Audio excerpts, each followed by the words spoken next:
Hey. I expected to have a couple people with me, but they're on their way still. How's everybody doing? Welcome to another episode of Reconnected. Hope everybody's having a good week and excited to get into tonight.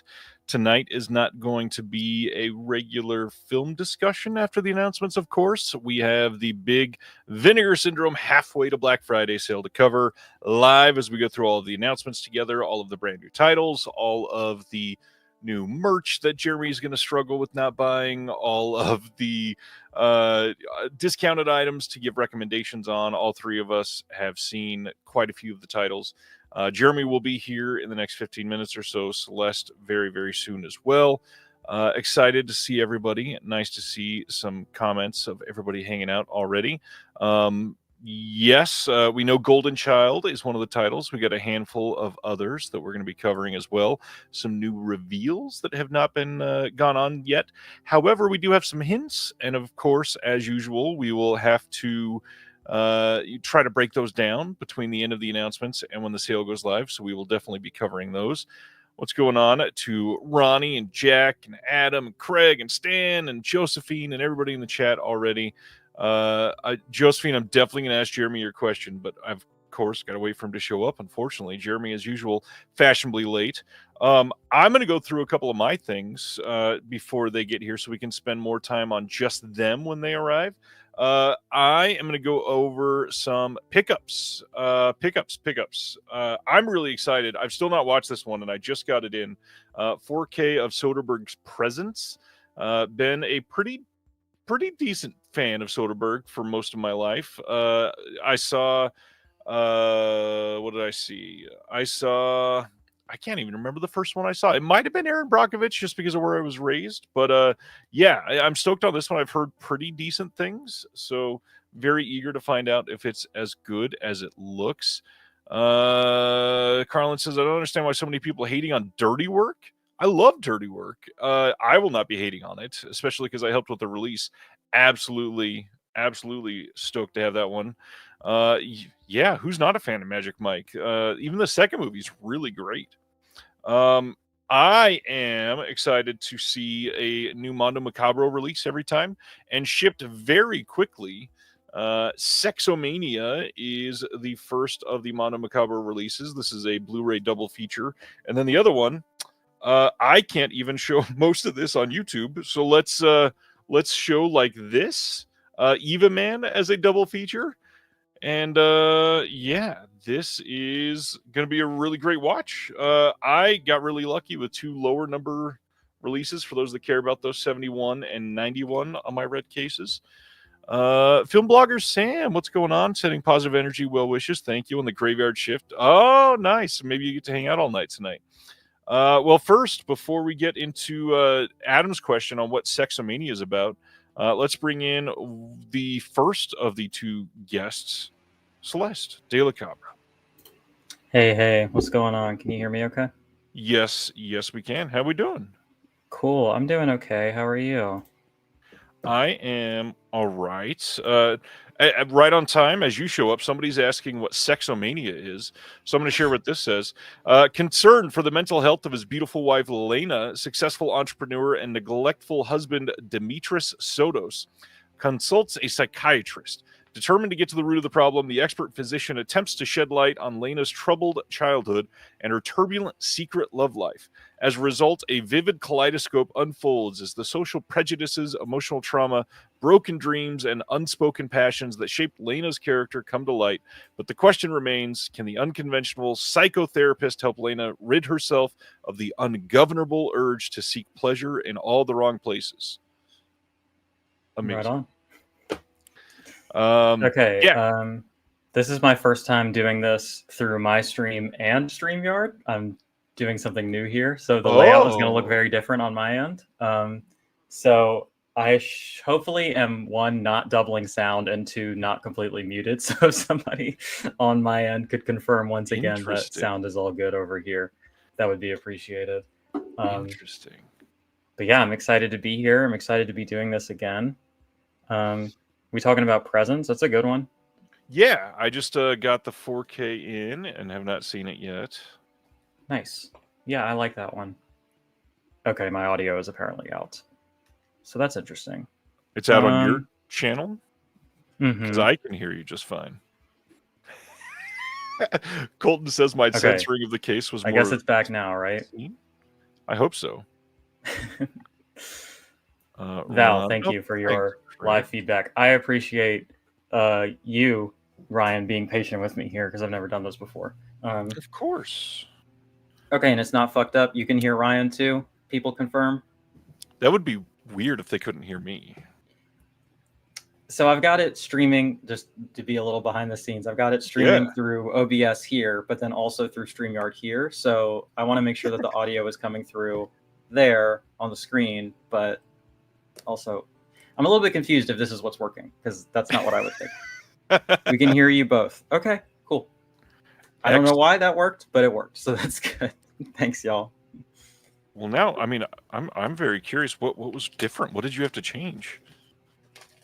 Maybe that's too nerdy. No, I can't. I don't know if that's going to be too nerdy. Maybe we can talk after. All right. I'll share one more thing until Jeremy gets here. But I was not really planning on getting this, and then a couple reviews talked me into it, and it's a movie I love from a filmmaker I adore. So I had to pick up the Reanimator 4K from Ignite. It is possible that Arrow could drop a 4K in the UK, I guess, but it seems like this is going to be probably the definitive release. I mean, they've got exclusive features on here.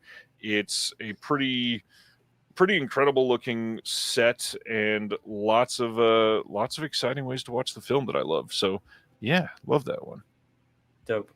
What about you? Anything you got recently you want to talk about? Yeah, I got a few pickups here. I'm gonna do my last big Blu-ray update on Sunday for my next stream. Nice. But to give you all a sneak peek, I guess, last month I finally utilized a gift card that our mutual friend Sasha Bobasha-saurus sent me for Orbit DVD for for Christmas, I think, maybe, I don't know. But I got in, these two were pre-tariff stock, so that's nice. I got the 4K, the 7th seal, finally. I've been looking forward to that for a minute now.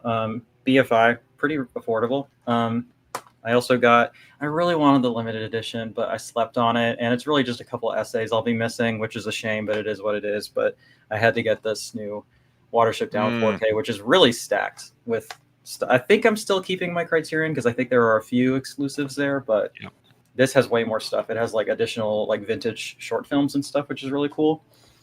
And the last one, which I just missed it. I wasn't able to get it before the tariff. So if you voted for Trump, fuck you. You owe me $6. This is beyond nothing is sacred.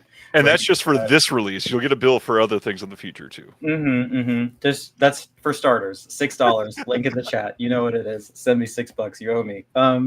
I'm really excited about this. I wanted to make sure I got the Sister Hyde artwork box and the book and everything. Louis Buñuel is a goated boy for sure. Iconoclast, atheist, fucking was he straight? I don't think he was straight. I don't know. He's a weird guy, but you know. At least queer coded? Yeah, for sure. He's definitely he's vibed out for sure with that shit.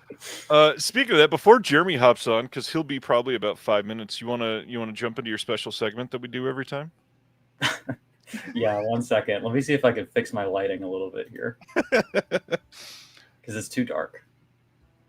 I try to fix this every time and then it fucks up. But you know what? Fuck it. We're doing this in the dark. After hours. I love it. Dark. You know what it is. I'll give you the full layout. Here we go. Sure. Let's go ahead and do our little segment here. So I always, during these streams, like to go ahead and put out a sort of call to action because we're all here gathered today to spend money together for Vinegar Syndrome sale time. Ooh, that might help, actually. That's a little better. And so I usually try to plug a good cause or whatever, you know, because I think that that's important. And I think that mutual aid and helping each other out is important in dark times, which is pretty much always.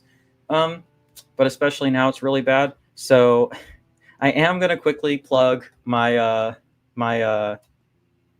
my other organization or whatever that I want to plug, but I'm also just going to shamelessly plug helping me because it's really bad.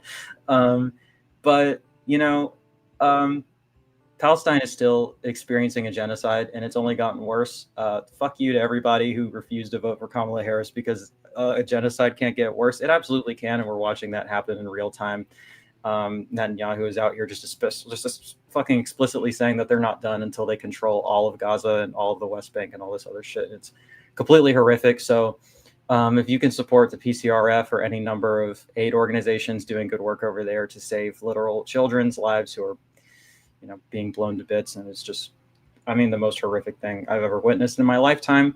So it feels weird trying to then plug myself and like talk about the help that I need, but like it's been a rough day today because as of today, the new spending bill just passed the House, and in it they explicitly cut any and all Medicaid funding for trans people generally. Like the Trojan horse has always been, oh, we're just protecting the kids. Oh, we're just trying to maintain fairness in sports. And it's been a bunch of bullshit the whole time. And anybody with half a brain could see that. But if it wasn't obvious then, it should be obvious now. And I am a person who passed by one vote with one person voting present in a session where I believe 2 or 3 Democrats have died while in office in the last 3 months. Oh my God, so bad, dude. Pretty awful. Okay, I'll exit again. It's okay. And so I'm gonna just be real with you all. Like, if this actually goes through and they manage to make the cuts in time, I am a person on Medicaid. I don't make a lot of money. I know that the YouTube lifestyle seems real glamorous and everything, but I don't make a lot of money, and I rely on that for my health insurance. I have a gender confirmation surgery that I've been trying to schedule literally since November, and there was so much red tape that it is now May, and I still don't even have an appointment. And if we can't get this all sorted out by the time this thing goes through, I can't do it. Like, it's going to cost us like $10,000, and I can't afford it. And then past that, it is at least $100 a month just on estrogen alone. That's not counting needles. That's not counting progesterone. That's not counting the other stuff. That's not counting my mental health medications. I don't know how much of that is going to continue to be covered. They're trying to gut the whole thing, but explicitly there is a provision saying, hey, trans people specifically, fuck you. I hope you die. And I can't afford that. I can't afford hundreds of dollars in extra bills or whatever for my fucking medication, because that's what it is. It's not like optional. It's not like a fun thing I do for fun or whatever. Like, And so that's kind of where we're at, and it's been hard enough already, and it sucks. But this is just where we're at as of today. So what I'm going to say is, if you want to support a good cause, you can support me. My Patreon is in the fucking description. It's you know where to find it. You get benefits that way. But if you donate or tip, I guess is technically what I should be calling it, on my end over here, or using my link, it's pinned on my stream. But Ryan, I'll send it to you if you would be so kind as to drop it in your chat too. I don't do super chats because YouTube takes half of it. That's another thing that people don't always know behind the scenes, is that they take half of it. So it's like people have donated big things, and then it's like, oh, I only got half of that, and then fucking right. YouTube took the other half, right? So it's like, if you donate over there, I mean, PayPal takes like 3%, and then I have to set aside 25% for tax season. But that all goes to me, and I have it also set up so that the fucking a Godzilla roar shows up, and then Godzilla dances on the screen. It's a whole thing. You get to make Godzilla happy. You get to make me happy. You get to support this whole thing. Well, we're doing the thing, and I think that's enough of me begging for money. But it's really rough. So thank you. That's it. Patreon link for Celeste is in the description on my side already. I'll be pasting the donation link as well. Mine are below if you are feeling doubly generous. Appreciate everybody just for hanging out tonight. Okay, you know what?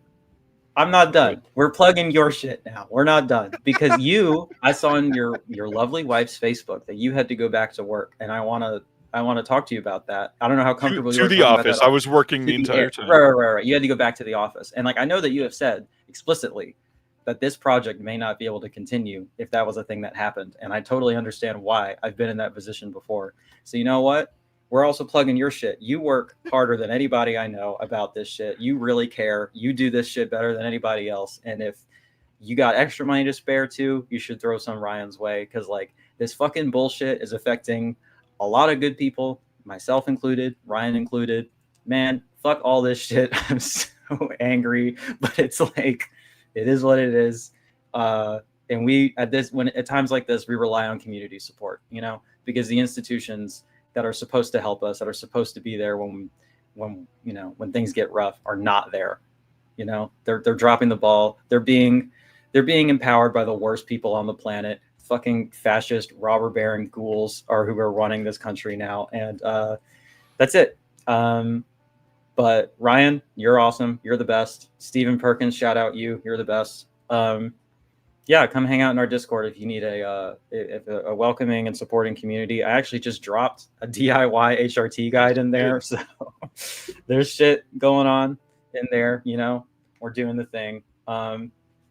Carlin too, dude. It's so fucked up. Like making people go back to the office when they don't have to. It is so fucked up. Like I've been through that twice, and it is the worst. And I don't have like children and stuff. Like I can't even imagine how angry you must be about like what this is doing to your life. Like it's okay. I think I'm done. Telling my youngest at 7:30 p.m. every day, I'll see you tomorrow night, is crushing me.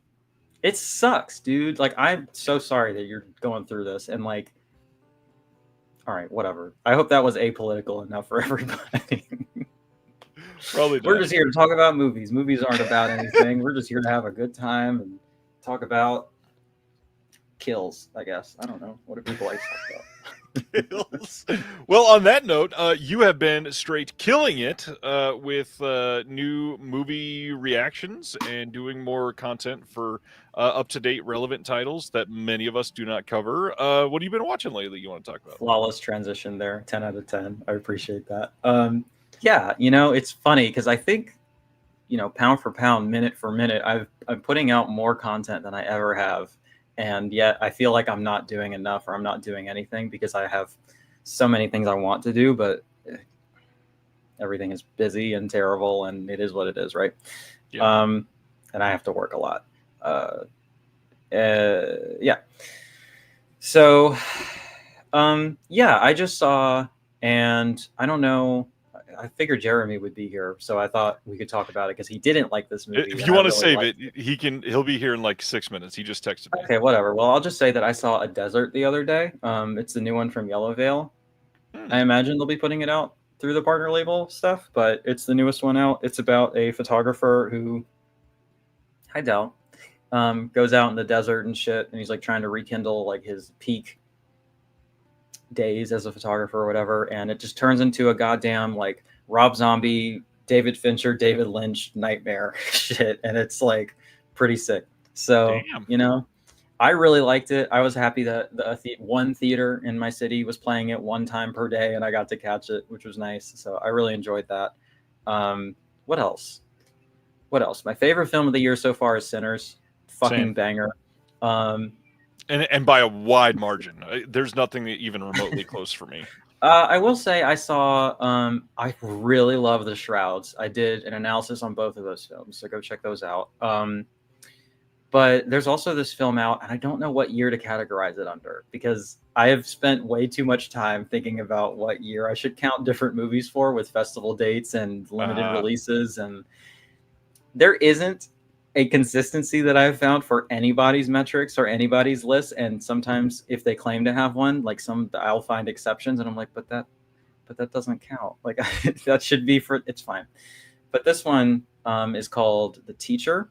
It is a film from Palestine. It's a female director. It was playing very briefly in my city, and it has really like moved me and kind of changed my life and like the way that I think about these things, and really humanized this issue in a way that is I mean really upsetting, but also really necessary. And it's beautiful. It's so good. It's so well made. I'm gonna try to do like a real like proper video on it because I think it's really important. But Sinners for the third time at the theater. I saw it twice in theaters. I could see it again. I have thought about it. The Shroud fucking rule. Hell yeah, it does. What else? What else am I trying to say? Oh, so like it like opened in the UK because the BFI is co-producing it and stuff. And so it opened in the UK in 2024, but I can't find an official release date for the US, but it played here for like a few. Yeah, Imogen Poots is in it.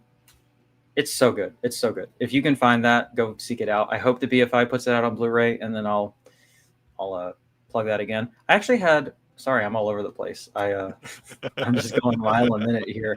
Yo, I like the nature of my work is that when you start something, you can't really like you have to finish it. You can't really pick it. And I was like really down to the wire, and then I was like racing home. So I'm just like my mind is racing a bit. But real quick, I was sent a review copy from Petroglyph Media. This is their first release. It's a Funeral Siniestro, and I cannot read that. What does that say? It is something del oro.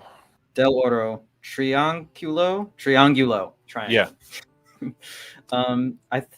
Maybe you can tell me because I listened to the interview on Trash Max and I already forgot. Same. Are they? I did too. It's a really great interview. Everybody needs to listen. Yeah, it's really great. I stopped it halfway through because I wanted to see the movies, but and I reached out to them and they were like, "Yeah, let's do it." But I can't remember if it's South American cinema or Central South American cinema generally, or if it's just Colombian.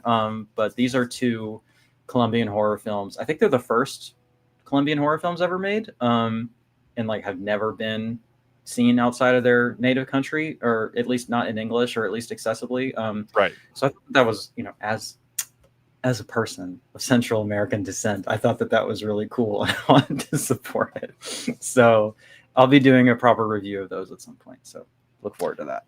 Excellent. The Petroglyph was saying that they don't have any other releases in the works, like anything signed yet, but they are working on getting some more titles, so there are more to come from them. But man, this is one of those interviews that you listen to kind of to get inspired, just because it's somebody that loved movies and discovered this and like found a way to approach somebody about the rights, and they were like, well, shit, let's try it. And it's really cool. One of the things he mentioned, like there's no extras on the disc other than a couple archival things because he literally could not afford it. So yeah, exactly. Yeah. But they're newly restored and like apparently they look really good. And I'll tell you what, for all you cardboard freaks, for all you slip freaks, like these are the VS slips and they're embossed. It's embossed. You don't have this one, do you? I do, yeah. Oh, you do? Nice. Yeah. Steven, congratulations. That's really great news. I'm really happy to hear that. Okay, Brendan in my chat is saying these are Colombian, but the focus of the label will be all over South America. That's really cool. Yeah. Thanks, Stephen. You're the best. So yeah, more South American films. Go Blu-ray, please, and thank you. That would be tight. So I'm excited to dive into that. Yeah, they look really well done, better than I expected, especially for films like these that have never been properly cared for. He mentions in the interview they were like very pink when you started to get to them, and so coloring was not an option. It was something that had to be taken care of properly, and it seems like if he waited much longer, both of these films could have potentially been lost. So nice to see. Yeah. If we're still killing time waiting for our boy Jeremy, I see your They Live poster. I actually watched that for the first time the other day, which is nice. What do you think? Oh, I loved it. It was great. Like, I was kind of like, okay, here we go. It's going to be one of these where I'm going to be like, wow, this was so ahead of its time. This was so prescient. Like, what did this come out last year? But like, seriously, it's insane. Like, okay, so he's critiquing Reaganomics, right? And we're just doing that again, but on steroids. So it's kind of like, okay, sure. And like, it's a critique of capitalism, and we've only supercharged that since then. So it does feel, but then like literally the year 2025 is referenced, and I'm like, bro, like what's going on here? But like, okay, not to be on my hobby horse again, okay, but I was watching this, being like, imagine being the type of person who chirps at me in my goddamn comments, like, oh, you make this too political, or like your comments, like, why are you making this political? And then watches They Live. Are you fucking kidding me? Who are you cheering for when watching They Live? Commenters. Yeah, really. It was great though. I really liked it. I will say that fight scene is way too long though. Yes, on purpose. Yes. It's quite funny. I was like, bro, are we still? Come on, wrap it up. What's up, Brendan? Hi, thanks. Ronnie says the anti-Semitic hate crimes last night. DC, the directors of all these lies about Israel and genocide. Really wish the space was free from all of that. It's very painful that it's not. I don't agree at all. Although I'm sure, speaking for Celeste, would be completely open for the conversation, at least. Yeah, if you want to DM me, go for it. But I don't agree at all. And I don't support murdering people, in case that was unclear. So I'm not a fan of that. But by every conceivable metric, this is a genocide. And according to the UN and every human rights group around the world, this is a genocide. So that's not me just talking out of my ass. The people who know this, who do this for a living, who study this, all agree. And anti-Semitism is also bad. I think we can say both of these things at once. Yeah, completely agree. I'm going to go into some of my recent watches because I had a couple fun things. My oldest and I were home, just the two of us, for about a day and a half this weekend. And so he decided that he wanted to watch a grown-up movie. So I was like, you're 10. It's the perfect time to watch some of the Universal Monster movies.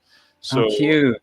I showed him The Invisible Man, and I was stoked that some of the humor landed for him. And that was a big deal for me. I didn't expect him to get most of it, but he was happy with it. I also forgot that movie is probably the highest death toll of any of the Universal Monster movies, considering there's a literal train crash. Bro, that movie is insane. Yeah, it's a great movie. It's so well done. A blast. I also love afterwards. He was like, "So how did they do this? He wasn't invincible." And we talked about special effects and watched a couple of the bonus features together, and he was getting into it. I truly loved that. Another one that I want to talk about. There is a documentary that was released through an OCN partner label recently called The Found Footage Phenomenon. It was directed by Phil Escott, who's a producer for Second Sight Films. He runs Fractured Visions over in the UK. And I really like this one the night I watched it, and I've thought about it more since then, and I've gotten a little colder on it. However, I want to point out one thing that I noticed is they made a documentary pretty much while Second Sight was building their last 2 years of releases. Most of the conversations on the disc are with directors from what Second Sight has released over the last couple of years, with the Blair Witch Project, with a couple of Gonjiam Haunted Asylum. It's pretty crazy. Silent Animals wants me to repeat it. It is The Found Footage Phenomenon. Nice and short, like 85 minutes, and it's the information's good. I just found it hilarious that basically Phil was producing all these releases and said, "Hey, you mind sitting down for a little longer conversation? You want to be a part of a movie?" And made a pretty great documentary out of it. So it's worth watching for sure. Did that for a project I've got coming up on found footage, and can't wait to discuss it more because I actually really like found footage. I do too. How it like puts people in a corner where they have to creatively get themselves out of, and I think it challenges them to be better filmmakers usually. Yeah, I forget. It was some interview I did. Oh, it was on Nathan Jones on his channel. He interviewed me and asked me about my horror origins, as it were. And I said that found footage was my gateway into horror, and that, there's a lot of stinkers in there because it's a way to, like, one, get yourself into a kind of pre-existing, like, fan base, but also, like, produce your film very cheaply.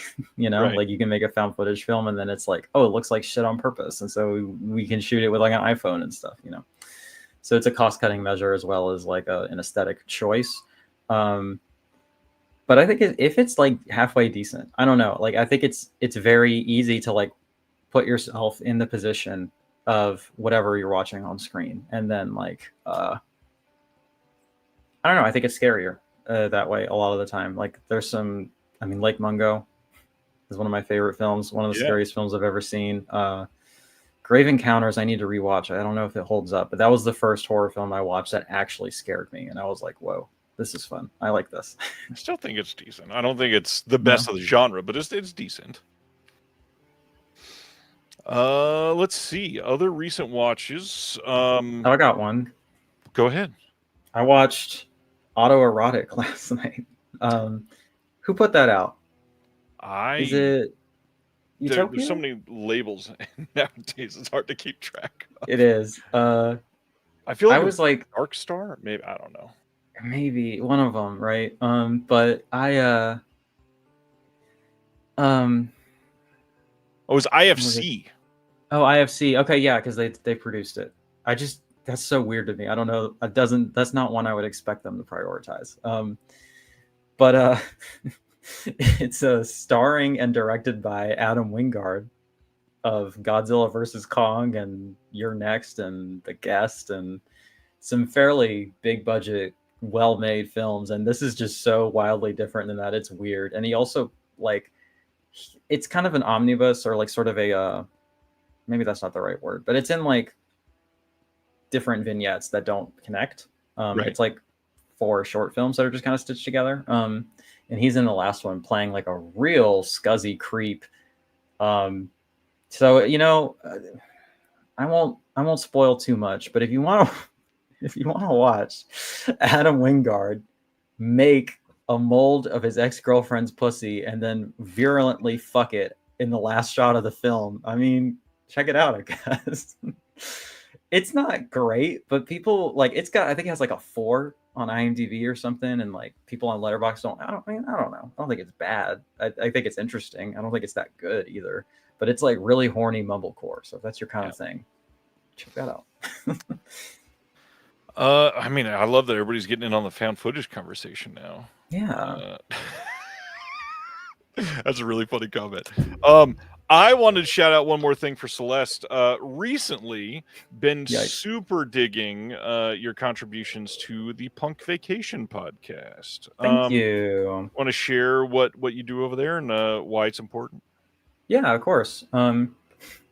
It's really funny. Man, I love frogs. That's right. Hell yeah. Or man, I love felines. Lots of good acronym possibilities there. Rapid rules. Sorry, I'm reacting to chats instead of answering your question. I was listening to the newest episode of The Scathing Atheist, which is my favorite podcast. And they were talking about this new bill on the Utah Senate floor trying to ban pornography. And one of the main hosts made a joke that was like, I guess we need to create an erudite podcast talking about the mise en scène of various porn videos. And I was like, hey, I literally I got a show for you. But basically, so Chris over there on They Live by Film, but also Punk Vacation, the one that I'm on. I didn't get them confused. You did. And the Mondo Macabro podcast, by the way. Shout out. Oh, yeah. That one too. So he covers all the mainline VS stuff and all the sub labels and a handful of partner labels every month, plus an interview. I don't know how he does it. I genuinely he flies around all the time, right? He does. Like, how is he he's at his messaging house? me at the same time going, how can I do more and make it better? I'm like, Chris, breathe. Chris, calm down. Like, how, like, he's like turning into you. But he's like genuine, like it's a real question. Does he like pack a Blu-ray player, or like how is he watching how does he have enough time to watch his stuff at home? That wouldn't surprise me. I don't know. But in any case, Sibner, calm down. But I messaged him when he first started it, and I was like, hey, you're not doing the adult titles. How come? Like, I feel like nobody cares about the adult titles, and I think that they're important. And he was like, yeah, that would be really cool if someone could do it. And I was like, I mean, I can't afford it, but I would do it. And he was like, we'll make it work. And so we made it work. And so essentially he sends me they're just like roundabout review copies, I guess. And I review everything that appears on the Melusine site. I try to do it in my usual sort of in-depth style, and I cover all the special features and stuff. But it's also, the segment is called 15 Minutes with You, which is a reference for people who are depressed. So that's the goal sort of time I want to keep it under, because like it's already on top of an hour plus long podcast or whatever. And like, okay, I will sit here and defend these films quite a bit, but in terms of like explaining a narrative to you, oftentimes it's like a sentence that I have to say about it, and then I can kind of talk about, some themes or some shot composition or whatever. Like, there's stuff I can talk about, but as a rule, the review, it's easier to make these reviews shorter than it is for even like schlocky exploitation horror films. Unless, whatever, as right? we saw in the last episode, unless it's a really great Bruce LaBruce film. Yeah. That one too. That one is dense, thematically speaking. There's a lot going on with that one, and it's referencing like one of the great art films. Like, so there's a lot to talk about there, and I had to talk about that too to contextualize it and everything. So I'm trying to talk about porn in an academic and also fun, context or style or whatever. So I've been having a lot of fun with it. It's a lot of work, but it's I'm glad to contribute and carry the torch for sluts and pornographers and purveyors of filth, as we're very under attack right now. Not to make it political again, but they're trying to get rid of this shit, and we got to stand up for the gooners among us. Well, Jeremy is finally logging in, and so after Speaking Jeremy of is the here, gooners among us. after Jeremy's here, we talk for just a moment about his pickups and recent watches. We will get on with our announcements so we can talk about Vinegar Syndrome for the rest of the night. We've already had a handful of titles revealed. We, of course, have... God, they released so much stuff. Another handful of things showing up tonight on both the VS and the Melusine side. I believe they have at least one new release on Melusine coming tonight, maybe two. And then, of course, it is the sell time. So all of us got to give recommendations, talk about back catalog stuff that we're excited about, which, funny enough, they're on like Spine 510 now, and we don't get to talk about the back catalog as much as most of us probably would like to. So eager to discuss some of those. And good Lord, Jeremy, he said he was logging in 3 minutes ago. It's StreamYard, not a gun safe. What are you doing? Come on, man. I have to like double stream and shit and everything. I got a whole thing set up. It was whatever. He doesn't do this for a job. It's fine. Can I take 2 seconds to shout out some donations? Please do. I didn't get them through the official channels, but just on my phone, I see people have sent me money. So I want to say thank you to Dr. Jeff Butcher and thank you to my friend Quinn for your respective donations. I will go ahead and play the Godzilla things for you,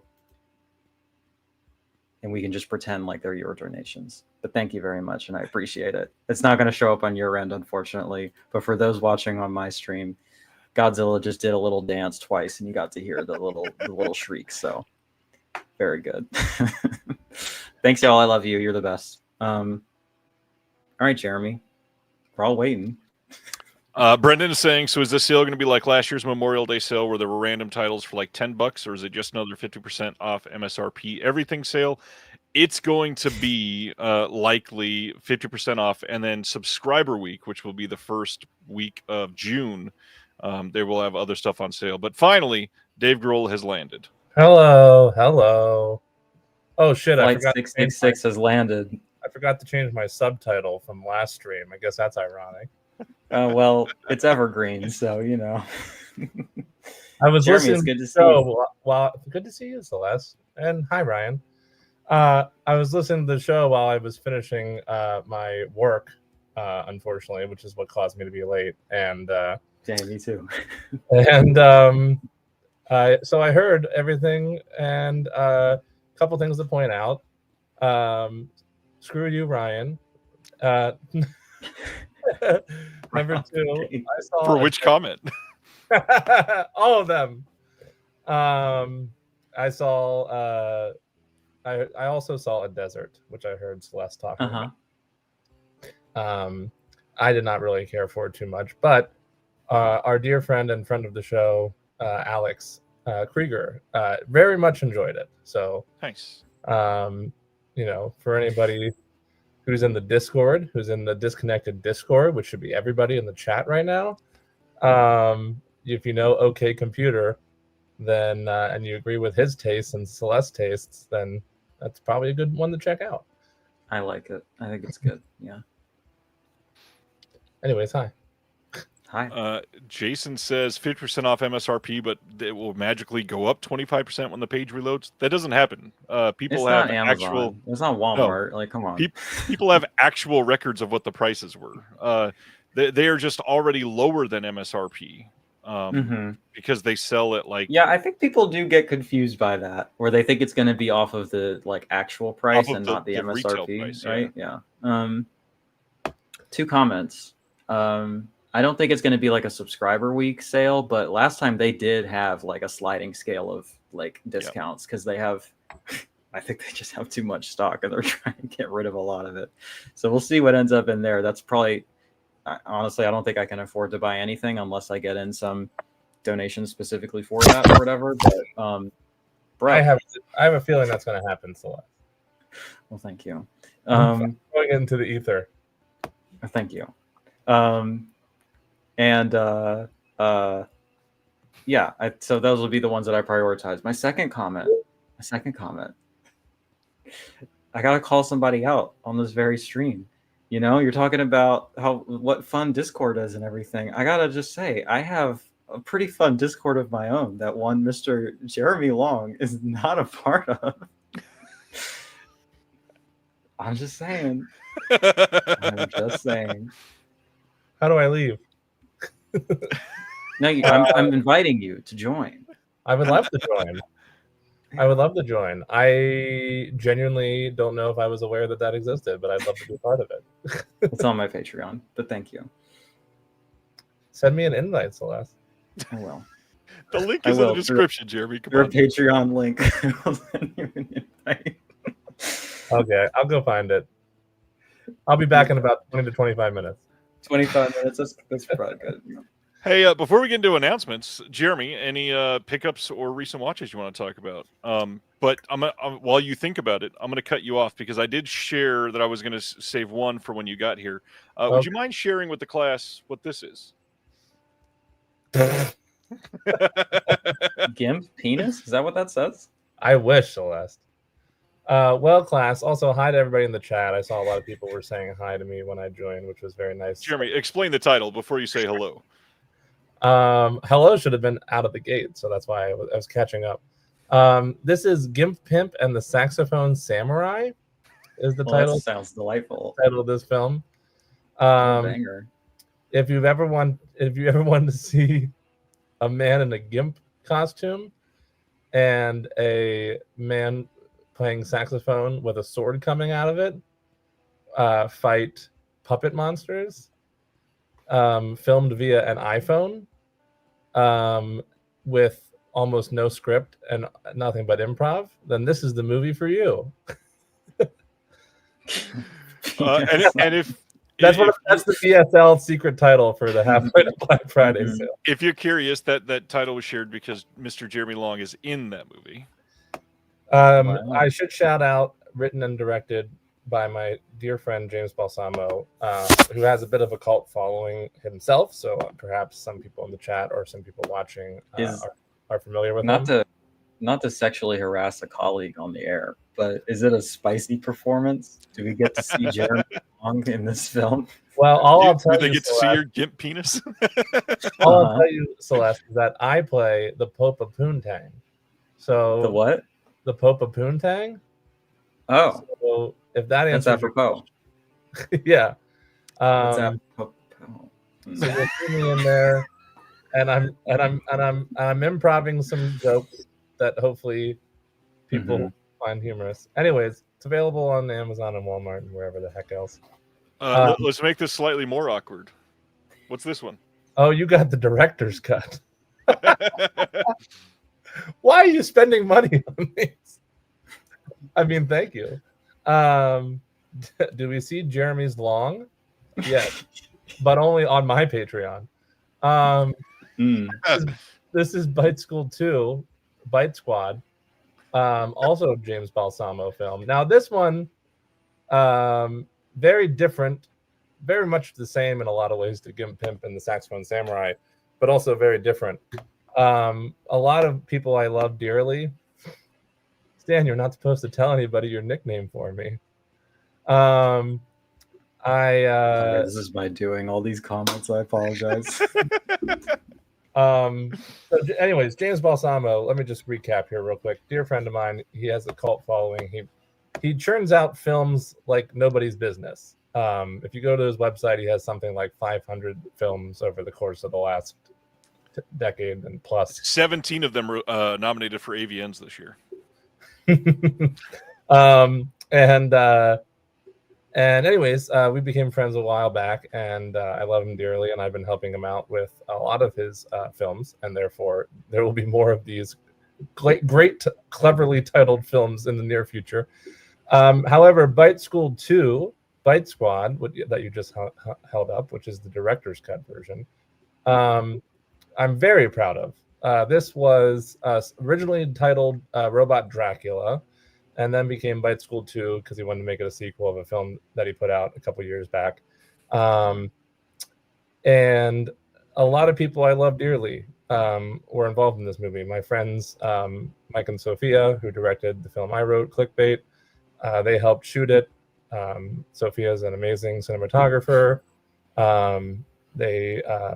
We were all coming up with jokes on the fly and kind of like rewriting, the script. And we had an amazing special effects man named Joe Castro, special effects artist on the set. He's worked with Herschel Gordon Lewis and all kinds of great people in the past, and he came up with these not just amazing special effects with like fake blood and things, but also amazing costumes. And I play 5 different roles in this movie, and one of them is Cyborg Bat Satanico, and I'm in this giant robot bat costume that just looks actually totally badass in my opinion. I also played Dave Gould, and who's a member of the Bite Squad. Anyways, it's actually really good. I'm really happy with it. I'm very proud of it. A lot of great people that I love dearly were involved in it. It looks great. Mike and Sophia shot it great. It looks really good. We were spicing it up with jokes every single second on set. And we've been working on it for like over a year, and it's finally out. So Sibner is texting me upset that I'm not highlighting this, so I'm just going to say out loud, Jeremy so horny is the joke he wants verbally stated. You're welcome, Sibner. Good Lord. Look, it doesn't work as well when it's written. It's definitely a more verbal joke. It's a verbal gag for sure. I'm sure he appreciates you saying it out loud, because otherwise no one would laugh. Now we can clip that. That's going to be my new ringtone, right? In a deadpan Specifically voice, for when Jeremy he calls. so horny. Jeremy, you go to the theater and see 812 movies a week. Any upcoming movies that you want to shout out that you've already had the chance to go see, that since we're almost an hour into this already? Thank you. I would. I saw last night an advanced screening of Wes Anderson's new film Phoenician Scheme, and I would like to say that it's very good, and Michael Cera steals the show.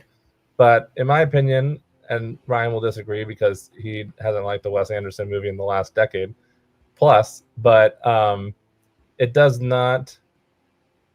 All right, calm down, Stan. It does not rank quite. It's pretty middle tier Wes Anderson in my opinion. Doesn't rank up there with like Life Aquatic or Grand Budapest, but you said I would disagree with that because you just don't like Wes Anderson in general. No, that is not true. Don't get another like Shawshank Redemption moment going for me. I said I have not loved any Wes Anderson film since Fantastic Mr. Fox. Everything since then has been a major step down. But didn't Grand Budapest come after that? Maybe. Okay. I definitely don't love Grand Budapest compared to the whole like first half of his career. Sure. That's fair. Anyways, this is middle tier. Oh, good. Silent Mandible. Fellow Zissou head. Yeah, that's my favorite one. That's my favorite of his. Anyways, I will say that Phoenician Scheme is worth a watch. It was quite funny. Benicio del Toro is great. Michael Cera steals the show. I'm going to take a wild guess here. Is it very symmetrical and twee? Quite stylish, even? Is it very colorful? I guess you'll have to go watch and find out. Is it an ensemble cast? Well, I know that already from the trailer. It is a great ensemble cast with the great Richard Ayoade, who I'm thrilled is joining the Wes Anderson world and just getting more. It's too bad they couldn't get Richard Ayoade, though. I have beef with that guy, but maybe we'll leave that another time. You say apples, I say apples.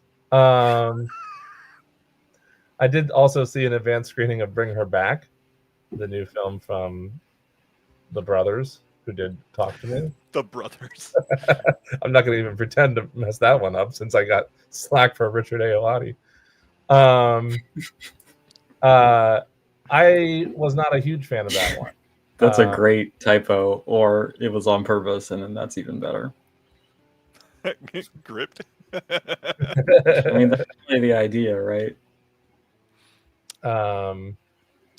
I saw Final Destination Bloodlines twice. I think it's number 2 in my ranking of the Final Destination franchise. I absolutely loved it. Did you guys see that one? I forget.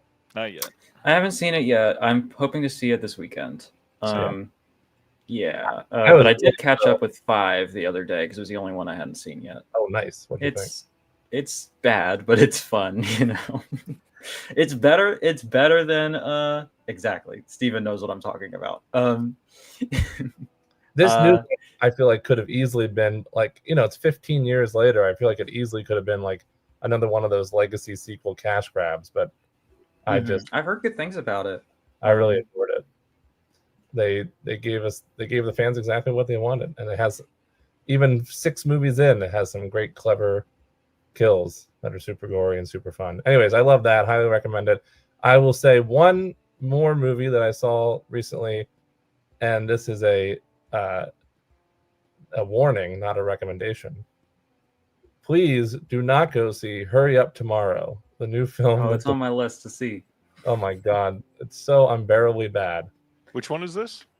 That's the one with The Weeknd film. And Jenna Ortega. Yeah, my friend Dustin gave it a 9 out of 10. He says it's like a masterpiece. Yeah, we don't trust.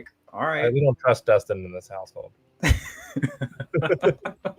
It's a good thing we're all in different houses. Every single thing he writes, I disagree with. But I love the man.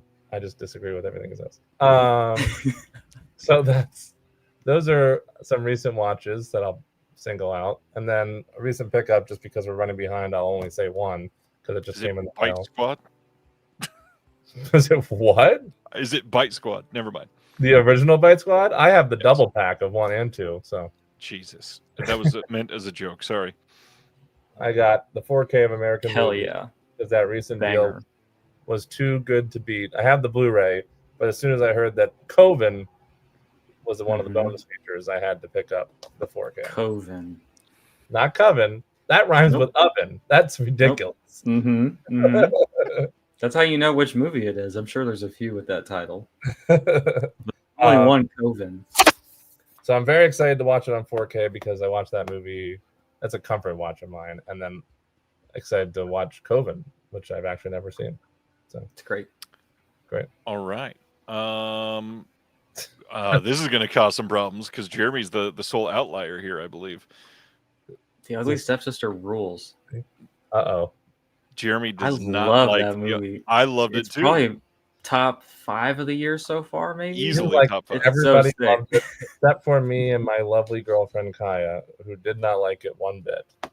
So, well, that's incorrect. I did like it, like enough. Like I think I gave it like a 3, which is decent. Mm-hmm. I just didn't understand why everybody loved it so much, and it didn't do that. It didn't do for me apparently what it did for other people. I thought it was fine. I guess I shouldn't say I didn't like it, but well, you said your girlfriend didn't like it either, so I can't play that card. I was gonna say it was because you're a man, but you know. Yeah, that was not the case. That's probably it. You know. We both, yeah. Anyway, I assume you liked the Substance. Love Substance. So did you find it to be?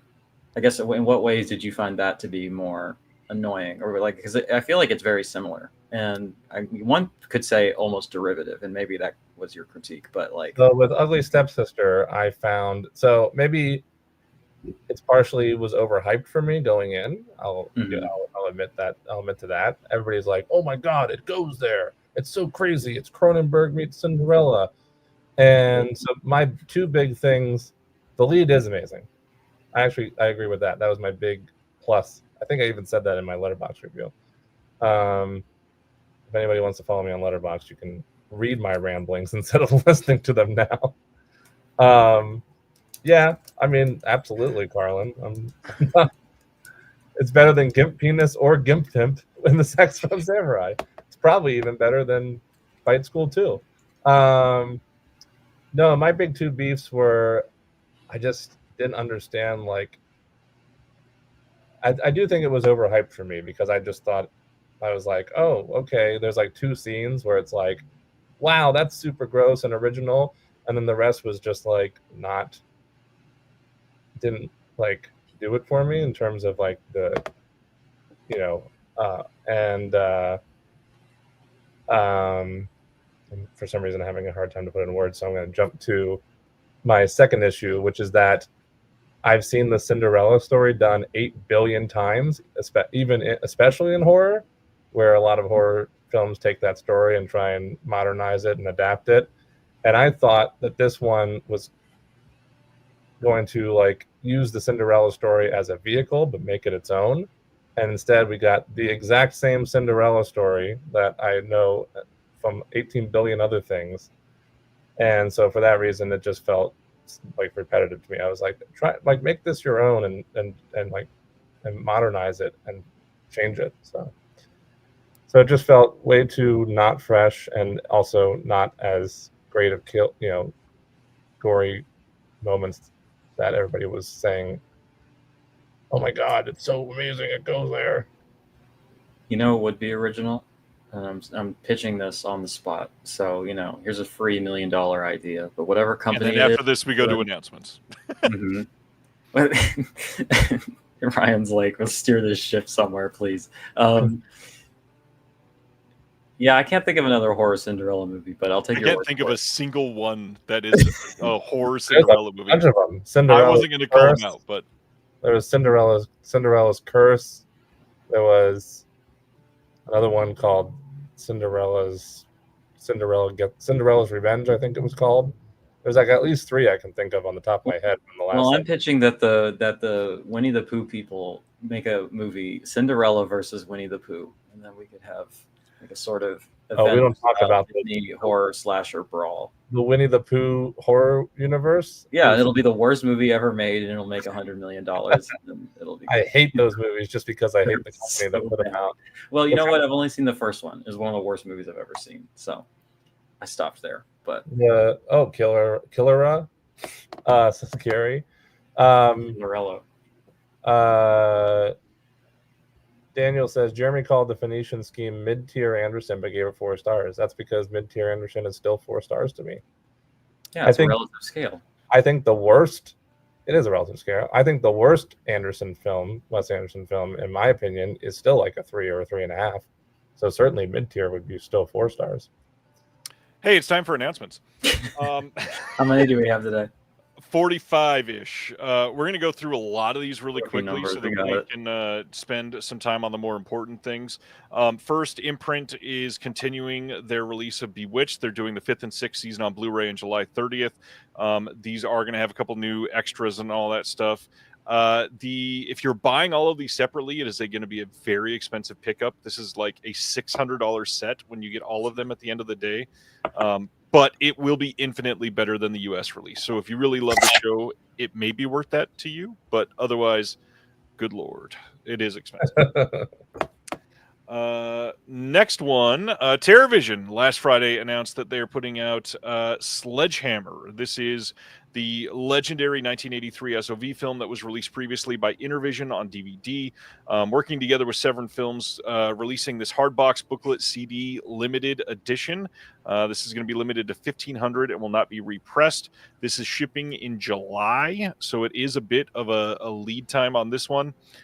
New special features. There are many. Lots and lots of people are interviewed on the set. We have a lot of the old extras that are a part of this. There is this is really hilarious if you read this properly. There's a making of with a whole bunch of people from the film that is actually only 2 minutes long, genuinely.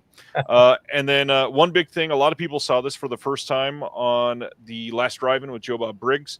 And we got Joe Bob Briggs to sit down with the one and only Dr. Will Dodson again for this. And yeah, stoked to be a part of this release. It is going to be a great one. And check it out because the limited edition has been selling very, very quickly. Thank goodness I'm a subscriber. Moving right along, Peter the final Gabriel, who has the song Sledgehammer. That song is in my head now. That's all I have to contribute. I'm sorry. What a reference.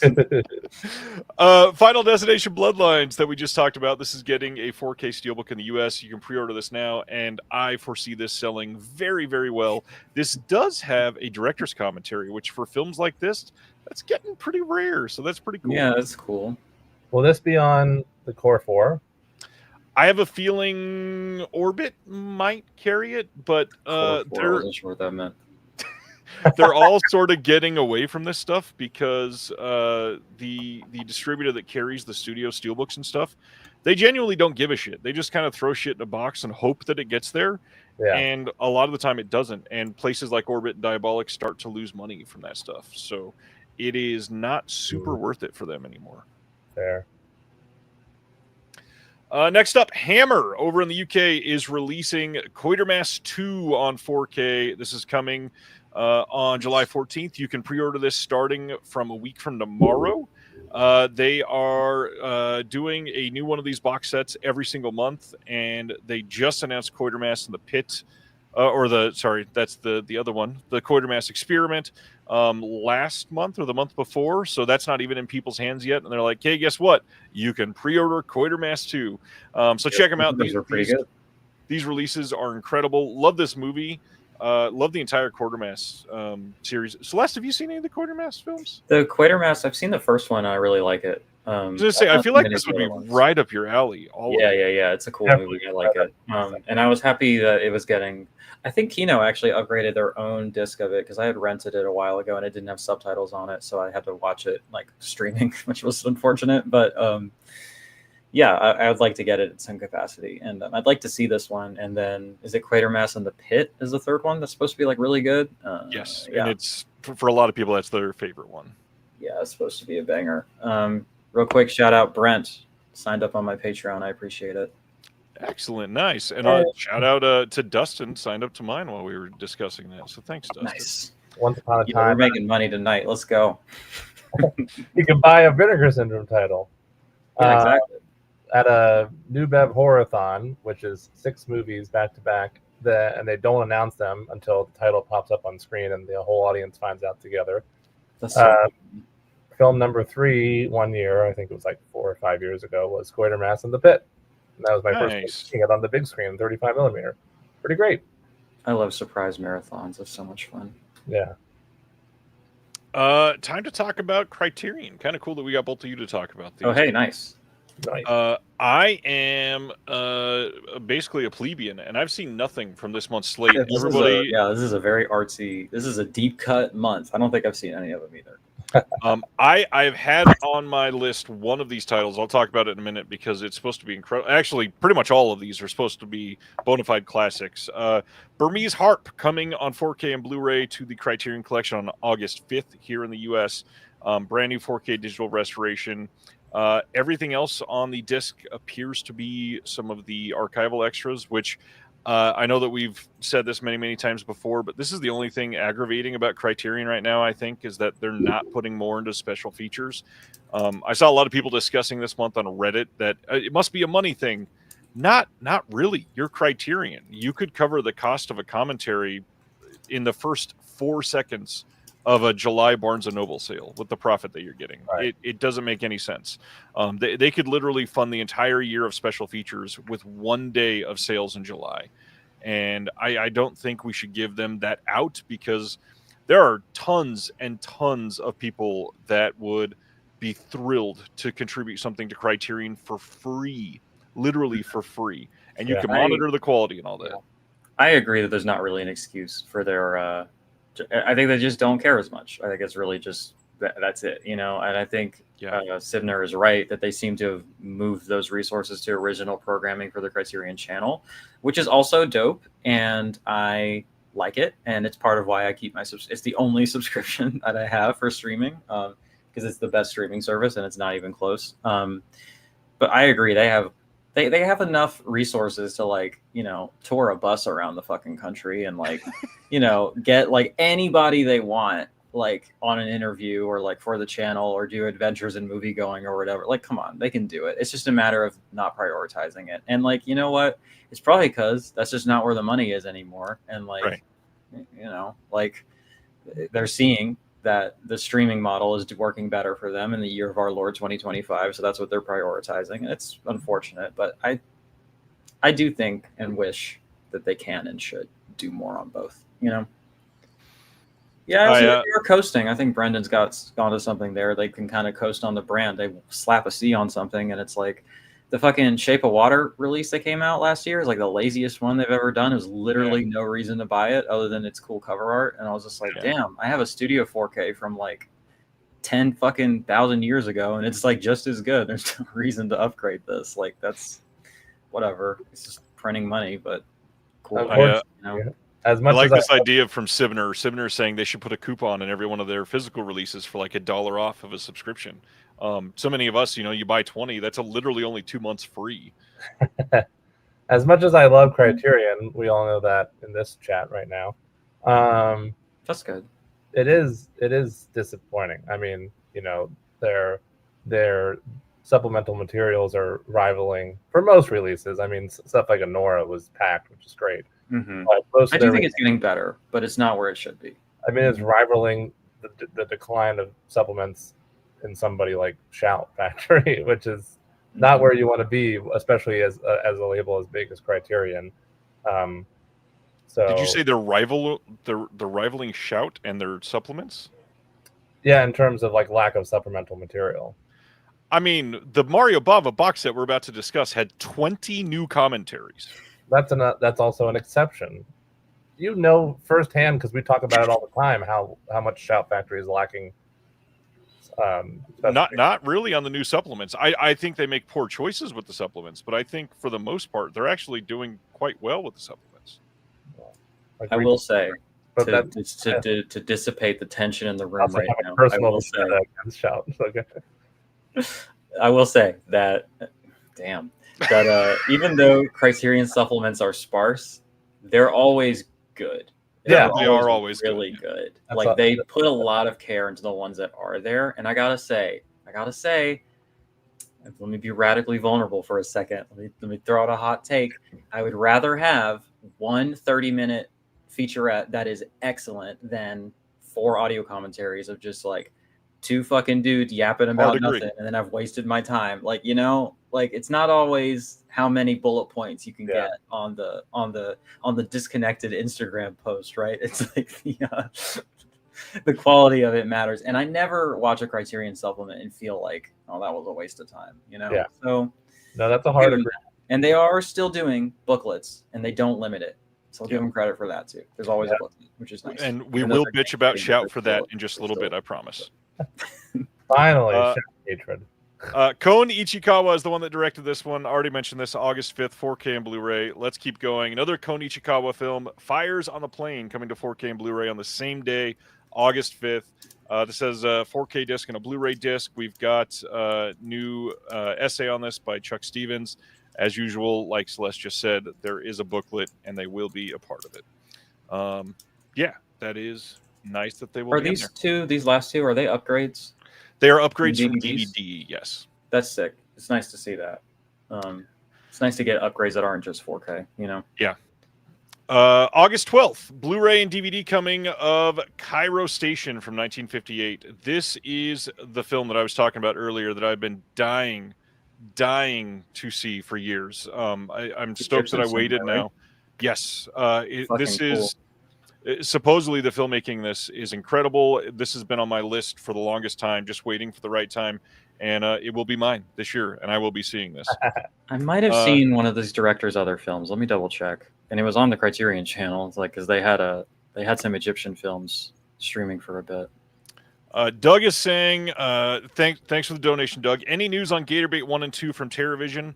Yes, there's news, but you're going to have to wait just a little bit longer. We will be talking about that one soon, I promise. Not tonight, obviously, but in the next month or so, something like that. I have a feeling that you're going to be very excited with what we got for Gatorbait 1 and 2. It will be long. Yeah, I haven't seen any of this director's work, but this cover art is sick. I'll say that. Yeah, and this film is supposedly, like I said, incredible. It is a very complex film, but not even necessarily in like an art house style. Like the filmmaking itself is done in a way that is incredible storytelling. Dying to see this. This one has a new interview with Fahim Shaheen, or I think that's how you say the last name. There's a documentary from 2009 on the director and the film. There's an excerpt from... You're thinking about going to therapy, and as a therapist myself, Thanks, Jeremy.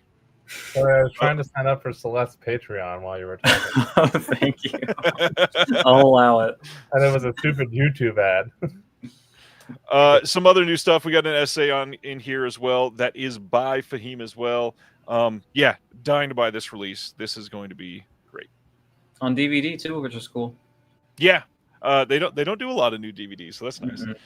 August 19th, there is a double feature of a Confusion, and Mahjong. These are two films by Edward Yang from 94 and 96. This is, I believe these had either a... I did not look this up immediately, and I've already forgotten since last Friday. Either DVD releases or Laserdisc releases, I think, that were in the collection. I believe. Somebody correct that. New 4K digital restoration of these. We got some new extras on here. Interview with the editor, Chen-Po Wen. New conversation with Chinese cultural studies scholar Michael Berry and Justin Chang. Yeah. It was not on Laserdisc. Thanks, Brian. Of course, the Laserdisc expert would chime in on that. Appreciate it. So perhaps DVD. Maybe not. Perhaps I got that wrong. Can I shout out some donations real quick? Sure. Shout out Kevin Tudor for signing up on Patreon. Thank you. Yeah, Kev Bones, let's go. I'm very happy about that because I always enjoy your comments. And then I'm going to run this donation back over on my end. My favorite anonymous tipper, NA, has sent me $50 over on the tipping page. So thank you so much. You're the best. Thanks, NA. That's y'all rule. Vinegar Syndrome Halfway. This is very fun. And I don't know. I really appreciate it. This community always comes together and, helps me out. And I really appreciate it. Y'all are the best. Thank you, Ryan, for letting me plug my shit and be a shill for a second. I appreciate it. On that note, shout out to Brett Madison, who also just subscribed to my Patreon. So thanks, Brett. Let's go. We're sharing the love around here. That's right. I don't have a Patreon, but you can follow me on Letterboxd. Or on OnlyFans. Steven, the next one, I get a bean burrito fresco style extra red sauce, please and thank you. I appreciate it. Yeah, if you want to follow my OnlyFans, that's where you can watch Gimp Penis. Gimp Penis, let's go. Back to art house films. Oh, thanks, Kubrick. That's awesome. I appreciate you. August 19th, 4K Blu-ray and DVD coming of Shoeshine from 1946. Brand new 4K digital restoration on this one, done by the Film Foundation. There is some new programs on Shoeshine and Children in Italian Neorealism. That sounds very scholarly. We got an essay by film scholar David Forgax and Shoeshine Joe, a 1945 photo documentary by DeSica.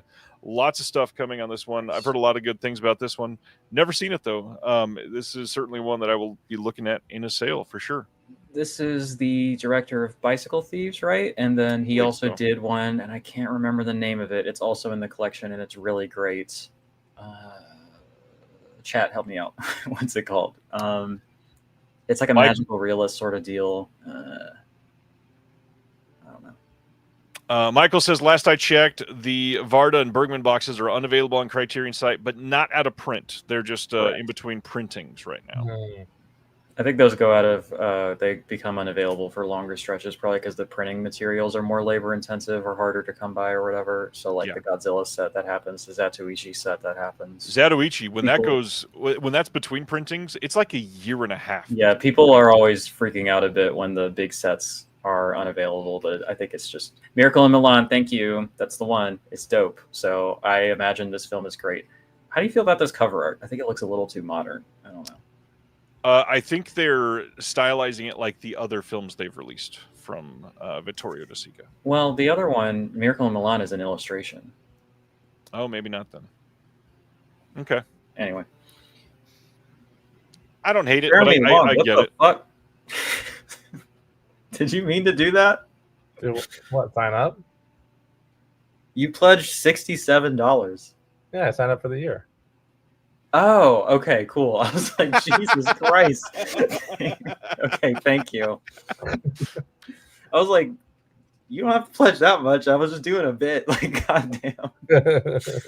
Well, thank you, Jeremy. I You're support the best. my friends when I know that their Patreons exist. Thank you. I appreciate you. Of course. We love Next Jeremy. title. Everyone say shout out Jeremy. Shout out Jeremy. Oh, nobody else said it. No. Oh, I lied. I love this movie so much. This movie is amazing. Everyone should buy this. It's unfortunate that I think Ronnie dipped out because I think she in particular would love this movie. Yeah. This is a Asian American lesbian romance, and it is so delightful and it is so good. This cover art is interesting. It's very different from the original poster, but I like it better, so that's cool. But man, this film rules, and I've been waiting for it for years. So Thanks, Corinne. We love you too. Corinne rules. Shout out Corinne. Thanks, Corinne. I've not seen Saving Face, but this one is coming out on August 26th on Blu-ray in the U.S. here. There is a new interview on here with Wu and the actor Joan Chen on here. We got some deleted scenes with some optional commentary. Program from 2005 with Wu and members of the cast at the Sundance Film Festival, and an essay by critic Phoebe Chen. This and Cairo Station are probably the two I'm most eager to get from this month. Yeah, this will probably be a oh no, never mind. I guess November, maybe October purchase. Yeah, because it's right after the sale. So good. It's a female director too, which is really cool. Yes. Always want to highlight. And I think she's Asian American too. So it's just really good stuff here. Shout out DEI. We love DEI. Kevin says, It might be illegal to say any day now, so get it in while you can. Saw Saving Face on the Criterion Channel last week and loved it. Joan Chen is always amazing. Hell yeah. Yo, shout out Zachary Williams signing up yet again. Sorry, their generosity are making this take very long, but shout out to you for signing up. Another Criterion release, August 26th, Blu-ray and DVD of Compensation from 1999. New 4K digital restoration on this one, approved by the director. We got audio commentary, some Q&As, 2 short films, an interview with Davis from 2021, new program about select archival photographs, and a couple other symbols in the film, and then an essay by Raquel Gates, director's note, and a conversation between Davis and artist Alison O'Daniel. This is, I think, probably the most loaded special feature release of the month. So if you're into that one, that it looks like a really great movie. This is a poignant portrait of deaf African Americans and the complexities of love at both ends of the 20th century, which sounds like a rough watch, but I'm excited for it. And now it's time for my own. Shout out to Mary Sullivan, who's in the chat. Big donation to PayPal. Appreciate that. Hell yeah. I got another one. Craig Rogers, our boy, Deaf Crocodile, I believe has just signed up for a year or an absurdly high monthly pledge. It doesn't actually tell me in the notification. But thank you, Craig. That's really awesome. I really appreciate that. You do amazing work. Some of the best in the game. The goated boys over at Deaf Crocodile. But go check out my review for the Savage Hunt of King Stack. I put that up in a live stream, and I'm going to be editing it into a segment for my YouTube channel too. So I'm going to make shorts out of it too. We're going to be plugging the shit out of that release because it's good as fuck. So maybe more recently relevant, a really incredible interview with Bill Plimpton. Oh, thank you. Yeah, plug in the new releases. Yeah, I was excited. I got 3 Letterboxd followers. Hell yeah! While we were talking. We are going Patreon, Jeremy. Jeremy's reviews. I don't know what Jeremy's. No, nobody wants to watch me. Because your shorts are your your shorts are your Letterboxd reviews, but your longs can be on your Patreon. Jeremy's longs. It would just be him writing text updates about the screenings he's going to. I could live stream all the Q&As I go to on my Patreon or something if you want to watch that. Hey, let's go from Art House to Billy Madison. Kino releasing Billy Madison on 4K Blu-ray finally on July 29th. This has a new commentary by Brian Connolly and the Billy Gilmore podcast host Wilson Smith. That is going to include a bunch of the archival extras on the Blu-ray disc on this one. Billy Madison, fun movie. Everybody happy with that? Mm-hmm. It's my favorite Sandler. I've never seen it, but I don't know. I don't know. I don't have high hopes that I'll like it, but you know what? I'll give it a shot. Kev Do you like saying anything better from than Adam any Sandler? Criterion this year, so you know what? I trust him. What'd you say? Do you like any Adam Sandler? Have you seen any Adam Sandler? Yeah, I've seen, like, okay, off the top of my head, The Water Boy. That's a no go. Jack and Jill. That's a no go. Yeah, except for Mess with Zohan. That's a no go. Bedtime Stories. No. I mean, I like the ones that everyone else likes. Like, I love Uncut Gems and I love Punk Drunk Love. Like, those are amazing. I think he is talented. I'm trying to think if there's a proper comedy that I've seen from him that I think is good. I don't like Click either. It's like the closest that it gets to being decent. Oh, you know what? My hot take is that I hate The Wedding Singer too. So, I just don't think it's for me. How do I unsubscribe to Patreon? Wedding Singer's incredible. You put in a whole year, bro. You're done. I got you. I got my hooks in you. Good. Oh no, Kev Bone said the same thing. Damn. All right. Actually, for the purposes of my wallet, Adam Sandler is a Water genius. Boy's Every amazing. movie he's made, sponsored by Adam Sandler. What about 51st Wedding Dates? Singer? Hell yeah. No? 51st Dates? You don't like that one either? I don't think I've seen that one. Okay. All right, let's keep going. Kino also releasing the film Curdled from 1996. This is coming on 4K and Blu-ray on July 29th.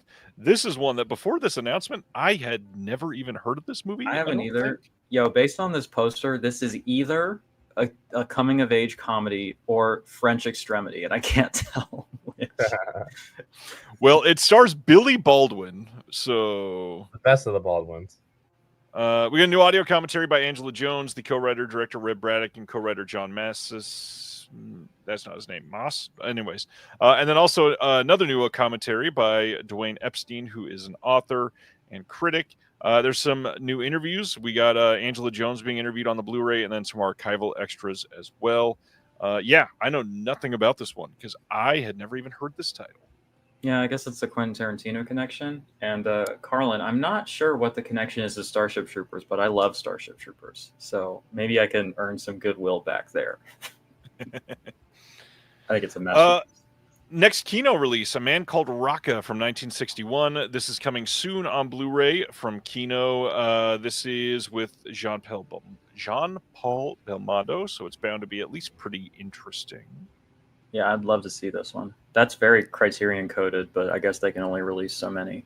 Well, and Kino's got all kinds of French stuff that they've been doing lately. Yeah, so there's no ceiling for them on their release schedule, right? So whatever. Speaking of that, let's go straight from the French stuff to Nacho Libre, coming soon on 4K from Kino. No release date on this, but with the mega hit of the Minecraft movie, it makes sense that Jared Hess's other masterpiece, Nacho Libre, would get released. Hopefully it doesn't take long as Bottoms to come out from Kino when they don't give a release date. Rumors swirling, too, that Napoleon Dynamite may be coming soon on 4K as well. From Kino? Okay, that's a movie I love. Nacho Libre is okay. I think it's fine. But Napoleon Dynamite. Nacho Libre. I just showed my kids this movie, and I don't think there was a break from laughing the entire time. Well, that's lovely. I'm so glad that your kids enjoyed it. That's Oh, no, it was me laughing, not them. Oh, you? Okay. Well, I'm glad you liked it too. You're like, Dad, why are we watching June 10th, MGM is releasing a Blu-ray of The Pusher from 1960, and what an odd choice. You just randomly put out this old noir-ish film by itself that does not seem to have a lot of big names or anything. So I'm still just getting released. They should have thrown them a bone on that one. I don't know. This is weird. Yeah. This could have been in Noir Volume 31 or whatever where they're at now. I don't know. They have to get through the XXX one first. Yo, they've got to do a sexy box, right? Like, come on. Yeah. That would be tight. Hardcore noir. Come on. Hardcore noir.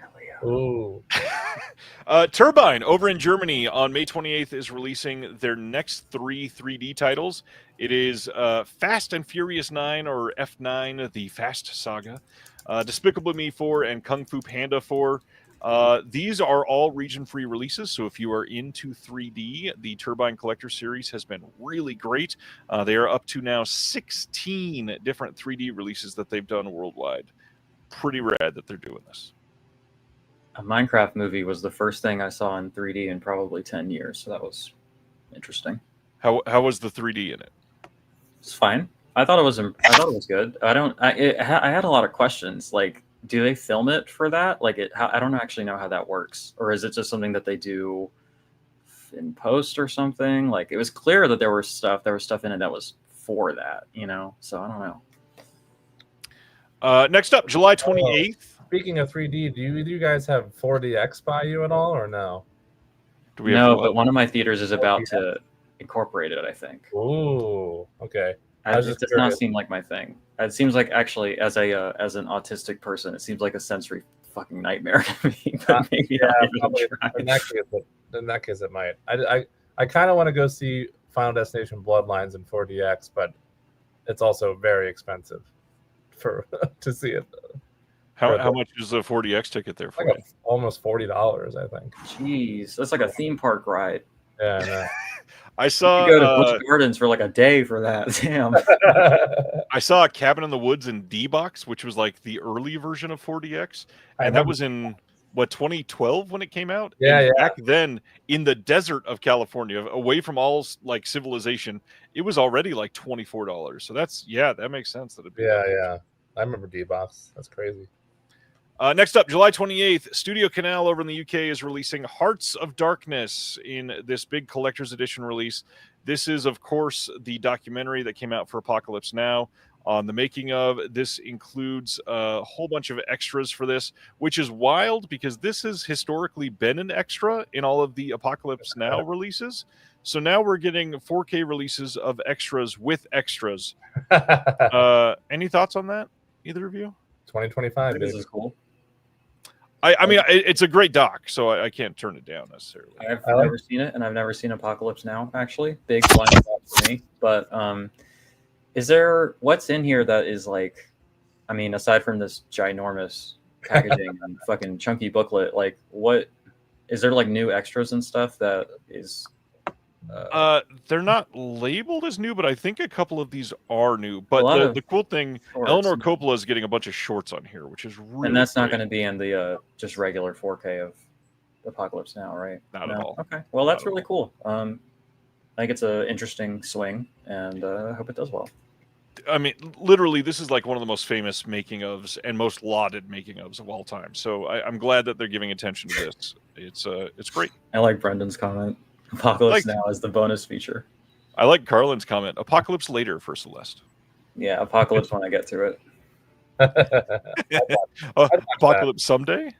All right, carrying right along from there. August 20th, Via Vision is releasing Martin Scorsese Presents The Saints from last year. Literally no extras on this. This is the first Blu-ray release of this anywhere in the world. I've heard this is not great. You know how when you're at Thanksgiving and your favorite uncle, who is like really cool and has done a lot of good over the years and like really loves you and like you just have a special place for him in your heart, he just kind of starts going off about how like kids these days don't go to church anymore and how it's really important and how like things got worse after like we left God in this nation and stuff. And you're just kind of like, okay, bud, whatever you say. That's what this is to me. Like, okay, Marty, you do your little docs about your favorite fucking fantasy Saints team or whatever, and we'll let that be. You can. You made Killers of the Flower Moon. You have a lot of goodwill to burn through for me. Kev says, I saw a Daily Show clip that had a clip of Fox News that had a sponsorship for the Saints. I'll do you one better. I believe this aired on Fox. I'm pretty sure they produced it. Yeah. That was the only place to be able to see this. So, Yep. Not great. But, you know, he made Killers of the Flower Moon. I feel like a Kanye fan right now. But I mean, just don't go that extreme, Marty. Come on. Yeah, it's different, right? But, you know, whatever. Heads up, the Warner Archive 4K and Blu-ray release of High Society has been delayed to June 24th. Pre-orders for this are going up soon. It was supposed to be coming out in like a week or two, something like that, and it got delayed just a couple of weeks.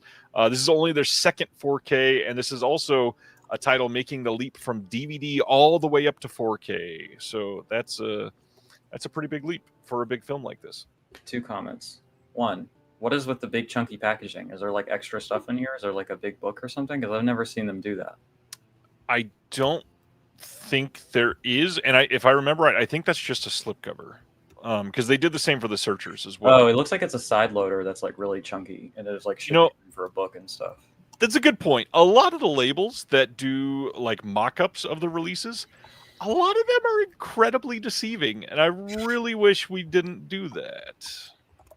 My second comment is that High Society sounds like a film about how I've been coping with the second Trump administration.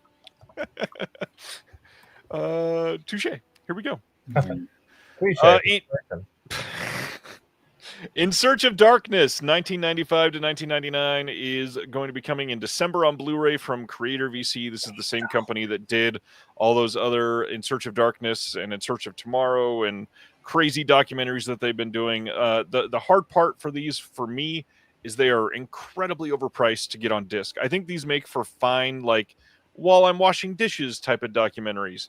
This thing is not worth $88 just to get a copy of the Blu-ray. Am I missing something? Are we charging $88 for a documentary on Blu-ray? Yes, but and they are justifying it by including all this other shit. I don't need my name in the credits in a sticker pack. I want a Blu-ray for $25.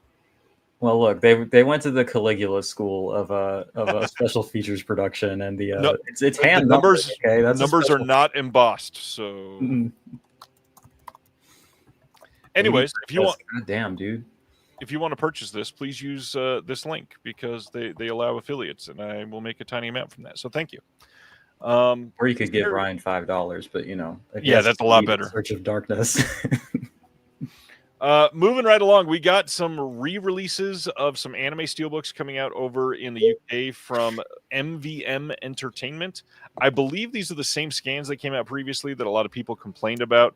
And it is a shame because supposedly some of these look really terrible. First one, Paranoia Agent, is coming in a steelbook on August 11th. Second one is Ergo Proxy Collection. This is coming on September 29th. And then the third one, Serial Experiments Lane Collection. This is coming on September 15th. All the same as the previous releases. These could be in print again in the US soon. Yeah, those are out of print, actually. And I lost my copy of Serial Experiments Lane in the divorce, and it was like going for a lot of money. And so I'm like, okay, that's cool. You can I still haven't pre-order seen this it. now I've heard nothing on some US sites.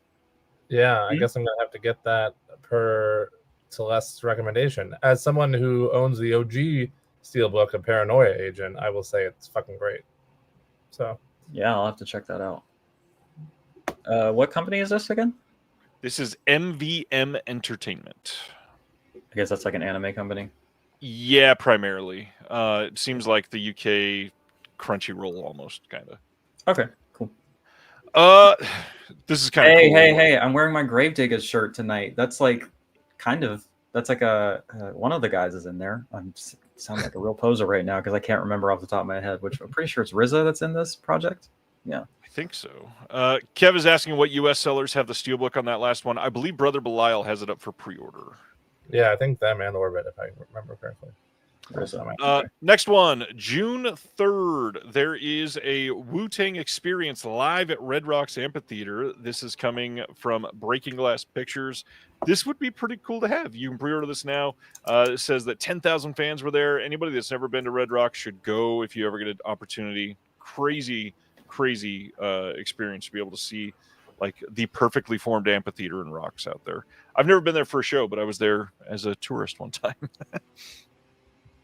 Is it like? Sorry, I was typing a comment. It's like it's like an especially good venue or something. Red Rock. It is a naturally formed amphitheater in the middle of the Colorado mountains. Yeah, it looks gorgeous. I've watched concerts on like Blu-ray there, but that's cool. In person. I saw the Pink Floyd film, the Pompeii Amphitheater. Yeah, IMAX recently. That was dope as fuck. So that's really cool. I'll have to make a point to see that at some point in my life if I can make the time and money and everything. Honestly, everyone's excited about Wu-Tang in the chat. Let's go. This next one already pre-ordered. I loved this movie. It was the perfect amount of weird for me. I didn't know this was A24. This played in my city for like a week, and then it disappeared, and I forgot about it. Yeah, it was so just weird, bizarre, and I loved it. The movie that Jeremy's talking about is The Legend of Ochi. This is coming from A24 on Blu-ray only, no 4K. This will be shipping in July. There's a commentary with the writer and director on here, some behind-the-scenes featurettes, deleted scenes, and then, as usual with these, A24 is doing the 6 postcards and all that stuff. Brendan's worried about the sale. He's saying how many titles left to do. Kind of a lot still, but we'll get there. I promise. It'll go quickly. I'm trying to breeze through. This movie. Hey, we need to take a minute on this one. This is essential stuff. We need to talk deeply about Peter Stormare's "Stand Your Ground" coming from Epic Pictures on June 10th. All right, that's enough on that one. Going to the next title. Here it is. Shout is releasing the Mario Bava collection on July 31st on Blu-ray in the US. This is a website exclusive. The booklet and poster are limited to the first 1,000 purchases. The overall box set limited to only 2,500. There's been a lot of speculation about this. So a couple things. Shout did not choose to release this on Blu-ray so that they could release it on 4K. They do not have access to 4K. That's not something that, consider the fact that they just released a blaxploitation set on 4K. If they had 4K rights, they would have done these on 4K. They can't get to it. They are incredibly expensive to license these, and the only real reason to get this is if you don't have the titles. This is something that most of these have been out of print for quite some time. Kino has released many of them. Arrow has released many of them in the UK. Now, this is the version to get in print right now. We got William asking, is Arrow coming? Honestly, probably not. Arrow probably will not be able to afford to get these right now, considering the announcement that we're going to talk about for Arrow in just a little bit. I think this is something that is just going to be languishing on Blu-ray for quite some time. And that's where we discuss the downsides to this set. One, most of these titles have a decade-old or older master that really need to look better because most of them do not look great. The main selling point for these before were really great Tim Lucas commentaries, and a lot of people are saying, no Tim Lucas commentaries, no buy. I got to be honest, a lot of the Tim Lucas commentaries, you can basically read all of the information in his book, which you can get right now on archive.org for free. So you don't necessarily need those commentaries. I will say, again, shout out to Shout, pun, 20 new commentaries on this set, 13 films across 12 discs, and they did 20 commentaries. Now, the downside of that is multiple of these films got 4 brand new commentaries, and some of these movies got nothing, which is a wild choice to choose in 2025. The other side of that is most of the people they chose for the extra features are kind of like very unheard of names. I think I know 1 or 2 people associated with the box set, and that's not necessarily a bad thing. It's just if you're going to entice people to buy it with 20 new commentaries, you would think you would spread the love out a little bit more on those, and they didn't choose to. Shout out to my local friend Bill Bria, who was on this set. Otherwise, I also don't really recognize the names, but I'm happy for him to be involved with this. Yeah, so 20 new commentaries. One of the only one that's super intriguing to me, Tracy Letts did a commentary for this, which is pretty cool. But yeah, they don't have all the versions of the films. They don't have some of the biggest names associated with Bava, like Tim Lucas or Troy Howarth. They just did not make a choice to make the box set as good as it could be, I think.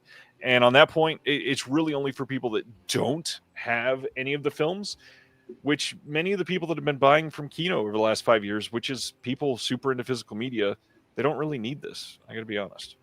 So I have 2 thoughts about this box set, and then I'll try to be brief. The first is that the amount of knowledge that is in your head is absolutely, completely insane. God bless your autistic superpower for this community. Where you were just like, well, you could, people are talking about these commentaries, but actually all of it is in this book that you can get at this exact link for free. It's like, okay, Ryan, calm down.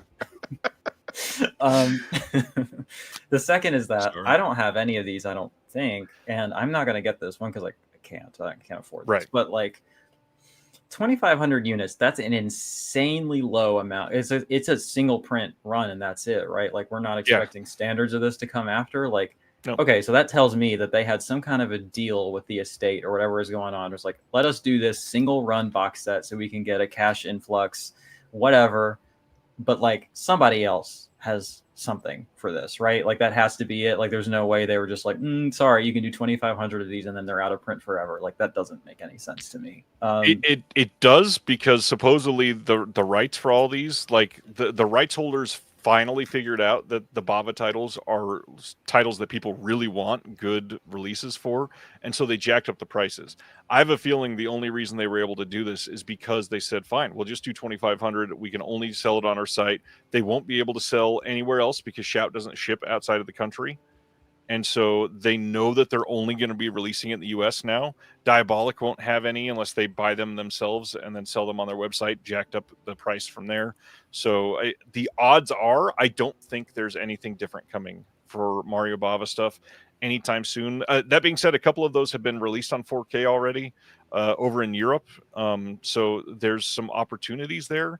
But we really do need access to the OCNs to make these right, and I don't see that happening for quite some time. So, okay, quick follow-up question, because Kino has released a handful of these recently. Like they reissued Whip in the Body, they reissued that's not Black the box Sabbath. set.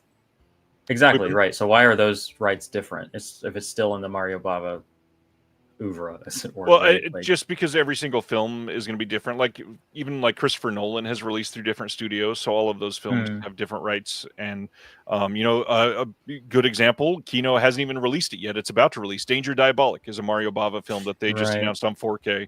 Planet of the Vampires too, right? That's another one. Yeah, okay. I guess I was assuming that it was like an estate thing, and so they were like hanging on to all of it, kind of similar to like the Russ Myers stuff or something like that. But if it's just, I don't know, in negotiating individual rights or whatever, they probably have like a certain era of Bava rights that they own for like all of these 18 years, and so they're trying to upcharge for those, because a lot of them, like Bay of Blood, are titles that people want, and they know, hey, if I hold out, I can get a lot more money for them.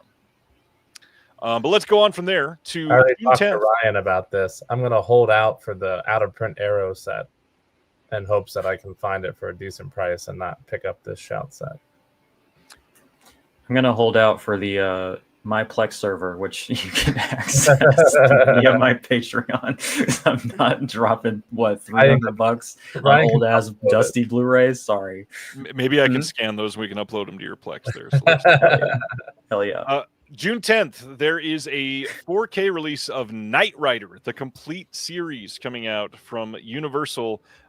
This is wild. First off, it's wild that they went with this god-awful Photoshop art on the cover. That's so bad. But it's crazy, too, that we're getting a 4K of Knight Rider. This is one, I've got a lot of questions coming in about like the original music, because that has been an issue for years. And Turbine over in Germany just did a like currently definitive release of this set on Blu-ray that has all the original music. Although some of it wasn't the original masters, they like cut some cues in there to match it. This is cool that it's happening. I'm hearing that it's brand new scans of the 35 millimeter camera negative for all of them. That doesn't mean that it's going to be the original audio, but we shall see at this point. Yo, it's crazy to me that Deaf Crocodile can commission the most beautiful artwork, and then fucking Universal is like the single prompt into Midjourney and calling it a day. Like, goddamn, dude. Somebody said, "Can you copy and paste this David Hasselhoff head not only on the cover of this windshield, but then look how awful it looks out of place on the spine." Anyways, it's rough, bro. It's real bad. Imprint has announced 3 more titles for their Imprint Asia line. These are all Shaw Brothers titles coming on July 30th out of Australia. These should all be region free, but you'll notice a couple of these have been released in the US and the UK before in the Arrow Shawscope Volume 3. I believe it's the first 2, and then the third one is going to be a brand new release. This first one is The Lady Hermit. This one is going to have a new commentary by Sam Deegan. There's also a new interview with scholar Wayne Wong. The second title is The 14 Amazons. This one has a new commentary by the one and only Mike Leader. Shout out Big Mike. New interview with Wayne Wong on this one as well. And then the new one, never been released on Blu-ray anywhere else in the world.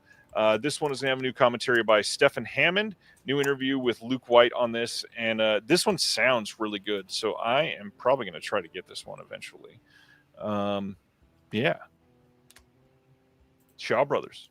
Still tons of titles coming. Umbrella, a company that Jeremy Long loves quite a bit, just had their newest announcements. They were going to announce 4 titles. One of them got delayed. So let's talk about these. The first one, September 3rd, 4K of Black Sheep, the Kiwi gore sheep experimentation movie is getting released. This one has a new interview with the director, new from Bad Taste to Black Sheep, mapping the gory history of New Zealand slapstick. Love that extra. New genetic experiments gone wrong in film with David Michael Brown, some other interviews, some commentaries, lots of stuff coming in here. Plus you can get a shirt and all kinds of stuff. I love Black Sheep. This movie is hilarious and fun. Oh yeah, genuinely. Yeah, this movie is great. It's a blast. Can I just say sheer terror as a tagline? 10 out of 10, no notes, absolute banger. All right, I'm adding that to the watch list. It's a lot of fun. It's not like high art or anything, but like if you love old Peter Jackson stuff, it's got a lot of the same sensibilities. I believe there's CGI, Gary. I believe it's a mix. This is I believe there are certain ones that are puppets. Yes, 2006. I thought this was like way more like last year or something. It's a lot of fun. No. I saw this like right when I was going to college and stuff like that. So yeah. Well, I would wear that shirt. Yeah, it's a good shirt. And I saw it back in elementary school because I'm younger than you, Ryan. Just barely. No, just kidding. I was in high school. September 3rd, they're also doing a 4K release of Cypher from 2002. This is a movie that I've not seen. Jeremy Northam from Gosford Park is in this one, as well as Lucy Liu. This one is going to have a new audio commentary with Simon Murado and Tristan Fiddler. Some interviews. Yeah, lots of stuff coming on this. It's Umbrella sets. They have kind of changed their philosophy on releases, and they're all kind of incredible lately. They're doing better authoring on 4K discs. They're getting better extras. They're incredible packaging. They have risen in esteem for a lot of people in the boutique world. I fucking love them, honestly. And I'm super stoked about that Freaked announcement. I don't know what month that's coming, but it's supposed to be out before the end of the year, or announced before the end of the year at least. So we'll see. Yeah.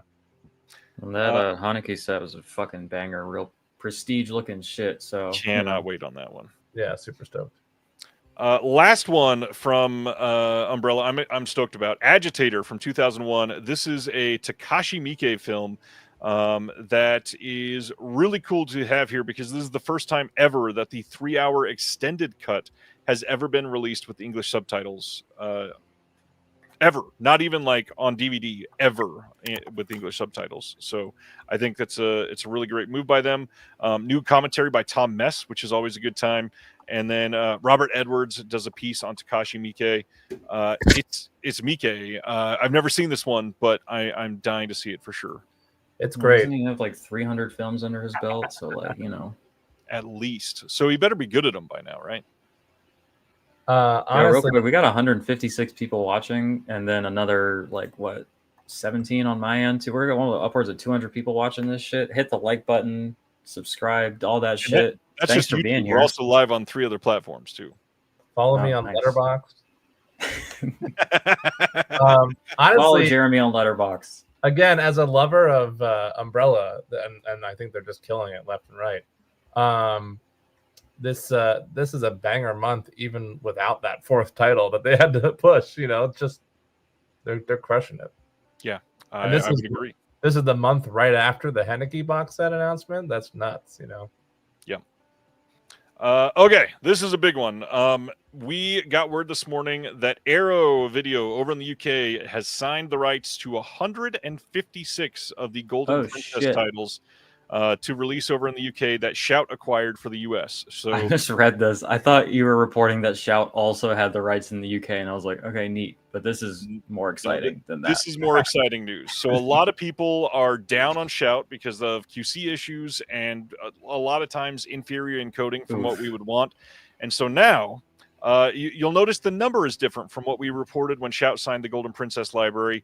Arrow is going to be releasing 156 of those titles. The main reason is some of those were already signed by 88 Films over in the UK. So like the Jet Li collection that Shout has already announced, 88 Films released those over there. Arrow will not be able to get the rights for those ones. So you are able to make a choice now. Do you want to get Shout titles for these? Or, and this is the hard part, if you are super impulsive, do you want to wait a little longer? Because Arrow is not starting to release these until 2026. And that means they are going to be at least probably 6 months behind Shout. That being said, they do better off the ring. Yeah, but if you know, like, they do you different know, you probably want to wait. This feels like it's a big L for Shout. It's really taking the wind out of their sails, and like a lot of people are going to be waiting now. I don't know. It's not though, because most people do not import from overseas, and then on top of that, most people just want these as soon as possible. They're still going to do great. Not to mention, let's be honest, Shout made a shit ton of money from Arrow signing this contract, so it's. Did they have to buy it from Shout? They bought the rights from Shout, and beyond that, if you're making decisions on this, rumor is that there are releases getting signed for France as well. And a Aussie company supposedly has a lot of these coming soon, eventually. So could you see an umbrella release of Hard Boiled? That could be possible eventually. Yeah. I think Arrows will have better features, which is I agree. I think also better authoring, like you said, Ryan. So point of order on the features, there were a couple titles last year that Shout and Arrow literally released the exact same disc. So they may have signed a contract that says they can't compete with Shout and just have the exact same disc released over in the UK. So we don't know that they will have better features. They could literally be identical. That would make the most sense, honestly. And then they would just have a bigger box, and then I would actually prefer to have the Shout because it would take less room. Yep. But so when it was announced that Shout had this, was it worldwide rights that were announced? Shout acquired worldwide rights for distribution. That being said, they're free to sell those rights to anyone in the world themselves. I couldn't remember if it was just in the US or if they had them just like full stop. Okay, they'll be fine. I wanted to make an L Factory joke, but I guess not. I guess they're doing okay. Shout is making a shit ton of money from acquiring these. And even like that being said, Factory, it cost them a shit ton of money to get that. So I think Walt Viking is right. Arrow's having a great year. I mean, not just this announcement in general. I think they're having a really good year. One could say they hit the bullseye. Also, John Peters said, I miss when Umbrella did Ozploitation. Didn't they just put out Volume 3 of Ozploitation? I don't even think it's been released yet. And they've also announced that they're doing special releases of New Zealand films. They're starting a special New Zealand line. They're going to be, I think they've announced 3 of those titles. Not available for pre-order yet, just that they're working on them. Yeah. You're still doing Aussie films literally almost every single month. So yeah, I thought so. They had 1 month without them. I think we'll be okay. Eureka today announced a couple titles. First, we've got Finis Terrae. This is from 1929. I most definitely mispronounced that. I'm sorry. This is coming on August 11th in the UK, August 12th in North America, getting a Blu-ray release. This is a French Impressionist film, and we've got some collector's booklet coming with this. We've got some archival writing on this. There's going to be a new interview with the critic and some visual essays. Supposedly this is great, and I am glad they got this. Eureka does some really good work on the classic Silence as well, so that's nice to see. Shout out Eureka. It's really underrated. Yeah, I like their Masters of Cinema series. I have a couple of those titles. Martial Law. This is a trilogy of film directed by Lo Wei. This is being called Wuxia World. These are films from 1968 and 1971. Yo, the what a fun theme park Wuxia World would be. You get to like fly around and shit. That'd be so sick. Everything is just a string play up there. You got The Black Butterfly, Death Valley, and Vengeance of a Snow Girl all in this box set. bonus features on this. We've got a limited collector's booklet with new writing, new commentaries on all three by Mike Leader and Arna Venema, new interview with Wayne Wong he's reporting on Low Way, and this looks like a really damn good release. This is coming in North America and the UK again, August 18th in the UK, August 19th in North America. Indicator was one of the last things to get announced today. We've got Storm Center from 1956 coming on Blu-ray in the UK only on August 18th. Loads of extras. It's Indicator. Just keep in mind, all of these are loaded. They always are. Next one is Bonjour Tristesse, I think is how you say that second word. Didn't they do this one already, or am I making that up? Is this a reissue? No. Indicator, as far as I know, has never reissued a limited edition. No, but the cover is familiar. So did somebody else put this out? This was released by Twilight Time previously. That's why. There's a remake of this that just came out that I didn't get a chance to catch, but it's supposed to be pretty good, both this and the remake. I swear somebody has this out like now. Could be. I'm not seeing anything. This is a 1958 film with Otto Preminger. You've got a lot of extras on this one as well. Again, brand new stuff and a lot of archival stuff. Terry says this is a great little film. Feels like it was made by a teenager as the novel was. Interesting. Okay, moving right along. The Liberation of L.B. Jones. This one, previously released by Imprint recently. This is coming on April 18th in the UK only. This is from 1970. And this one has some new extras, lots of archival stuff, new audio commentary by Brian Reisman and Mike Sargent. And this is supposed to be a great film. It's directed by William Wyler. I need to see it. William Wyler did The Big Country, I think, which is a really great film. But I haven't seen that one. That sounds right. And Justice for All is the next Indicator title. This is coming August 18th in the UK only. This is Did they fix the bass on this one?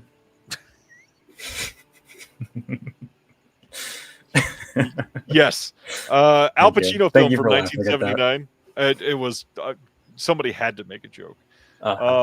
This one has new audio commentary with Alexandra Heller Nicholas and Josh Nelson. A bunch of archival stuff coming on this release. And it's for a lot of people, peak Pacino. Thanks. I appreciate that. Did you guys see my Instagram story that showed that Al Pacino has a Shrek phone case? No, but that's hard. He has a Shrek iPhone case. Hell yeah. As captured by me at a Q&A at the Arrow. I just thought it was very important to point out. You want a quick hot take? The snare on Saint Anger is good. I'm not joking. I think it sounds sick. Okay. We have a sale launching in 30 minutes. August 19th in the US this time. Indicator is releasing The Rainbow Jacket from 1954. This is an Ealing Studios film that was directed by Basil Dearden and Michael Relf. You've got new and archival extras as usual because Indicator frickin' kills it on all of their stuff, as we are seeing in the chat. And then finally, same director duo. We got Out of the Clouds coming on August 19th in the US only as well. Again, lots of new extras, lots of archival extras. This one has two presentations of the film, the UK theatrical and the shorter US theatrical as well. Jack saying he's seeing Metallica next week. Nice. That's one of the like big bands that I've never seen that I would like to at some point. All right. Nicolas Cage in The Surfer. This is coming on Blu-ray on July 14th over in the UK. I saw a lot of people asking where the US release is for this one. This kind of just like quietly got released not too long ago. I could see this getting a Blu-ray release probably later this year. It's Nick Cage. His stuff always sells, so somebody will release it. But it's coming. It's just very recent to the theatrical run. So I saw this maybe late last week, something like that. Jeremy, I don't know if you've seen it, but I loved it. I thought it was great. I agree, Celeste. I loved it too. I really liked it a lot. I got to see it with a Nick Cage Q&A, which was a real treat. Nice. Tell It's from the same director as Vivarium, which is a underrated gem for me. If anybody hasn't seen Vivarium with Jesse Eisenberg and Imogen Poots. Second Imogen shout out tonight. Look at that. But yeah, I love The Surfer. Highly recommend. I thought it was great. It's really it reminded me a lot of The Swimmer, actually, kind of narratively and structurally. But it's way grosser than that. Like, there's stuff in this that made me like, it's fucking disgusting. It's pretty now rough. I'm in. Yeah, it's shot really well and uniquely too. The editing is unique as well, and Cage gives a great performance, but great and not just the like Cage way that we love to see him, where he's like over the top. Also, just like actually genuinely good performance. No, he's great. Yeah. It's a banger. I recommend it. All right. I guess that's it. Except for another shout out to the Patreon. If you want to sign up on Patreon. Link is in the description below. Shout out to Marvin Battle, who just gave another donation via PayPal. Jeremy's met Marvin in person a handful of times, so that's always nice to see. Oh, Marvin is a great guy. I love Marvin.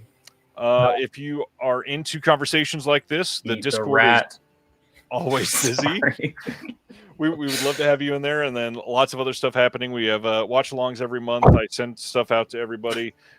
We've got all kinds of stuff happening in the next couple months that I'm trying to do exclusive for it. Last thing, really quickly, what's coming out next week? Kingdom of Heaven 4K Steelbook, which is really hard to find already unless you get the UK one, which costs like $12 more. So check that out. Although there is a standard in the UK, not in the US, so you might want that one. Kingpin 4K from Kino Lorber, Wayne's World 2 4K from Kino, Scent of a Woman 4K from Shout Factory. Jeremy's like stabbing his microphone. Sky Captain the World of Cleaning. We've heard it like 6 times tonight. Yeah. Sky Captain the World of Tomorrow 4K from Shout as well. The Starman 4K Steelbook coming from Sony themselves. Is Bottoms finally out? Bottoms is finally out, shipping from Orbit. I think Ronnie got their copy today, actually, or somebody did. The day the Earth blew up. They were doing it in 4K because like it really just should be. That's a bummer. Yo, you're gonna have to give me the floor for a second. The Day the Earth Blew Up is one of the best films of the year. It is so fucking good. I love it so much. I heard nothing but good things, and I'm very excited about it. It is genuinely great. It's so good. Like Celeste in it. He does. Bottom's finally getting released next week. The Three Musketeers and the Four Musketeers from Criterion. Lean on Me from Warner Archive. House of Psychotic Women Volume 2 from Severin. Bone Sickness getting its standard from Saturn's Core, and I know that one's been a little hard to get because it's been a quite popular title. In My Skin 4K standard from Severin. Mystery Street from Warner Archive. Killer of Sheep 4K. Killer Sheep, early candidate for the release of the year. That movie is fucking amazing. The supplements on that are great too. They ported over the old commentary. His commentary tracks are incredible. I could listen to Charles Burnett read the phone book. Like, that man is a genius, and he's just so great. And that movie is amazing. Been waiting for it for years. I watched the old DVD, and it's going to be so sick to see this on 4K. So excellent. Terror in the Fog, the Wallace Crummy set from Eureka, finally shipping. Stoked to see that good one. Artwork. Been very excited for that. Cauldron should be sending out Bravito Giallo here in the next week or two. Oh, hell yeah. Suddenly in the Dark should be shipping in a couple weeks from TerraVision. I believe that's finally through QC and in replication at the moment. Levian Rose and Three Comrades from Warner Archive also releasing next week. Treasures of Soviet Animation from the one and only Deaf Crocodile is shipping now, especially if you got the deluxe edition. Hell yeah. Don't you dare skip over Rats. What's this Honda? I saw Rats at the one movie theater in Los Angeles that was showing it, and I gotta say, it's really fun. Super unique. It's just the standard edition. Okay. Rhapsody in Blue from Warner Archive releasing next week. Queer. What is this Honda? Why am I getting ads on there? Queer from Blu-ray.com has been so annoying about the ad blocker recently. It's been a nightmare, dude. The Prosecutor 4K from Wellgo USA. Audie Murphy Collection number 4 from Kino. I'll Sleep When I'm Dead from Kino. World War II veteran, hero, American hero. All kneel in respect. Chris was cracking me up with his bits about Audie Murphy. Devil Sword is going to be shipping probably in a couple weeks from TerraVision as well. That will not be out next Tuesday, but shipping soon. Alto Knights, if you want to see Robert De Niro play 2 roles badly, that will be coming out as well. I skipped that one. I just could not force myself to care enough to go see that. I got to be honest. Yeah. Nathan Hayes from Kino Lorber, Gate of Flesh from 88 Films, Playground, The Soul Tangler getting its standard release. Shoestring Slashers within too, but that looks good. Yes, I did. Shoestring Slashers Volume 1 from TerraVision also shipping soon. A Better Place from the Smod Castle line of MVD coming soon. Magnificent 7 Deadly Sins from Kino Lorber. Steppenwolf from Arrow. And there's a lot of stuff coming out next week. Wowzers. Women in the Yard. A lot of packages in the mail soon. Hamilton and Putty Hill from Oscilloscope. I think you already got that one in. Oh, I did get that one already. One monitoring this man's fucking mail. Yes. You've got like access to his to be fair, I post Ring camera or whatever. I have I sign into his informed delivery. I post all my pickups in his Discord. I can do that in your Discord too now, Celeste. Mm-hmm. You should. And that's all I got. That's most of them. I glossed over a couple of these, so sorry. There are 2 releases called Rats. That's funny. And that's it. The other one was Severin? Yes, Severin, and then one of the partner labels is the other one. There's enough rats to go around.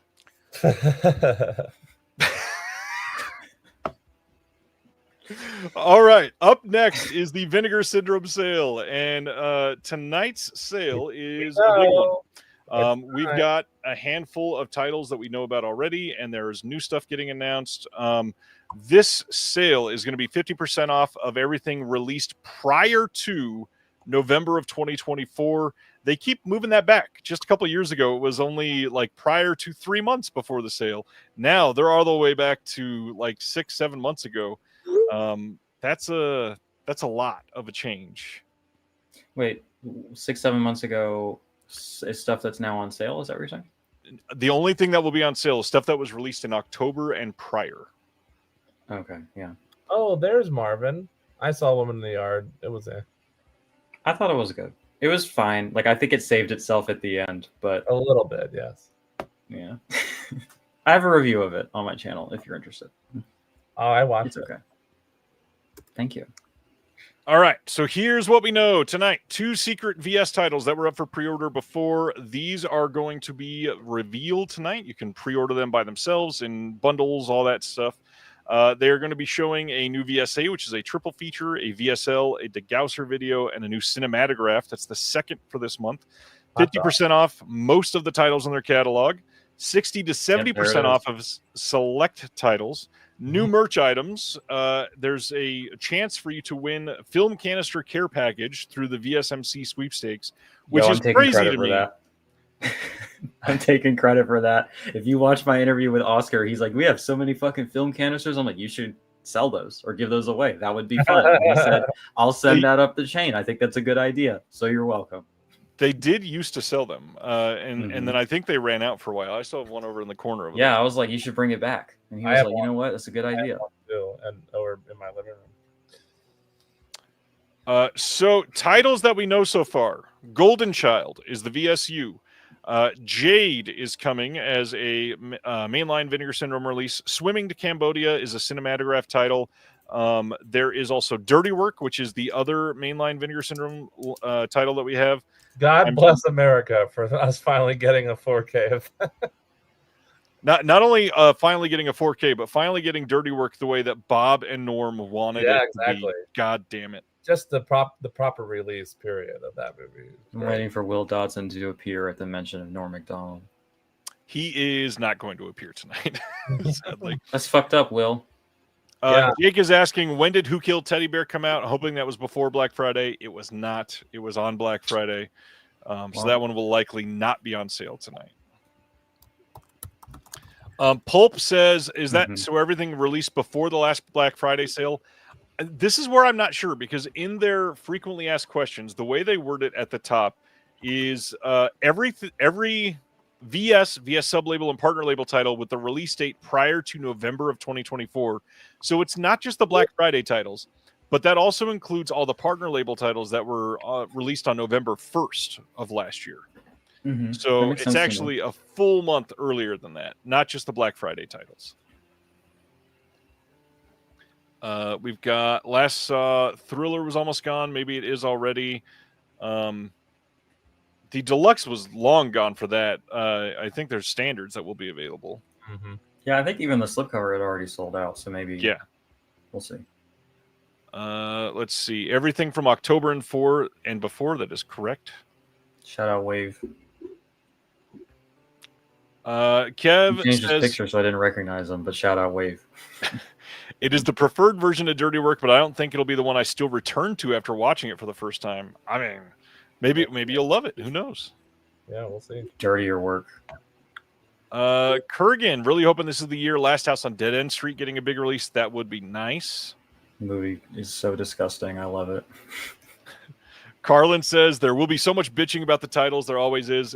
Yes, if you listen right now intently, you can already hear the complaining. Their Congo 50% off is still what, $35? That's a lot for Congo. I'll give you one more, Jim. I don't even think that's 50% off on the sale. I think that was a Black Friday title. So that will still not be on sale probably. Yeah, this is going to be a big sale though for them. Just the amount of work that has gone into some of these studio titles, which I know turned some people off. Let's be honest though, Vinegar Syndrome is now second in the US pretty much to Criterion for boutique physical media. There's no arguing that they sell a shit ton of releases. Well, maybe Arrow, because Arrow is in like retail stuff too. I don't know. They got big stuff. Or the Noble. Yes, and I think the only thing that I could use to out-argue that is Vinegar Syndrome is releasing like 3 times as many titles as Arrow. That's true. Well, then what about Kino? Kino's does pretty big numbers, I think, right? They definitely do during their sales. That's for sure. Yeah. I don't know, though. It does feel like VS is kind of the one. So, which is weird to me because they're not even in stores. Like, it seems like they're not even interested. It's like we got. Yeah, they're definitely not in any big stores. That's for sure.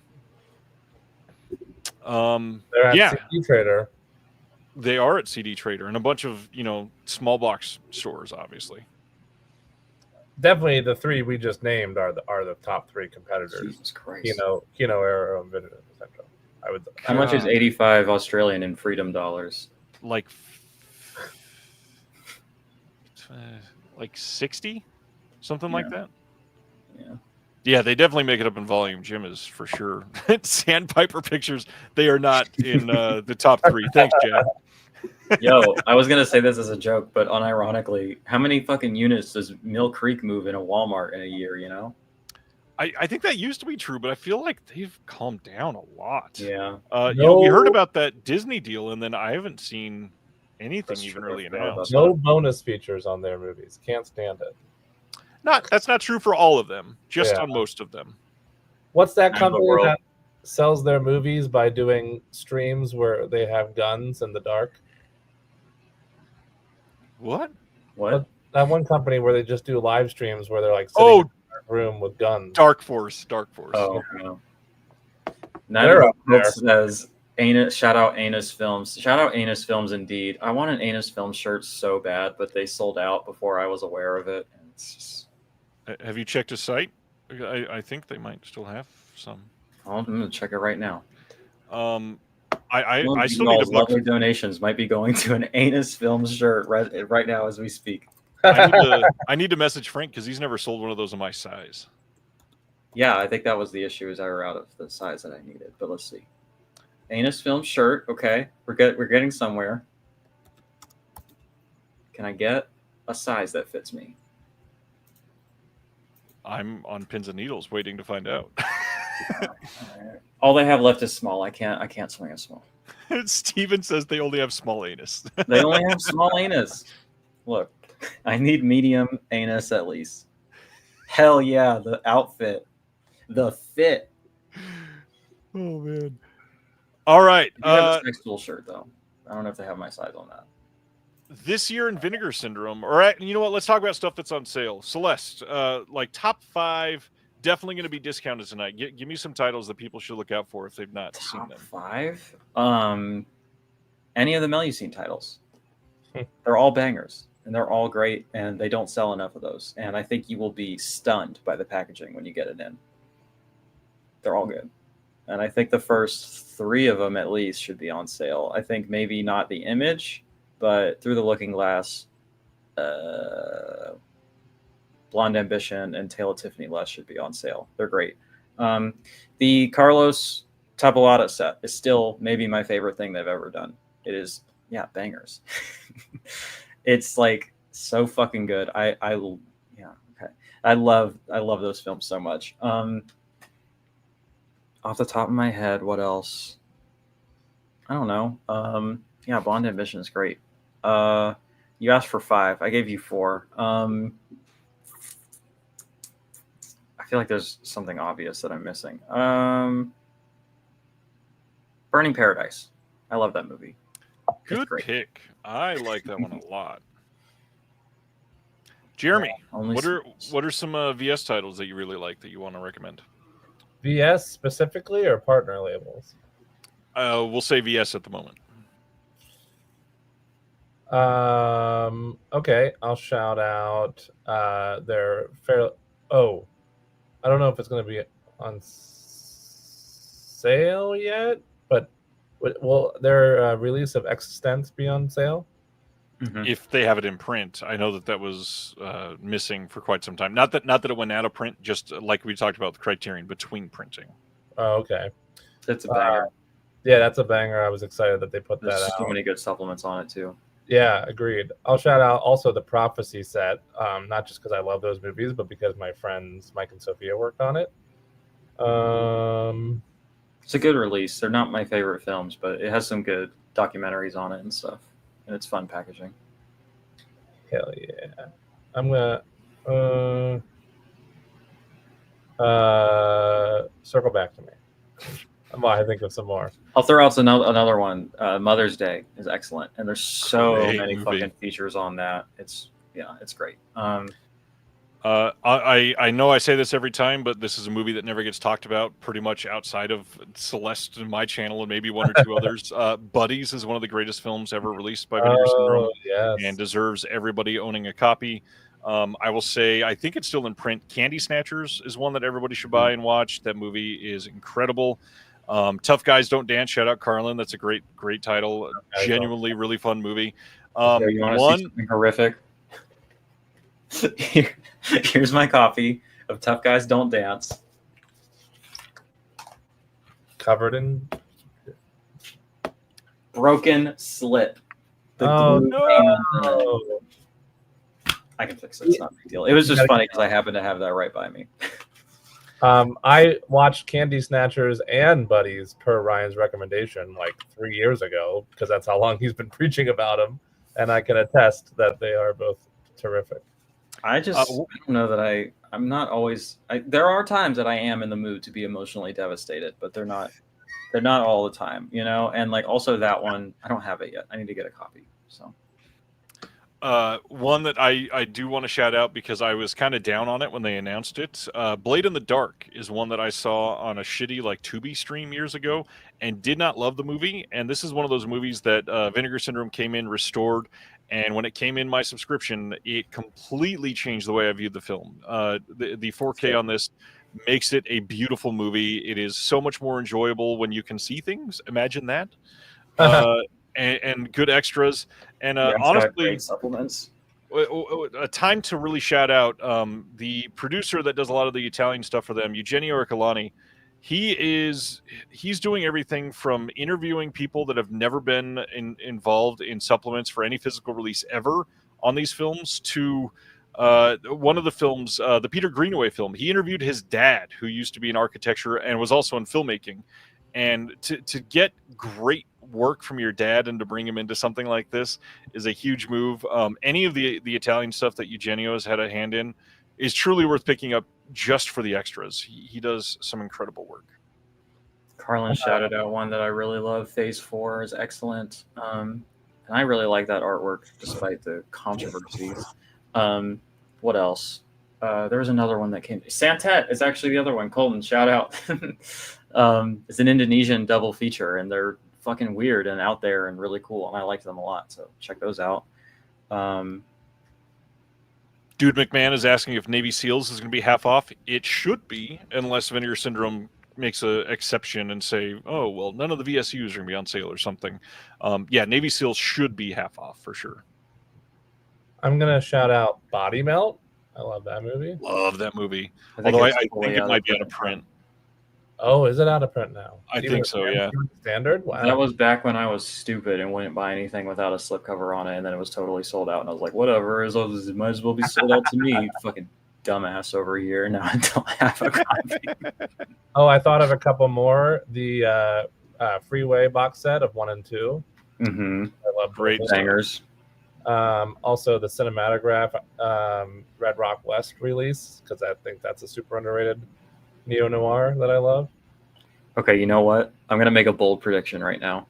Oh, Singapore Sling fucking rips. Go get that one. That is real depraved freak shit for the real depraved freaks. That one for sure. You talking about Freeway made me think. They've done Freeway 2, and they've done Ted Bundy, which I actually really like, and I recommend. That movie's nasty and uncomfortable. Is this a shout out that they're going to do another Matthew Bright film? There's only one left. He's only done 4 films, and the 4th one is Tiptoes, which is very VS coded. And you know what? I'm going to call it now. If they put out Tiptoes, that'd be crazy. Yeah. Are you ready for a hot take? I don't hate that movie. It's not bad. I think it's okay. It's wildly offensive, but like that's kind of his thing. Wildly offensive. Sandro is asking, refresh my memory, subscribers can get anything put out this year as long as it's in stock for the standard 50% off until subscriptions end. Is that correct? There's a lot of vagueness in this question. Subscribers can't get like standard VS releases at 50% off that came out this year. And you can buy as many as you want. That's like regular price, but yeah, as regular priced. But yeah, you can't just get like a second copy of Dirty Work for 50% off. No. Yeah. You can get VSUs that have come out this year at 50% off, VSAs, VSLs, DeGausser, all of those that came out while you were a subscriber. Oh, and Cinematograph too, of course. Including all the ones that are brand new tonight. If you're a subscriber, you can get all those for 50% off, but you cannot get a second copy of a VS title that came out this year for 50% off. I'll tell you what, I watched Phase 4 not that long ago with friend of the show, Alex, who I mentioned earlier, and had never seen it, and I really enjoyed that one too. Nice. So I'll recommend that. All right. I was not expecting you to go to bat for Tiptoes with me. I appreciate that. I'm all about it. I've something oddly has always struck me with Matthew Bright, and yeah, I'm on his wavelength. Like ever since Forbidden Zone, everything I've seen, I'm like, this is so weird, and like, I don't know. It's they're all kind of like gross and offensive in different ways, and that's like his attempt at like a mainstream rom-com, and like he can't do it. He has to be about it. And I'm just like, all right. Speaking of that, and this is way off topic, but it seems that Severin is advertising a 4K scan of Razorblade Smile, I think it's 1998 vampire movie, which in a way kind of reminds me of some Matthew Bright stuff, and I'm stoked that is going to be getting a disc release later this year. Cannot wait for Razorblade Smile. I will say real quick, just for a real cynical plug, just real chill hours right now. If anybody in the chat really feels strongly that I should buy something, send me a tip through PayPal, and then like on the thing, it lets you write a message. You can write down the title you want me to get, and I'll buy it if you buy it for me. So that's my thing. Look, real quick though, the thing is, okay, I'm gonna be vulnerable with you all for a second. I'm moving next month. It's gonna be really expensive, and you know what? My parents told me that they were gonna help me with the deposit, and then they kind of called me and were just like, "JK, we decided we're not helping you at all anymore forever. So fuck you." And my friend that I'm moving in with had already paid the whole deposit, and so he just got stuck with it, and now I have to like slowly pay him for my part of the deposit. So that's what we're doing. It's been real fun in my house. So I appreciate all the support so far, but if you want me to spend money on frivolous things, I am happy to, but you know, that's the way we got to do it, I think. So that was a fun conversation that I had. All right, we got like Bat Pussy. I have that one. I haven't seen it yet. It's an interesting watch, that's for sure. Partner labels. We got about 5 minutes. Any partner label shout outs that will definitely be on sale. So stuff that came out before October of last year. It's hard Full to keep time. who's even stuck around. Shiva Baby. Yeah, that one. Hearts Beat Loud. The Sweet East. I'm just naming some movies I You like. could get Shiva Baby, and you could get Bottoms from Kino Lorber. A nice double feature. It's a great. There's another Rachel Sennett that was released by Yellowvale or Funny. Oh yeah, yeah, it used to be Oh, funny. yeah. There you go. which I'm just blanking. It's been a minute since I've thought about all this stuff. Literally all I can think of is labels that have left. I'm trying to there has to be one that I can think F of. Crocodile, Thanks, Jim. I appreciate that. TerraVision. Yeah, I'm trying to think of some more besides the ones The I Corn always. Shucker. I fucking love the Corn Shucker. Get that. Yeah, that was a VHS good Hit one. Fest. I always say Shiva Baby. I always say Hearts Beat Loud. I always say the Adam Rifkin Festival because he's a friend of mine. Support Adam Rifkin. I don't know. Dustin. Yeah, I've been waiting for because that feels like a group watch, so I've been waiting for the right opportunity. Yeah, that would be a fun one to have a live reaction video on Patreon. Oh, another partner label I'll shout out, A Wounded Fawn. My friend Travis Stevens directed that. I know that's one of the fastest selling partner labels titles in history, right? It's top 15. Dude Bro Party Massacre 3, that's a good one. Great title. Adult Swim. Another one that Jeremy only watched because I told him about it. Adult Swim Yule Log is another good one. That one might not make the sale. I don't remember what month that one came out last time. If you're feeling freaky, autoerotic was decent. Colton is asking, are the Haas films from Yellowvale still in print? I believe at least standards are. Because I don't think... shouted out Falcon Lake earlier. That one's really great. I think that's Yellowvale too. Did Fun City Editions leave OCN? Yes. No. They are still out there and doing great work. Still support them. Maze is a banger. Fear.com. Murder Party. 2 titles that will definitely not be on sale. Oh, then neither will Dude Bro Party Massacre 3. It came out at the same time. I feel like that was last year, but I could be wrong. Yeah, Dude Bro Party Massacre 3 came out long before both of those, I believe. I'm looking at my subscriber box photo right now, and it's in the same stack as Murder Party and Fear.com. Do you only buy stuff on day one? I don't think you do. I think you wait on some of them. Not usually. According to my records. No, just kidding. All right, we got 2 more minutes. Shout out some more recommendations. I remember because that was a banger month. I think it was all the same month. The thing is, I don't have the website in front of me because it's closed. Oh, I agree with Jack. If we somehow got the dark backward, I don't know if Vinegar Syndrome put that out, but I love that movie. Adam Rifkin. I know of a couple labels trying to get it. Oof. What's the holdup? Is it not a good print? I don't know, actually. Oh, the reflecting skin is excellent. That's a good shout, Carlin. We haven't even talked guesses. There's a bunch of really good guesses. I gave my guess. Tiptoes. Tiptoes to the moon. Let's go. We have 2 minutes to talk guesses. Good Bar is a good one. Unfortunately, will not be on sale. Probably. The Chile doc is supposed to be great. I need to watch that pulp. I've heard it's incredible. Oh, From Beyond is a banger. Shout out Dustin. Anyone like Summer of '84? Been sleeping on it, but it looks interesting. I've really liked Summer of '84. I do too. Yeah, I like that a lot. Yeah. I'm scrolling back through the chat to see what I missed, and somebody recommended Pale Blood, which I really like too. Oh yeah, the Cardona set number 3 would be cool. I really like both of those, by the way. The Rene Cardona sets. I like both of them. I don't think probably it be could dirt be cheap. I don't think we're going to get Stigmata, Kev, because I believe that was just recently re-released by Sandpiper. I mean, theoretically, I guess VS could have 4K rights, but I would guess probably not. Stigmata is a really great Bauhaus song. All right, we are down to 15 seconds. Refresh. Sandpiper's Kev's favorite label. I want to know, is anybody out there like, man, I cannot wait for the next wave of Sandpiper titles? Yeah, but do they sell their movies in a dark room with guns? No, probably not. That's copywritten. Oh. All right, so we've got... Let's hear Jessica to Death. Damn, bro. Love that movie. The Dark Half on 4K, another George A. Romero. So close to the dark backwards. Iron Angels 1 through 3 is the next VSA. Charlie One Eye is the VSL. The Breathless remake gets a 4K from Cinematograph, which is really interesting because I believe Fun City released that on Blu-ray. Did they scoop that? I assumed it must be something else.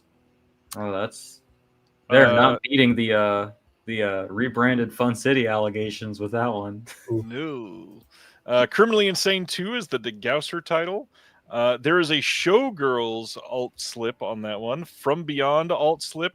And then Amityville Horror alt slip. Okay. We've got Criminally Insane Deluxe VHS.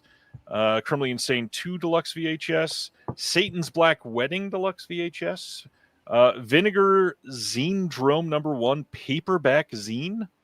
They're coming for the Physical Media Advocate. Siren of Death limited edition screen print.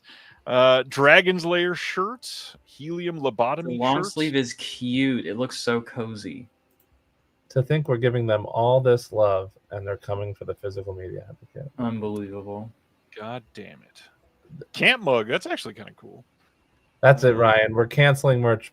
They got a dog bowl. Yo, shout out the furries in the chat. Val, where are you at? You still here? Yo, get your fucking puppy bowl. What in the hell? Degausser video soap. Oh my word. Bro, for $18. Come on, man. They already sold one, it looks like. One bar of 4-inch by 2.5-inch soap. For a product that disintegrates. Literally. Honestly, yeah, that's how I feel about like A24 is always putting out candles of things. Like, and I'm just like, I don't know if I want to spend $60. Cinematograph mug is cute. It's got a cat on it. Let's see. The New York Ripper 2 is the next Ibon Press title that you can pick up. The comic books. God, lots of stuff in the book side. But now, let's go over and refresh Melusine. We've got A Girl's Best Friend. Yeah, I should probably obscure that slightly. That's the next Quality X title. We've got Hot and Saucy Pizza Girls, Hot Legs, and California Gigolo in a triple feature. Hot and Saucy Pizza Girls. People need that on Blu-ray. Hot and Saucy shirt, Orgy Butter, Melusine soap. Well, at least that one is practical.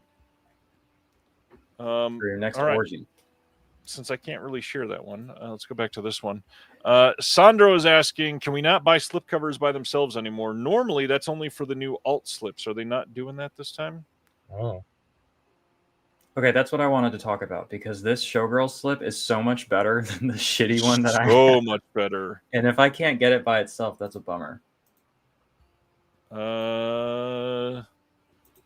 It looks like they do not have it. Now, that being said, it may come back where it was an error and they realize in like 3 hours that it was supposed to be there. So I would give that one some time. They explain it. They do. Yeah, this is a brand new limited edition slip, originally released under our VSU. The deluxe magnet clasp was limited to 12,000, sold out. Due to licensor constraints, we are not allowed to sell slip-only editions of Showgirls. As such, we have decided to dramatically reduce the price of the new variant slip and the 4K option. So it's like only $22.99. It's like a standard limited sort of deal where you can't. It's not going to fit the slipcase, and it's not going to have the booklet and stuff. Yeah. So it's like a pared down. Meaning you have to rebuy the movie if you already have I am tempted to rebuy it and sell my out of print one, because I don't know that I need the booklet. I'll just take pictures of the essays and then, I like this better. I might get this. It does look great. I got to be honest. I think I prefer the From Beyond one as well. Yeah, the From Beyond one, I don't know that I prefer it, but it's sick. The Amityville Horror one is kind of awful, if I'm being honest. And that was one of their best slips, I thought. It's just, there's not a lot going on. It's minimalist. I loved the original slipcover. I think it's. It was a really good slip, yeah. Yeah, this From Beyond one is nasty. I'm a fan. 5,000. So let's take a look at some of these new titles. Let's go with the Dark Half first. This is coming in a hard box and then a slipcover on the inside. Here's the art on the slip. This is directed by George A. Romero, starring Timothy Hutton, Amy Madigan, Michael Rooker. We've got newly scanned and restored in 4K commentary track with George A. Romero. Jeremy, you think that's a new commentary?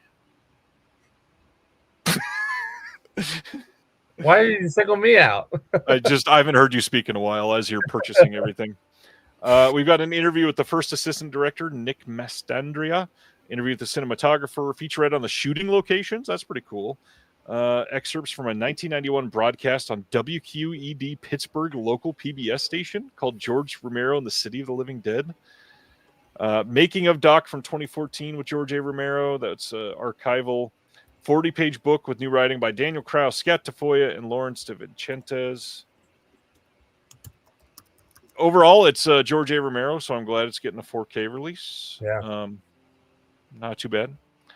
Let's Scare Jessica to Death, also getting one of their hard case and then slipcover on the inside release. That's exciting. I got to be honest. I think this movie is a masterpiece. I got to be honest. I didn't love it when I watched it. I thought it was okay, but I think I'm wrong, and I think I need to reassess it. And I love that artwork, so that's very cool. So this is 4K scan, 2-disc set, 4K, and a Region A locked Blu-ray. Commentary with the director, moderated by Justin LaLiberty. Commentary with Kim Newman and Sean Hogan. Interview with the director. Interview with the co-producer. Interview with the composer. Interview with Stephen Thrower. 40-page book with writing by Molly Henry, Quatoya Murray, and Jason Bailey. Genuinely great movie. If you've never seen Let's Scare Jessica to Death, check it out.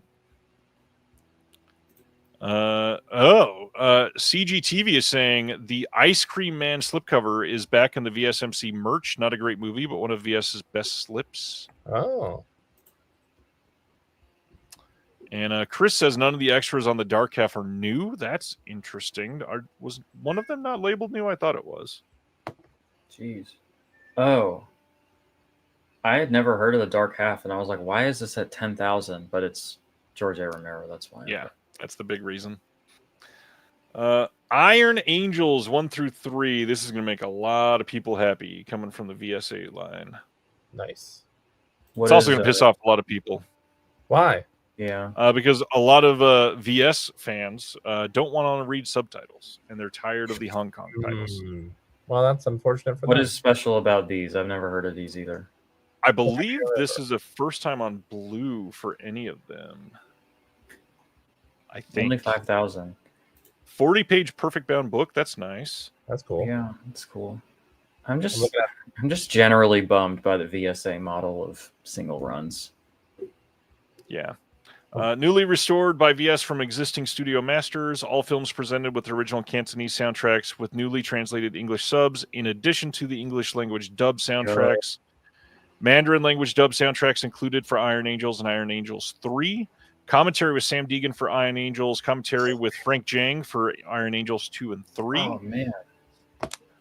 Discussion the names with on this are crazy. Elaine Louis and Arnaud Lanouk. Interview with Johnny Lee. Interview with Raymond Long. Interview with Stanley Tong. Video essay by Frankie Balboa. Original trailers. New essays by Michelle Kisner, Madeline Sutton, and Erica Schultz. Good God. Wow. I know. We got Michelle, we got Erica, we got Sam, and we got Frank. It's just like the fucking all-star team going on right here. This is like... This is a crazy worth release. that alone. I'm scrolling through some of the pictures on this one, and it looks super fun. I wonder, okay, so for Breathless, what kind of difference in supplements do you think we're talking about here? Let's pull that one up first then. It is a 4K, so that's obviously going to be different than the Fun City Blu-ray. 2-disc set, new audio commentary with the director and Jim McBride, who co-wrote it, moderated by Justin LaLiberty. New commentary by Travis Woods. New video interview with Jim McBride. New video interview with Jane Jenkins, who is the casting director. New visual essay by Daniel Kramer. Some deleted scenes, alternate ending with audio commentary by Jim McBride. And then booklet essays with Justin LaLiberty, Justin Perez-Smith, and Kristen Yunsu Kim, as well as some original production notes and lobby cards. All of it is new, so you need both. If you're everything except for the deleted scenes and alternate ending, yes. So if you're a big fan of Breathless, which I am. I bought it when it came out, and I still haven't watched it, so I have no business buying it again. Charlie One Eye is the VSL. This is the slipcover on this one. Slipcover limited to 4,000. Tony Stella art. It looks like it. Yeah, designed by Tony Stella. I love it when I can see something and instantly recognize who did it. Yeah. Unusually racially focused entry in the canon of the anti-Western. Love that sentence. Newly scanned and restored in 4K from the 35mm OCN. Commentary with Toby Rohn. Making a featurette with the first AD, Nick Granby. The first assistant editor, Jeffrey Mackerel. The boom operator and continuity supervisor. We got an interview with the first AD, Jeffrey Mackerel, outside of the making of. Interview with the composer. Blaxploitation film historian Josiah Howard speaks on Richard Roundtree's career. Conversation with Thelma director Josh Margolin, and a 16-page book with an essay by Jordan Searles. This looks sick. Yeah, this looks like a pretty decent release. I'm kind of surprised they didn't do 4K on this one, considering... Yeah, me too. It was restored in 4K. And then DeGausser, we've got Criminally Insane 2. Oh, okay. Is this got Homegirl in it again? Another one I watched with a friend of the show, Crazy Alex. Too. It's not good. The first one. I watched that with you too. Oh, you were there, yeah. I liked the first one quite a bit. Oh yeah, I love it. Yeah, it's great. This is another one from the Nick Millard archive that they signed, and so we had Criminally Insane and the other double feature title from last year. So this is from that one. This is newly transferred and restored from the Best Surviving Tape Master. Commentary with the Hysteria Continues. Dr. Bloodbath, a 57-minute shot-on-video feature from Nick Millard from 1987. 23-minute shot-on-video TV pilot by Nick Millard. Oh. And then another 25-minute shot-on-video TV pilot by Nick Millard. Though that's super interesting to include. Huh. Yeah, some good stuff. Shout out our friends in the Hysteria Continues.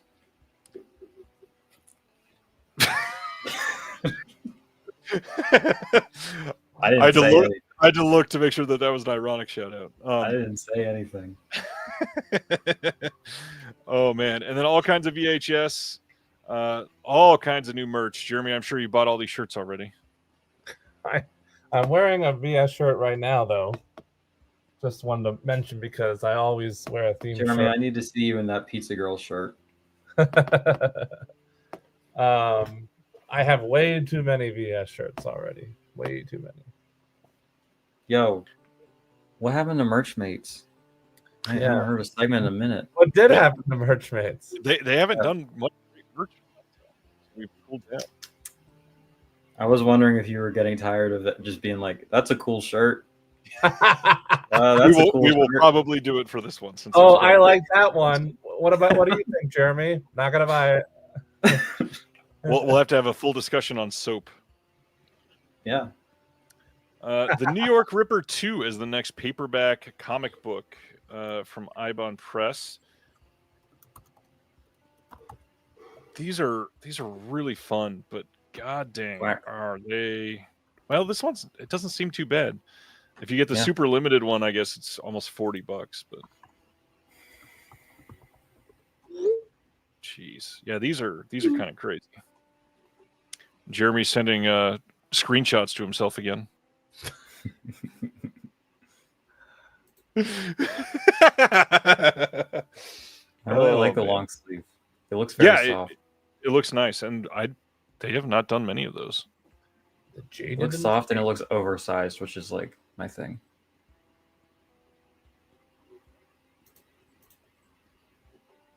Vinegar Syndrome Through Space and Time.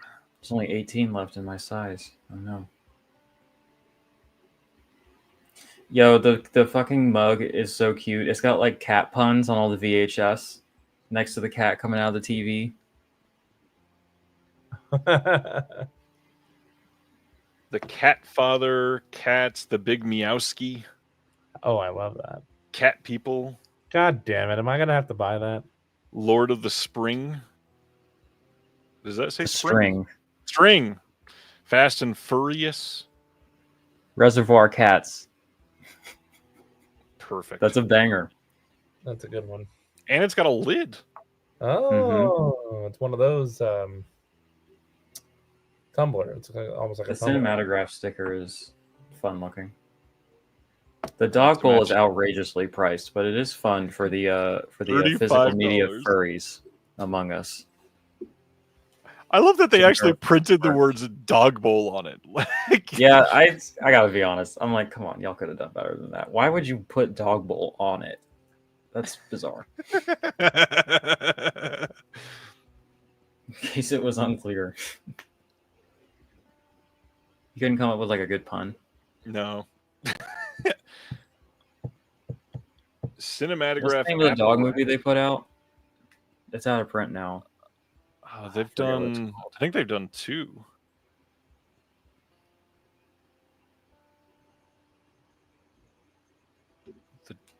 Let me see if I can just type in dog to remember.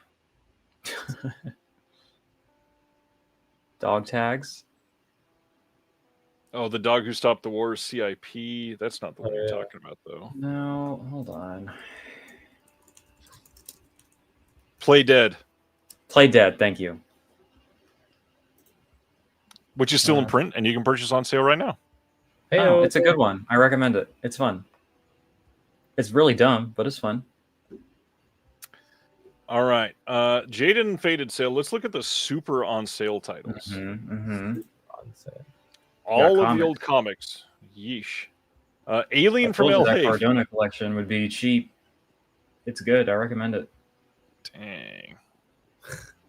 If you can stomach animal cruelty, because it's in a lot of them. But, yeah. Gotta get this Ice Cream Man slip. All right, what's on the partner label side? We got 29 films on that side. 70% off. Shit and champagne. Get that shit. Savage Harvest is pretty good. Oh, Adam Rifkin's on the 70% off. For $11.99. Buy it, everybody. Also, I actually really liked With Love and a Major Organ. So I'd recommend that on the 70% off.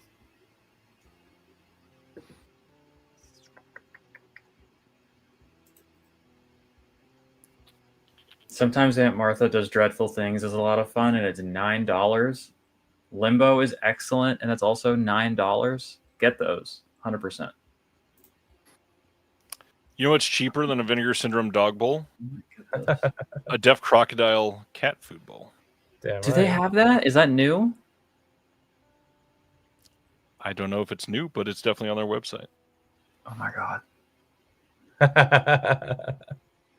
Oh my god. That's so cute. Oh, That's- I agree with Stan.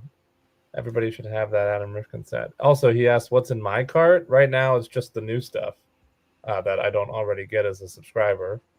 I have not put anything else in the cart yet. Hard recommend. Should not have used that word. Definitely recommend The Leather Boys. Great movie. You gotta own that. You hard recommend it. I do. Stick to your guns, Ryan. I know. I'm glad I did this. Jeremy loves this one too for Mad Men only.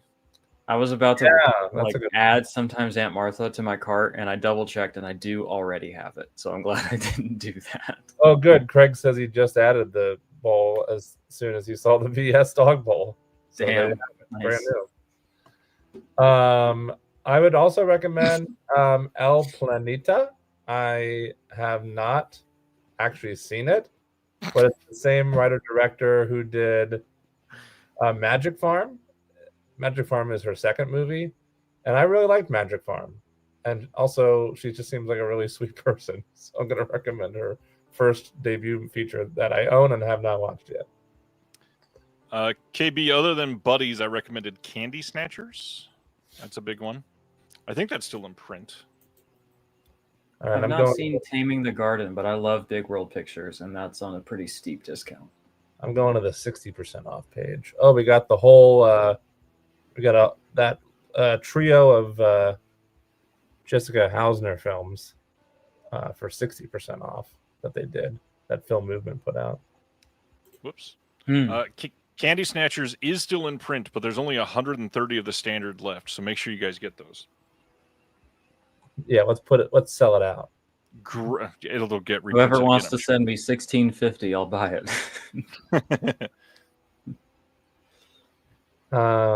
Let's see. I'm looking at the 60% off page. Girl School Screamers is fun. People don't like that one, but I think it's decent. Cardona Volume 2. I like that one. Some good films in that. Make sure you buy all the ETR Media movies. Michelle bought the cat mug because yeah. Honestly, it's great. I might actually get it, to be honest. And I don't even drink coffee. You can drink whatever you want in it. Are you sure? What do you drink in the morning? Orange juice? Usually water. I mean, I guess you could drink water. Oh, look. You could use it as a cat bowl.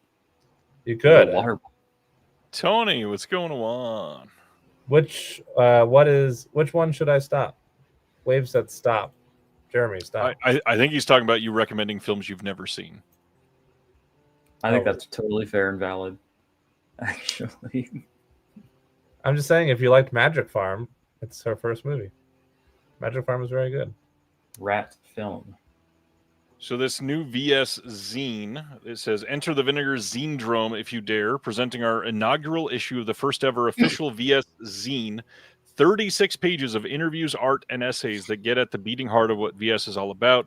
For this first round, we talked to VS restoration artist Brandon Upson, Let's Scare Jessica to Death filmmaker John D. Hancock, slipcover artist extraordinaire Robert Samlin, and take a guided tour through the cinema of Norman J. Warren, courtesy of Scout Tafoya. Featuring new art by Johnny Ryan and Joshua Revell, designed by Stake Mountain. All of this can be yours for the unholy low price of $6.66. And then taking a closer look at the pictures.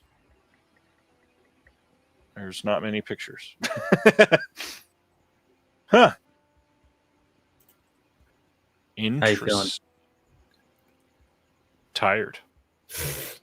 No, I mean about this coming for your this I don't care about that. Edition. Mine has more pages. It's bigger. It's higher quality. I'm all about Mine has more pages. It's bigger. Mine's bigger. I don't have Johnny Ryan art, but I've got other stuff. Thank you, Patrick. Just tip me $20 for Candy Snatchers. I will buy it right now. Nice. Thank you. Oh, something I have seen in the partner label's 60% off page. Faults also from Yellow Veil. Highly recommend. Great underrated Mary Elizabeth Weinstein. Whoops, clicked on the wrong one. Flick. Also, oh gosh, what's his name? John. I can't think of his name. I guess I could just click on it. Which one are you talking about? Faults.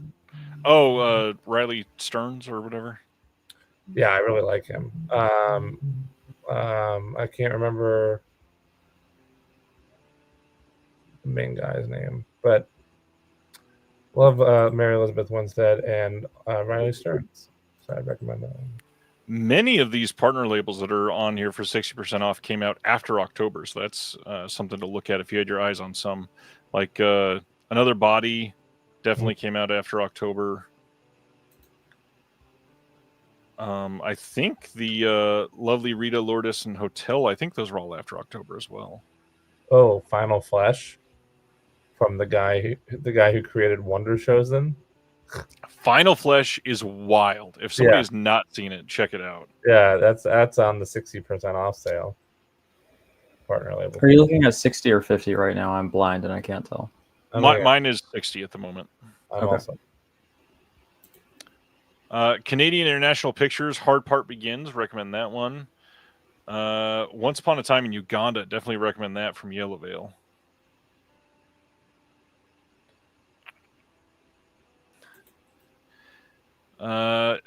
Zach got The Dark Half, Jade, and Let's Cure Jessica to Death. We're All Going to the World's Fair and Buddies is both 50% off. And the stupid super limited edition New York Ripper 2. Of course you did, Zach. That sounds like a Zach purchase.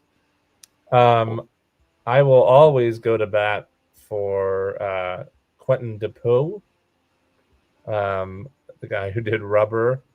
And his earlier film, Keep an Eye Out, is also on the 60% off partner label sale. I couldn't get on that one's wavelength, but I thought it was okay. I love it. My favorite from him is Wrong, which I think Draft House put out, I believe. Who put out Wrong? I think it was. Anyways, I love that one. I have received a correction in my Facebook messages that Dustin was actually the one who sent me the money for Candy Snatchers. So corrected thank you to Dustin. Sometimes it shows up under his husband's name for whatever reason. So. But apparently he also recommends it. So the Dorish Wishman's set from Agfa, 60% off. I do not recommend Fuck the Devil and Fuck the Devil 2. I saw that coming. They were awful. I don't understand, but people like them. So if you're recommend, wanting, go ahead. Scream Queen. Yeah. Is that what you're about to recommend? Yes, because we all know that there's a 4K set of Nightmare on Elm Street coming later this year, and if you want to get a documentary to throw in there, Scream Queen is definitely a worthy disc and should be in everybody's collection if you are into that franchise. I might grab that. What is it? $12? That's not too bad. For Scream Queen, yeah. Mm-hmm. Ooh. Oh. Never mind. I guess everything that's not in the 60 or 70% off that was released before October is going to be in the 50% off section, is what you were saying? Yes. I think so. I don't care if we go down in History as Barbarians is one that I highly recommend. I always try to shout that one out because it's amazing and it does not sell very well. I just went to the 50% off. I like Love After Death a lot, actually. And the first thing that popped up was Red Rooms, which is a hard recommendation. Oh, shit. That's a great movie. Yeah. I might need to grab that. 2 shout-outs on this last page of the 60% off sale. Mail Order Murder, the story of Wave Productions from Saturn's Core is a really great documentary. It's a fun one. Even if you're not super into the Wave films, the story behind the productions is really interesting to find out. And then I've said this many, many times. I don't want to shit on this title necessarily.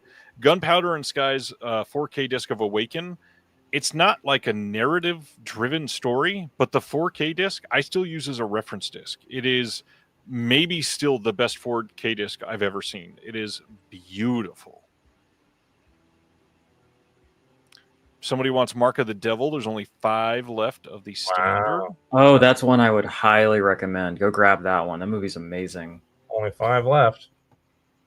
Over in my chat, Jeff says he grabbed Charlie One Eye and Angels 1 through 3. Dustin says Ham on Rye is wonderful. And Jeff says that Duck is ridiculous.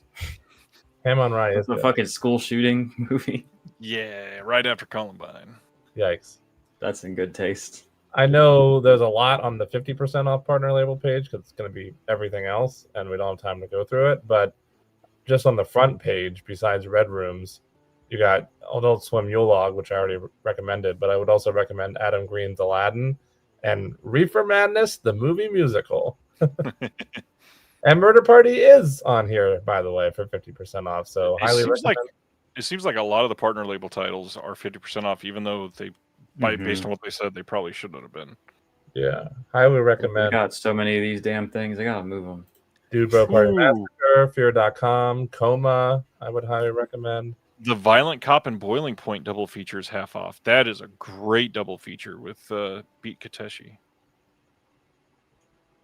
Let's see. Yeah, Reefer Madness. I still need to watch Give Me an Aid. Have you watched that one, Celeste? I feel like that's one that you But no, I'd really like to. I like that artwork too. It was good. I saw it's an anthology. I saw the premiere. They had the premiere at the Arrow, Ryan. Oh, nice. Yes Wave, new VS zine, and this is the first issue ever, and it looks like there's a shit ton of the copies of it. Oh, the Snowtown Murders is on sale even. Nice. Reflecting Skin is half off? God dang.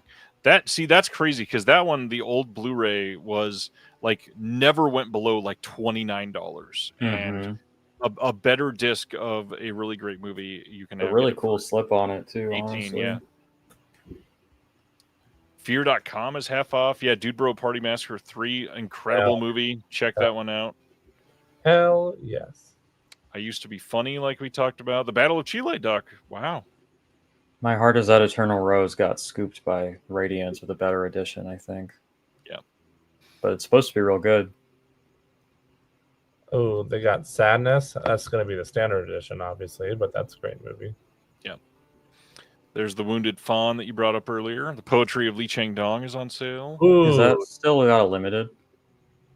Oh, I think it's sold out. Yes, it is sold out. And actually, the Li Chang Dong, only 174 left of the standard. Wow, jump on it. Sean Baker shouted it out on the Shelf Shock Rewind Awards. It'll get reprinted, but it could be a while. There's Femme. I need to see that for my 2024 list. I haven't seen it yet. Sweet East. T-Blockers. Shout out. Oh, Mr. Lonely, 50% off. Harmony Korine.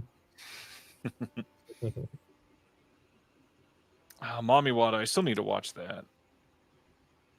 Way Bad Stone, great little movie. Bleeding Skull's made some good choices so far. Bleeding Skull rules, dude. Their line has been great. Supermarket is a single press. I need to. How many are left on that? There are only 576. Okay. I agree with David Holland. Femme is a really good movie. That'd be a great pickup. Yeah, you might want to keep an eye on Supermarket, considering it's one time and it's on sale. That could dip quick. Yeah. Michelle Loving Way Bad Stone, nice.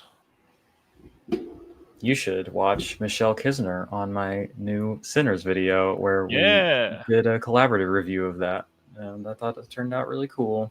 Thanks, Michelle.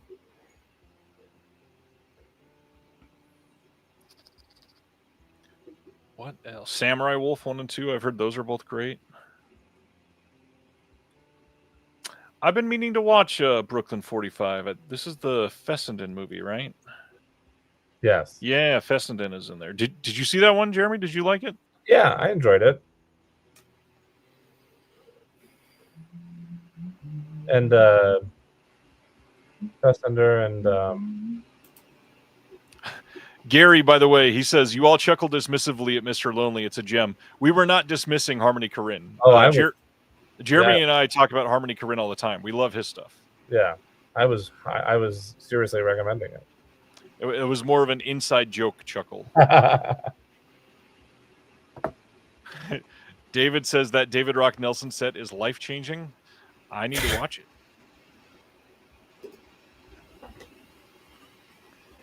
The Tunnel. This is a really good release, actually, and it's definitely worth it.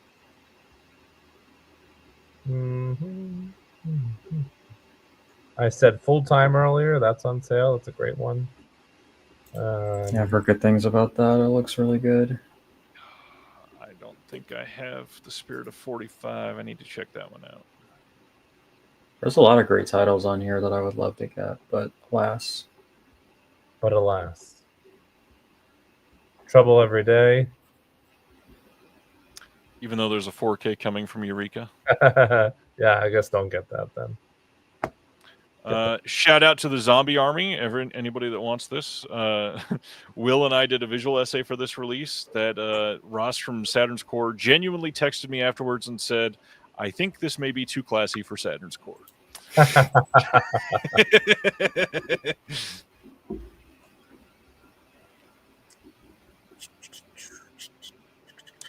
Dogs Don't Wear Pants is a great movie. Another one. Celeste, have you seen that one? No, but I picked it up.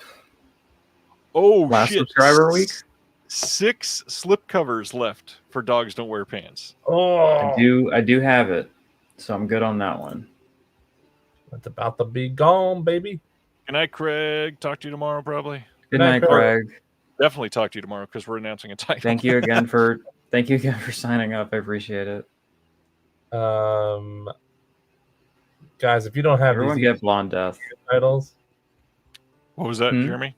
I said, if you guys don't have these ETR media titles, now's the time to pick. Some of the ETR media titles are really good. Yeah, I know. Most of them have not come out in the last 2.5 years, but yes. Oh, there's Bat Pussy. Everyone get Blonde Death. It's like one of the best movies I've ever seen. The goat shot on video. It's so fucking good. Lieutenant Jangles, recommend. Vortex, I recommend, from Utopia. Jeremy, I feel like you had talked about Lady World before. Did you see that one? Yeah, I like Lady World a lot. I would recommend that one. I just came across one that I can't believe I have not mentioned tonight because I feel like I mentioned it every time we do these annual streams, which is In the Soup. Buy it, buy it, buy it. I love In the Soup. I love that movie so much. Jeff recommends We Kill for Love and Lieutenant Jangles. Yeah, definitely both on the list. Excuse me. Gunpowder and Sky put out Hearts Beat Loud. That's a super underrated little comedy drama film that I love. On this row, this is a really great row. The CIP release of East End Hustle is incredible. And then we already talked about We Kill for Love just a moment ago, but Night Chills from Saturn's Core. I love Night Chills. Oh, yeah. Another one of their best releases. I like that Blast. Proto incel fucking slasher. Yep. I'm gonna get a drink real quick. Sign up for my OnlyFans. There's that Falcon Lake Celeste mentioned earlier.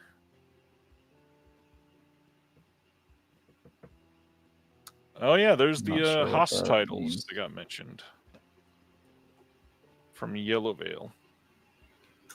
Brad in my chat says work without hands is parasitism. I'm not sure what that means. The Brad or another Brad? Brad Euler. Oh, that's a different Brad. Okay. The Oregonian is really good. I agree. It's a fucking weird movie. Still not seen it. I need to. It's a fun one. It's a trip. I love that. Michelle's comment. Lieutenant Jangles has a commentary I did where I drank 3 beers before the commentary.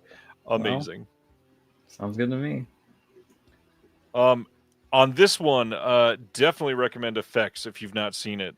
This is one that if you are into like the old George A. Romero titles and Tom Savini and that whole Pittsburgh style of filmmaking, definitely need Effects on 4K. I did not love that one, to be honest. It didn't do much for me. Like the scene that's on the slip was pretty effective, but other than that, I thought it was it just didn't do much for me. I mean, it's fine, but I've thought about selling my copy before. I liked it quite a bit, and Tom Savini definitely laughed at me when I asked him to sign it. That's fun. Hitman Heart is really great. It is an incredible doc. Justice Ninja Style is a really good one from VHS Hit Fest. Lady Street Fighter is a great release from AGFA.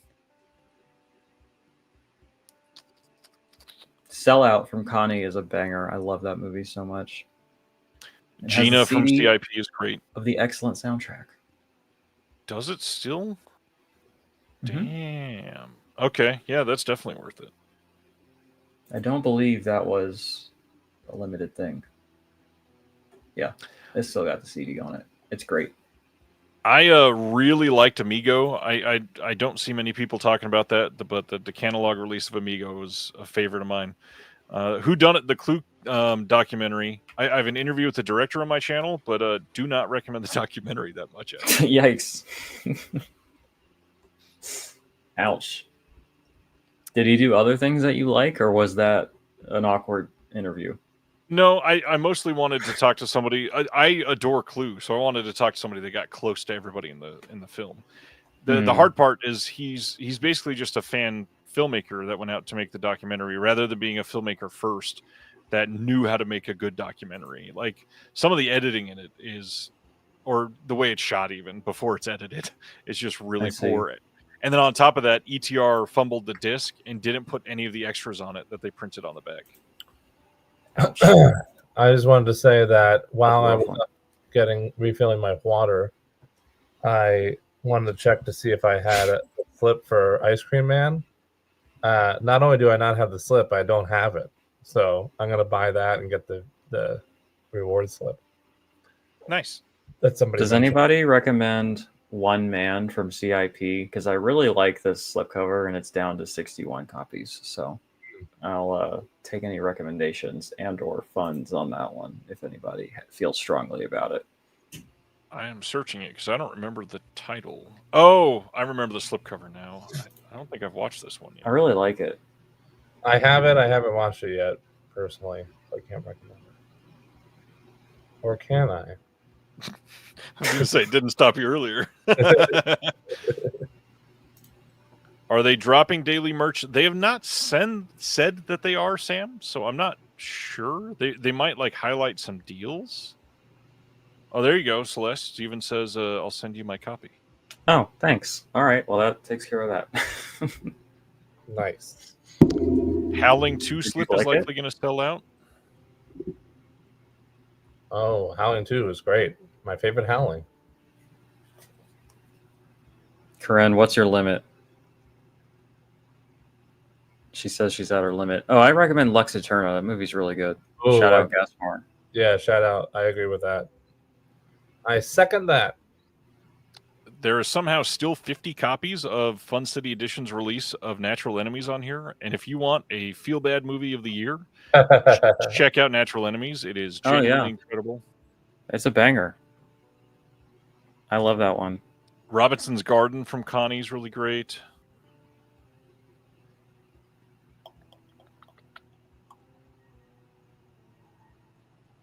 Forbidden Love is a good release from CIP. I know a lot of people didn't love this one. I really loved Inspector Ike. It's got some hilarious, just someone said that to comedy. me, and I did not. I have not watched it yet. Our friend Brad Euler, who continues to confuse me in my chat, says Akira Kurosawa will never be topped best director and writer. I mean, sure. I really enjoyed No Resistance, the Saturn's Core release. It's a 1994 Houston or Austin, Texas SOV. Really, really fun one. Really well made. Just happened to be shot on video. Kev Bones picked up some good ones. He says in the chat. Criminally Insane 1 and 2, Soul Tangler, You Are Alone, Scare Film 2, Showgirls, Iron Angels, Dirty Work, Let's Scare Jessica. Damn. I actually think, to answer Sibner, Joyride is an underrated gem. It's kind of a horror movie that's not talked about too much. So I think I might get Showgirls. Save some shelf space and make some money on an out-of-print item. There you go. I really don't like that artwork, and I like this one. God, this whole top line here of partner labels are all really great. All 5 of these. Oh, Red Spirit Lake and We Await are 2 of the craziest movies I've ever seen, and they're good. It's a good intro to SOV if you're into the real fucked up shit. Her Smell, Attention. Yeah, that is a good line. Tragedy Girls I wasn't into, but I think I was a bit of an outlier on that one. God, this whole row is pretty great too. Summer of '84, Last Matinee, Shattered Dead, Boarding House, Commando Ninja. Boarding House isn't amazing, but this is the kind of movie people who are buying it know what they're getting into. I love The Last Matinee. Oh, Heavy Trip. Heavy Trip 2 just came out this year. Finally. I don't think I've seen Jungle Trap, but the other 4 on here, this is a really great row too. Shattered Dead. I picked that one up recently. I haven't watched it yet. Story of my life. Ooh, the slipcover on Looking for Mr. Goodbar. Only 100 left of them.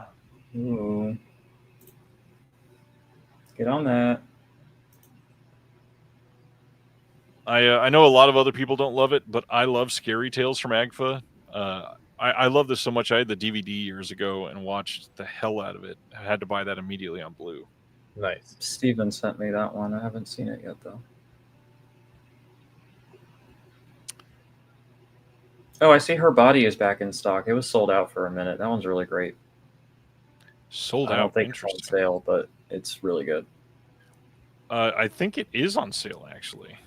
I think that's one of the ones I just pointed out. Is it? That I was surprised. I think you pointed out another body, I thought. Her Body is only $18.49 for the That's standard. really interesting. On Melusine, it's not on sale. Oh. That's weird. Yeah. I'll start throwing out some hardcore recommendations. Alexandra is really great. The Passions of Carol is not good, but it is among the strangest films I've ever seen. And if you really want to liven up a party, just put on that one. It's fucking insane. Sibnheim, I thought you were talking about the Paul Walker Joyride.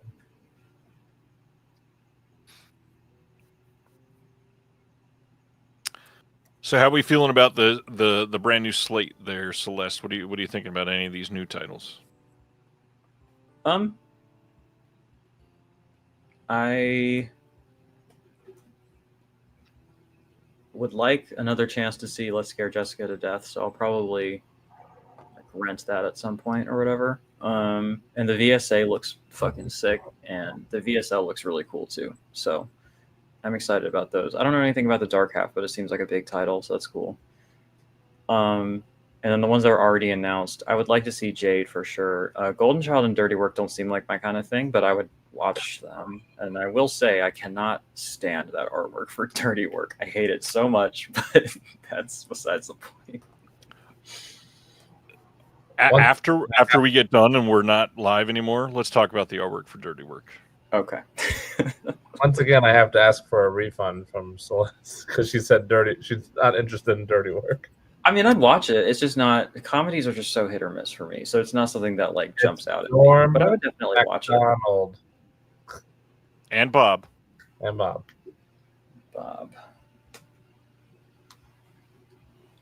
Oh, did you see what Kev Bones said, Celeste? Showgirls goes for $150 to $200 on eBay. Well, probably not now with the slipcover. That is an easy trade for me.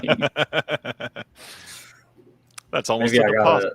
Yeah, maybe I gotta get on that quick, huh? Jeff, thank you for being here. Have a good day. I hope you have he says he has a long day tomorrow, so Godspeed. I believe in you. I've heard you say that. I say that all the time. I don't know how. I've not heard it.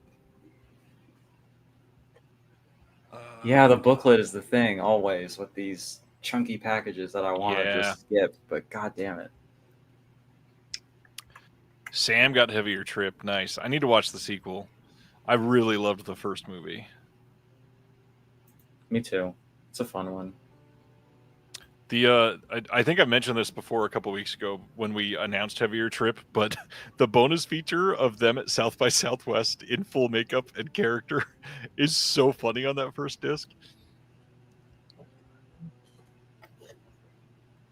Oh man, I still can't believe we got all the old extended stuff from Dirty Work. It's crazy. Mm-hmm. We have officially gone on long enough that I had to switch earbuds. So. Oh.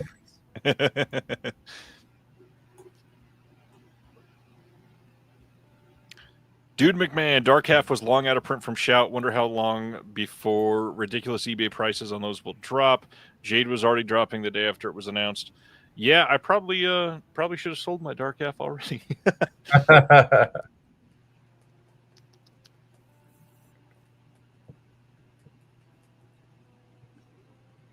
Our friend Brad Euler says Dirty Work is a miss. It's too ground up. Dirty Work is incredible, and considering how much of the footage has been changed, I'm very curious to see this new cut. That is an incorrect statement from that person.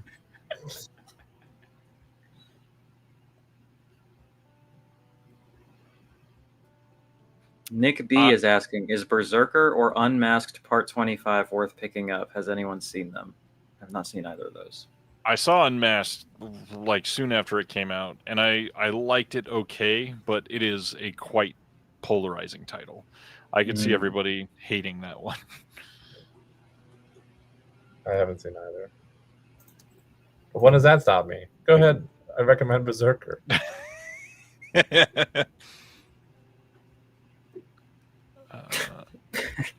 Brad says that Dirty Work is like eating celery with molasses instead of peanut butter. He is on a different wavelength, I gotta say. Like I'm that not person, picking up on any of this, but I appreciate the engagement. Celery and molasses? I don't know. That doesn't sound terrible. Dylan is asking, when will The Loved Ones from 2009 come to Blu-ray or 4K? It's already come to Blu-ray over in the UK and Australia. I just have a feeling there's something with rights in the US. I could see it getting another release, though. I know it's one that a lot of people would be after. Stop the steal. Is it that getting close to selling out? Because I know they had to up the print run. Dirty Work. That's a good question. Still over 2,000 of the slip left. Out of how many total? They upped it to 10,000. Wow. I think it was 8,000 before, something like that. Enter the Revenge is Sweet sweepstakes for a film canister full of exclusive prizes. 200 points. I love gambling. This is relevant a little bit, I think, because I believe this is a partner label title, if I'm not mistaken. I just got an email that the Philosophical Research Society, Ryan, co-run. Why are you laughing at that? I'm not a member there. I've never been there, but okay. Yeah, I thought you popped in when you were in town. It's co-run. No, we never got a chance to go. Dennis used to be a part of it. Dennis Bartok from Deaf Crocodile, but he's not there anymore. He doesn't even live in LA anymore. Well, I knew that. I didn't know if he still partook from afar. They're showing Los Angeles Plays Itself with Tom Anderson in person. Hell yeah. The movie rules. That should be fun. Play Dead, our puppy dog movie is going out of print. Dang.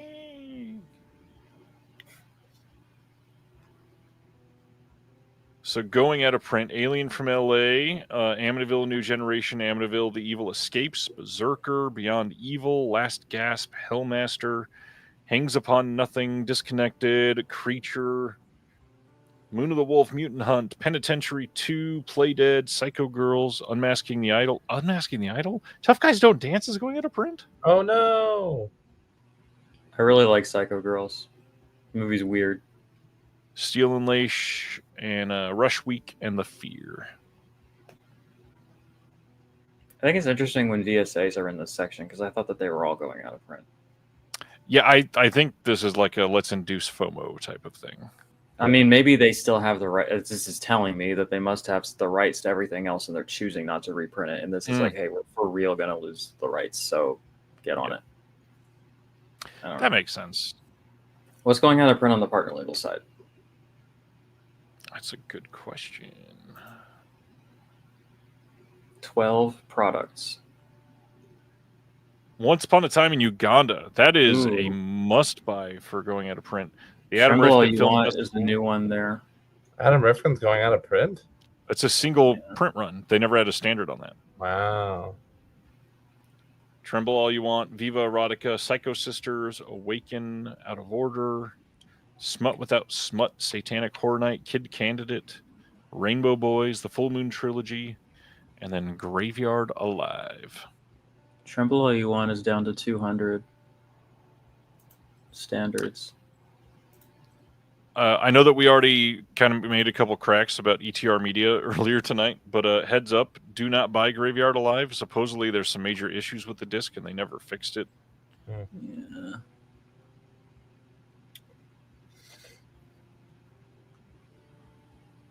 I really love the little AI summaries of the reviews here. If you click on Viva Erotica, it says highly rated by customers for movie, film, performances. So it's up top underneath the title. Oh gosh. Fucking AI. I really recommend this for movie. This movie is great for film. Mm-hmm.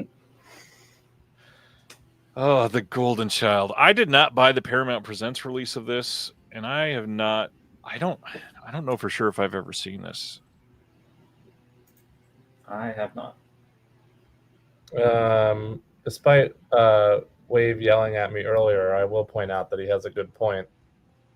That if anything's under 200, jump on it. Because it's midnight on the East Coast, and when everybody wakes up in a couple hours, pew! Yeah, stuff will go very quickly in the next like 3 or 4 hours. That's almost. Did we answer Pulp Vikings question? Pulp Viking. If you order from Melusine, can you stack order with VS titles? Yes. The only thing that I will say is shipping. You definitely want to order on one site and pay for the shipping, and then watch out that you're saying that you already have a sale order. Yeah. Looking for Mr. Goodbar down to 89 of the slip. That will be gone soon. Yeah. Not going to last long. And then there was a question earlier about Forgotten Jolly Volume 8. Will that last to the next sale? I'm honestly going to guess no. There's already less than 1,000, and Volume 7 went out of print very quickly. I have a feeling that when people are realizing that it's already under 1,000, it'll probably start going over the next few days. We have some new products in the rewards section. We have a baseball cap. We have a standard for Santo versus Dr. Death. We have an undefeatable slip. Undefeatable's a banger, by the way. I recommend that. They have a croc charm? Bro. That's really? Sick. Where's that at? Go up. No, it's the first page. No, I missed it. It's next to the lamp. Oh, scroll down. Oh, There it is. this. Yeah. Crocs. I might have to scoop. I know. I was getting Crocs one year for Christmas, so we could bling those shits out, you know? I'm literally buying new Crocs at the Croc store on Saturday. Well, then it's kismet. The Melusine VSMC. They have a hot and saucy Pizza Girls Melusine Pizza Floaty for the pool, insane. and it's 5,000 points. That's crazy. I thought you were gonna say that they will actually deliver you a pizza, and I was like, "Yo, can I get vegan cheese on that? We'll do it." Yeah, and can it be tonight? Because I'm hungry. This is a 5.5-foot pizza floaty. That's crazy. It's not even like branded. It's just a pizza. It's branded on the backside. Oh, okay. That's something. I'll also point out, because it's only 5.5 feet long, once I lay in a pool in it, it would only come down to like my knees, maybe. 5.5 feet. Yeah, I don't think that would work for me either.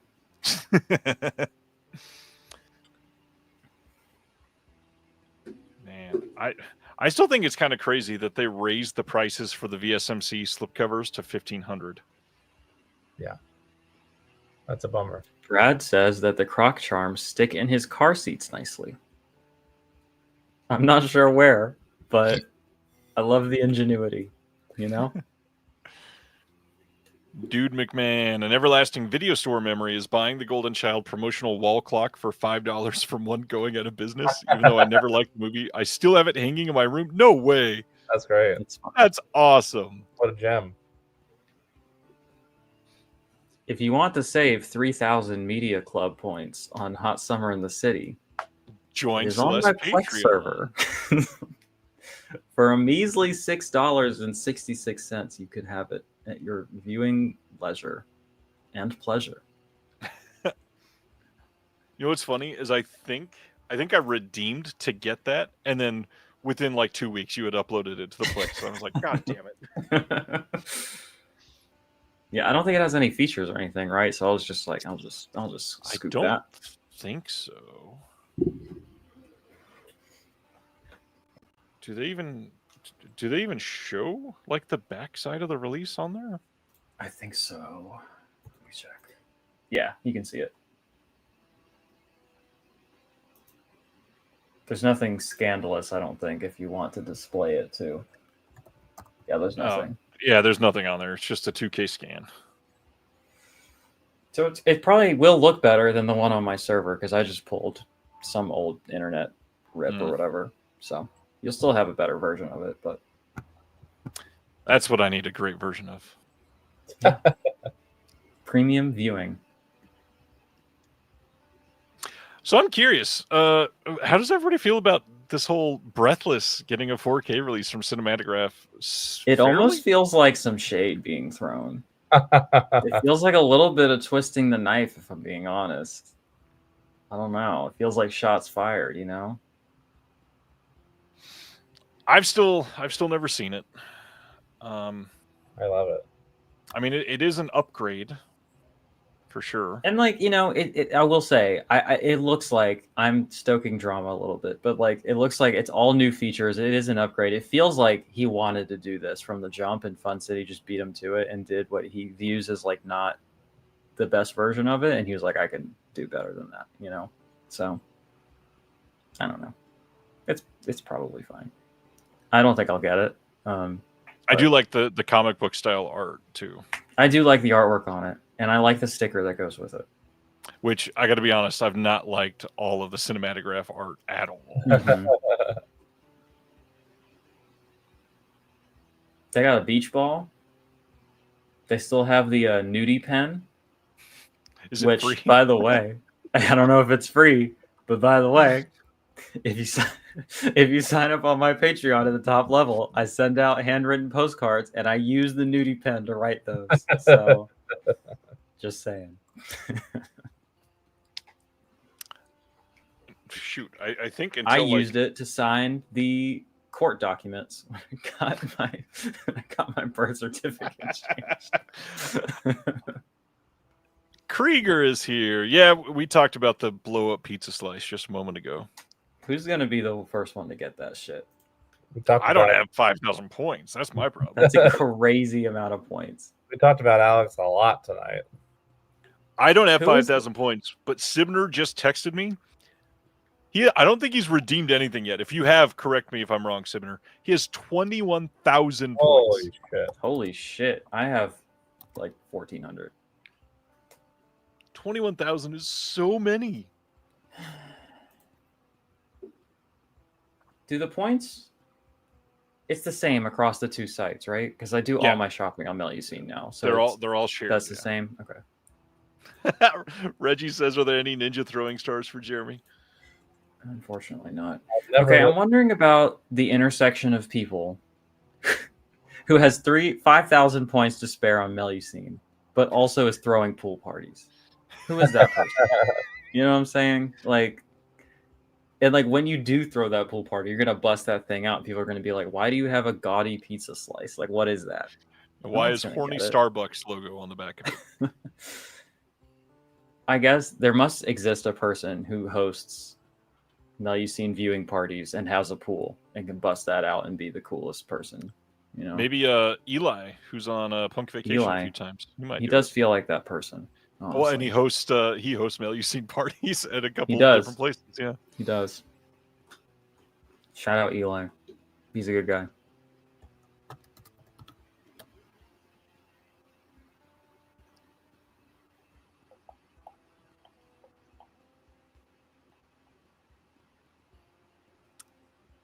David hasn't reviewed titles in 6 months. I haven't either. I should probably do that. Pizza slice is my size, but I'm not going to get it, says Corinne. Man, now I just want pizza.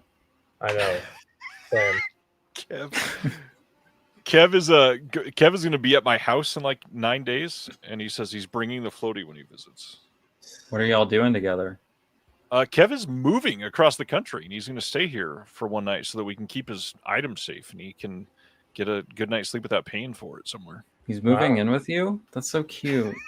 I only live like 5 hours from Kevin right now, so I'm not across the country enough yet. I see. Well, I'll hold out for it then. In fact, he'll be moving a lot closer to you. Oh, yeah? He's going to Boston. Oh. Boston. Okay, come hang out. We can party. By the way, sorry if I should not have been sharing that detail there. Too late.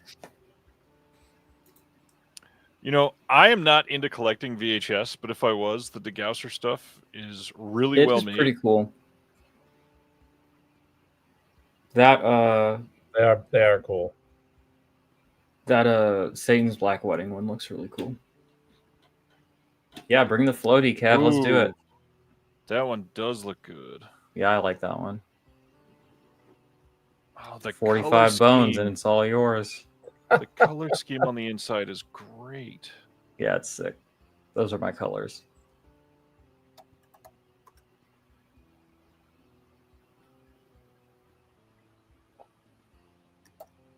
No, we were doxing Celeste. Yeah, it's fucked up. Steven's getting Demon Wind. I always recommend that one too. Love that one. Yeah. Thanks, Chris. Alex said, didn't know we were doxing Celeste. Technically, I didn't. Celeste doesn't live in Boston. It's true. I don't. I think if you can tell from my voice. and lack of racial attacks. Jesus. Yeah, I don't have any of those under my belt like our friend Marky Mark.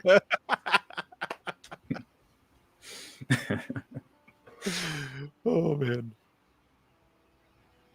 Wearing my KL Classics hat in the floaty. New dating app. I don't know. Kev is funny. I'm happy that he's in my Discord now. Won't come to hang out with me to go to Boston. I actually thought about it for your next little gathering. I just have no idea what it is you're showing. I don't think I finished talking about that. Everybody needs to get Demon Wind. That is such a silly, cheesy movie. I don't have that one.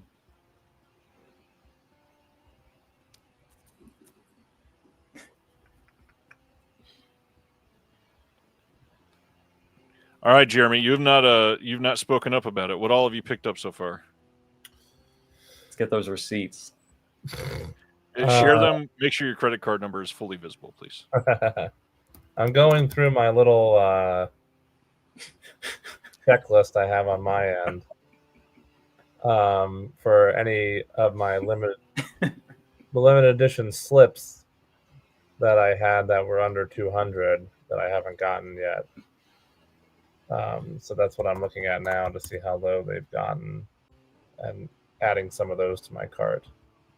Such as, but not limited to, Red Lips, Inn of the Damned, Frightmare, and Sinister.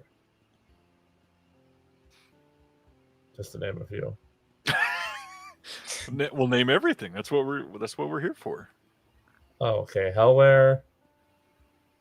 Battle of Chile is 182. That's it so far. And then just the new stuff. Breathless, Charlie One Eye, and Iron Angels. Did you get all of the new stuff? I guess that's not all of it. Are you getting Golden Child? I got Golden Child earlier when they Of course you announced did. it. Yeah, Did you get Criminally Insane 2? Did I miss that? it's in my car. Okay. Even though you Did hated you the get- first one? Yeah, we'll Did see. you get Battle of Chile? Yes. He probably already got that. Yeah. Yes, I got that with Golden Child when they were first announced. Battle of Chile was not announced with Golden Child, but okay. Oh, what was the cinematograph that was announced earlier? That is Swimming in Cambodia. That's the one I got. Sorry. Battle of Chile is the documentary from Icarus Films, I think. Mhm. I realized that I missed out on a limited edition slip that slipped out of my hands, but it is still available on one of the Core 4 sites. So now I'm looking at that. Which one? I don't want to say because Because it'll sell out. I'll text you privately. There is a private chat on the right side if you want to put it in there. Oh yeah. Gary got I Forgotten can't Jolly look at Volume it because 8. I'm screen sharing, but yeah. The Sadness, A Blade in the Dark. Well, you could just share it and put them on blast. That's true. I could screen share our private chat.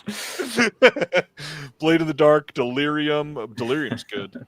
Adjust Your Tracking, From Beyond, Phase 4, Showgirls, and The Tenant. Delirium is crazy. David, I've been slamming White Claws for the last 4 to 5 hours. Really hard to get drunk on these things. How many Blu-rays could you have purchased for the cost of those White Claws? And how quickly are you, quote, slamming them? As fast as the carbonation will allow, I'd imagine.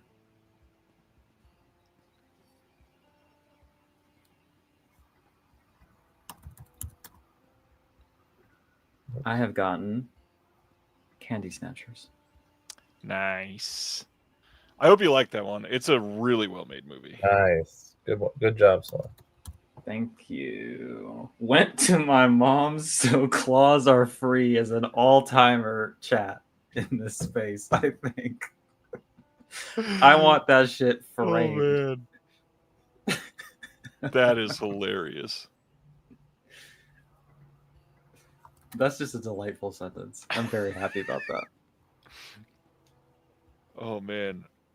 Did you, Celeste, I don't know if you watched the episode when Chris Dashy was on a few weeks ago, Silent Mandible. I have this screenshotted because I'm wanting to do like a shirt or something. He said Tim Robbins is second only to Tim Hortons. Nice. Chris Silvestri Venmoed me $15 for Vinegar Syndrome movie. I Oh, that's appreciate nice. it. Now I get to pick another one. What'll it be? Our friend Brad Euler says, actually, Akira Kurosawa is kind of mid the more I think about it. Now we're talking. We got wildly different hot takes in the chat. Ain't low. I can't even read it without laughing. Ain't no laws while drinking mom's White Claws. That's true. Good night, Brad. I appreciate your input tonight. Thanks, Chris.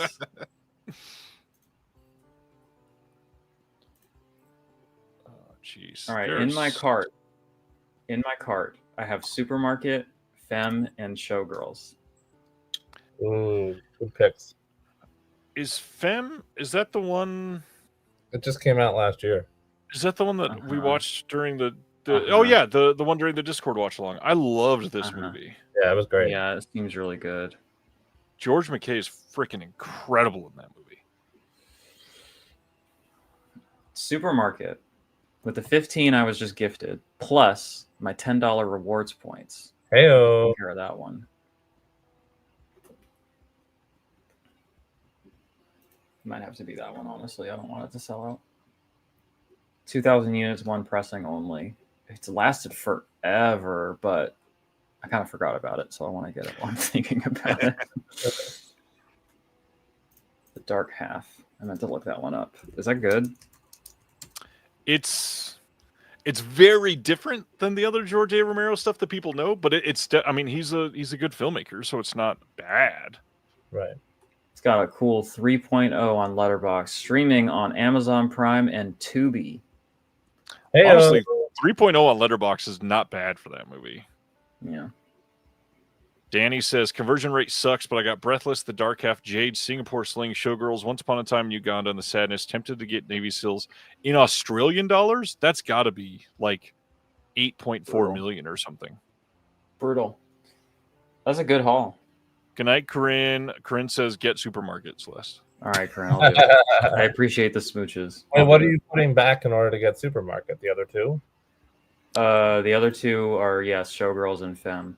And those you won't get. You can only get one, is what you're saying. Oh, for now. We'll see. For Barry's question, for Showgirls, you don't get the magnet case and the booklet, but you get a new slip. Yes, that is exactly it. Correct, yeah. I think I read the essays in Showgirls already. I don't even remember what they were. Well, and remember, you got, not that I'm monitoring your mail too, you got a replacement booklet because they misattributed the writer. So you might even have a second copy. Yeah. I don't know what I did with it, but you're right. You know what I did with it? Straight up. I'm pretty sure this is what happened. Crashed it. No, I would never. But I think there was there's a little free Blockbuster in town, and I think I stuck the old disc and the booklet in that for someone to have. Nice. Nice.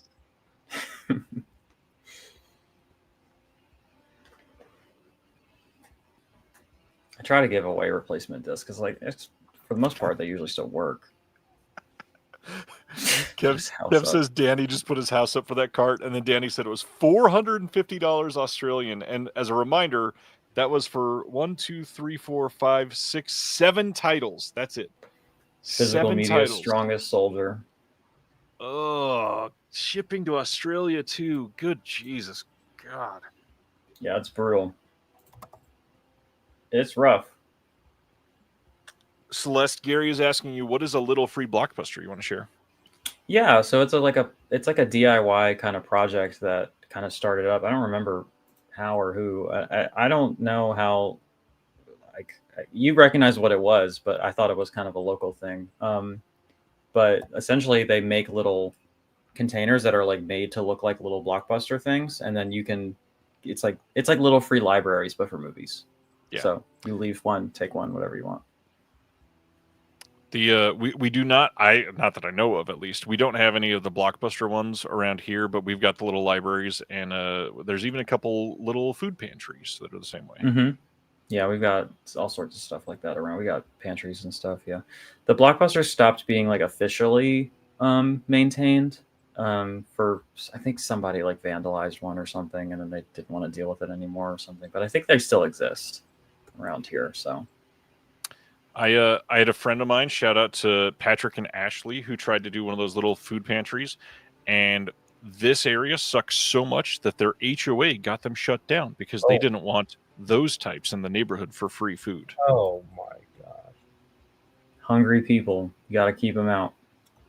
God forbid a person eats. Jesus Christ. I was so pissed off when I heard that because they put so much work into it too. Like, it was a really nice little pantry. Not in my backyard. People can be hungry somewhere else. I hate people.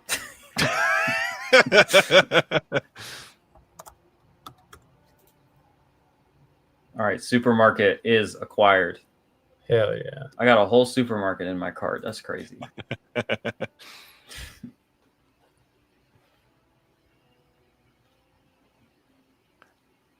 I got to be honest. I'm taking pictures to post for the announcements and stuff, and I still am flabbergasted that they actually printed the words dog bowl on this thing. This is such a wild choice.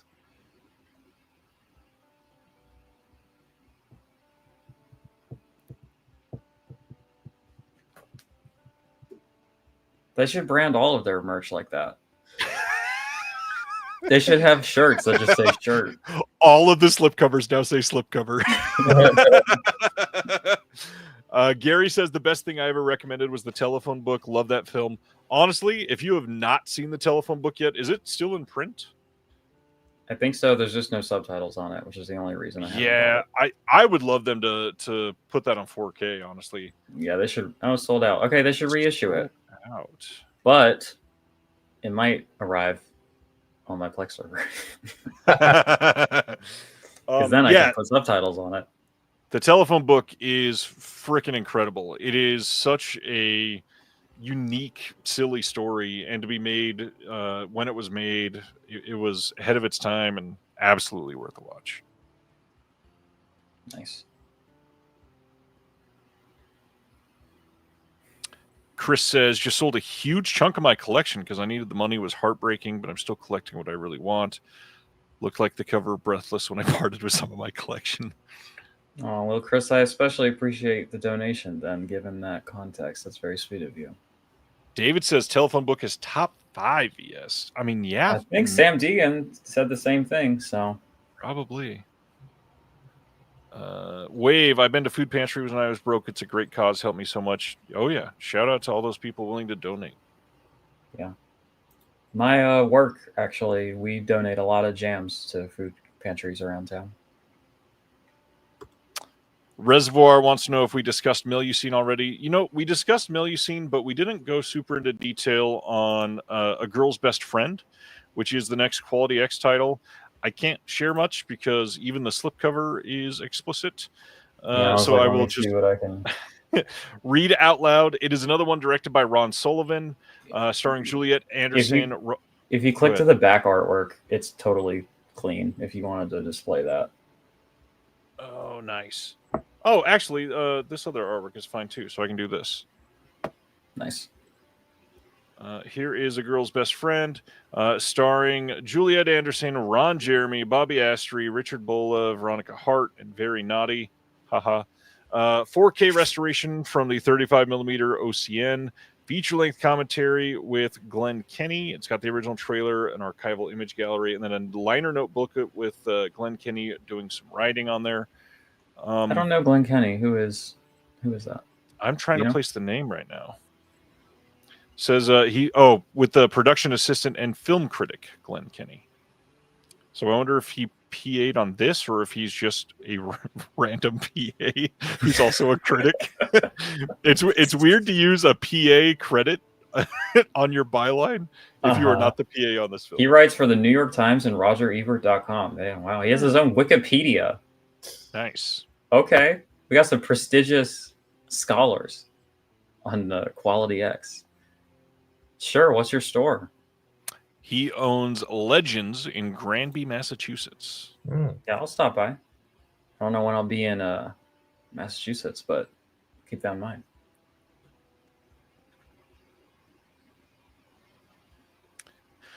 Anybody going for any merch? Jeremy, are you getting any of the new things? Like might the cups or anything?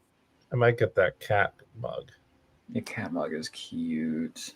I'm kind of surprised I like that you're even sticker, questioning too. it. This one? Yeah. Yeah, I like that one. Yeah, it's a good one. Oh, I like Out of Order. Michael Smith asked if Out of Order was good. Out of Order. There's so many. They've now. Oh, that's the elevator movie? Yeah. Yeah, it's pretty good. Oh, it's the other subculture title. It's going out of print. It's pretty good. Oh, down to the wire on that one. 74 left. 74 left. I think all of the subculture titles have been limited runs. Mm-hmm. So yeah, the moment they're announced, they're going out of print. And actually, German 4Ks. Yeah, good time to bring up. Usually, Subculture and Pulse, and I think there's one other label. Like, they don't ever release stuff that much, and then they release stuff in June, which I know a lot of people always get a little intimidated or overwhelmed by this. Yes, we have a bunch of new titles tonight, and there's a sale and all that. Keep in mind, in just 9 days, there are a bunch of partner label titles getting announced too. Yep. There are going to be a bunch that are going to go on sale too. They've started doing like special partner label only, and it'll be subscriber week, and yeah. Chris says, Jeremy, I got to ask, what's your OnlyFans? Asking for a friend. OnlyFans.com/Jeremy's Long. Jeremy's, yes, long. It's double S, like disconnected. It's double C. Make sure you spell it Onlyfans.com/rockandroll. right. These are good names that I'm going to steal, Celeste. They're all yours. Take them. I will stay quiet. Did you buy the one that was missing? Not yet. Okay. I'm yeah. Oh, you did put it in the private chat. I did. I gotta pull up the StreamYard in a second window. Also, Ryan, I realized I missed out on this too, which I'm really bummed about. Whatever. That one released while I was with you in LA. You didn't buy it then? I don't think so. I'm going to double check now.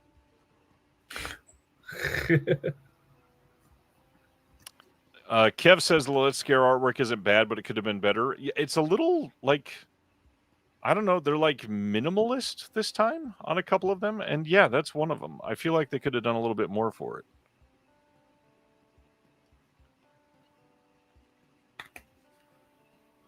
Adam, you're an artist? If you ever want to do a cover for the Physical Media Advocate, let me know. We can work something out. Get you some artwork out there. Oh, never mind. I got it. Just now or back in January? Back in January. Told ya. Okay, what was it? Her body. Oh. Yeah, that one's good. No, that's not the one that I'm getting. That's the second title I brought up. Did you get the first one? I'm looking for that now, in case maybe I did. Because that one I think has been sold out for a bit. If I did, I didn't update my freaking grid. Clearly.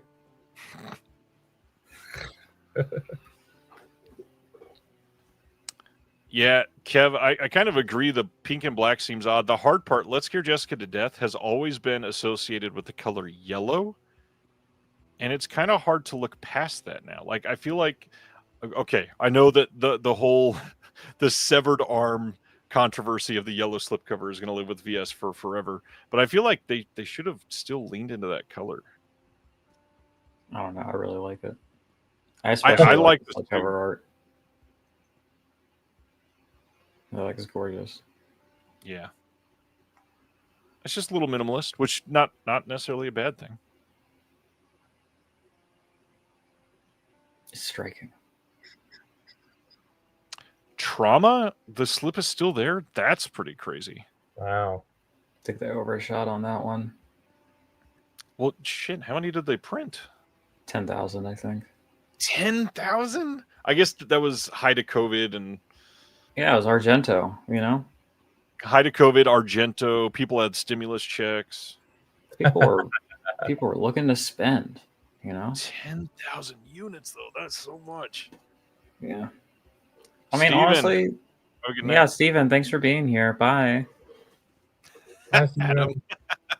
Let's Scare Jessica. He saw it at the BFI. The print was so bad it was pink, so it fits. That's funny. Oh, there you go.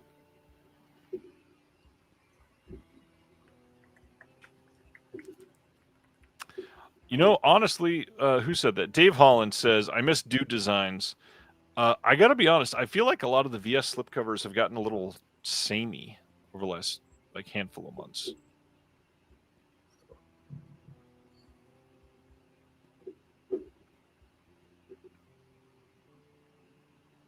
And silence. I'm letting you sit in that hot take. I'm sitting in that. I will own that forever. Yeah, I stand by that fully. I mean, I think that they've got their repertoire of people they trust, you know? Yeah. Oh my gosh. I'm still taking pictures of everything to post. That the first soap, the Degausser video soap, if you look on the back of it, movie theater popcorn scented glycerin soap. Wait, what is the orgy one scented like? That's a good question. I'm checking. I don't personally. I mean, I love movie theater popcorn. I don't want to smell like it all day. A sudsy, sensual interplay of tender peaches, luscious cream, and warm honey in 6 shades of naked. I mean, that I do sounds like- a lot nicer. I like that touch too, that it's the multicolored, like different body colors that they're going for there. 100% vegetable based, no animal testing. And I don't see any honey in it. So this is vegan orgy soap. I appreciate that. Appreciate the extra effort there. Just in case. Yeah.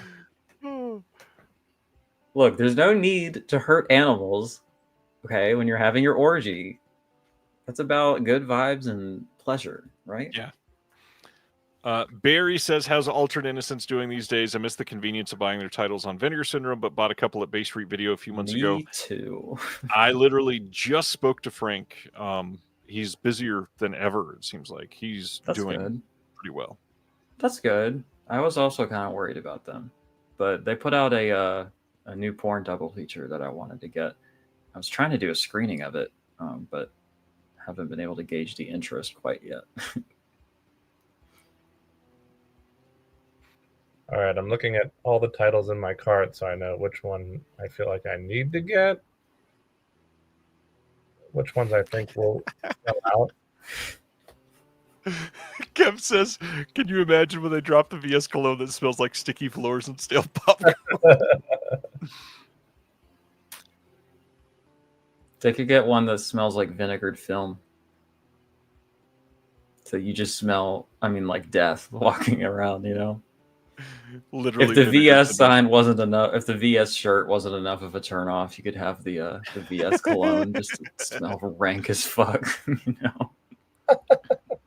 Michael is asking, how are bees hurt for honey? Veganism is not necessarily just when something is hurt. It's just no animal byproducts at all. That's true, but also in industrial bee farms, they do gas the bees to get the honey. For me, veganism is about harm reduction, but yes. Oh, for sure, yeah. Technically is, but okay, now we're getting into a whole thing. There is ethical versus dietary veganism. Right. Ethical veganism, there are technically instances where you could eat animal products and it would be in line with ethical veganism, but it would not be in line with dietary veganism. A question that I get a lot, sometimes half-heartedly as a joke, is like, if you eat people, is that vegan? And I'm like, well, if I got permission first, then yeah. Because then it's consensual, you know? But it's not if you're a dietary vegan. It's a whole thing.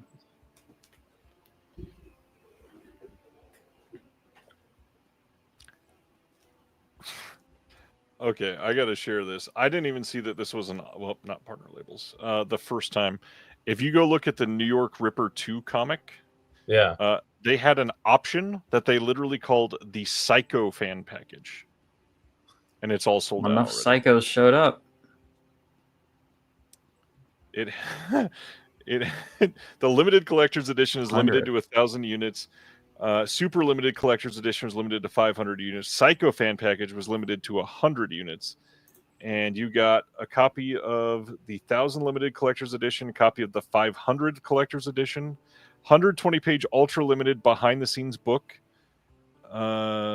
exclusive double-sided Psycho fan bookmark, collector's poster, die-cut duck face sticker, and an extra surprise to be revealed when you open it.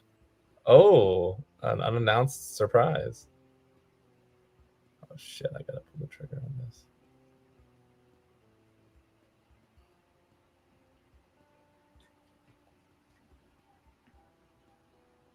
We just hit 4 hours, boys. Heyo. Still going strong. Are you? Barely. I've almost been up 24 hours now. Jesus Christ, do you need to go to bed? Probably, but I'm out sick tomorrow from work, so. Oh, good idea.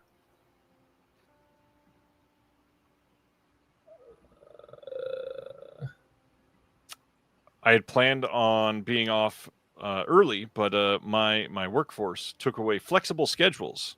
So I said, screw you, I'm just taking the entire day. Nice. My child has a football camp tomorrow with an actual NFL chief. Oh. Hell yeah. Catch that ball. Do it. Throw that pigskin. Am I right? Speaking of veganism.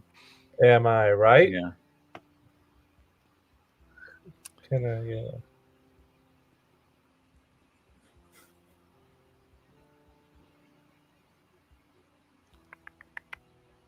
I am also curious what the core 4 is. I could guess Orbit and Diabolic. I would have maybe guessed Grindhouse, but I don't think they're a thing anymore. So Yeah, I Grindhouse don't know. kind of been replaced by Brother Belial. So it's Brother Okay. Belial, Atomic, Atomic. Orbit, and Diabolic. Okay. That's what I consider the core 4. Also, shout out to my friend Travis Foley, who just opened his own online retailer. Go to odysseymovies.com. Shout out. They are running a 10% discount until June 11th on everything in their store. Since they're doing it for the whole first month. Nice. I already signed up, Travis, if you're watching. Have a good night, Colton. Good night. Yes, Chris, I do have a doctor's letter, but my first request was denied, and I'm in the middle of a reconsideration process. But the federal government sucks ass right now, so not counting on it. Yeah. Sadly. Wait, did you say you got the day? You took the day today? I'm taking Friday off. Okay. I worked all day Thursday. Okay. And it was denied?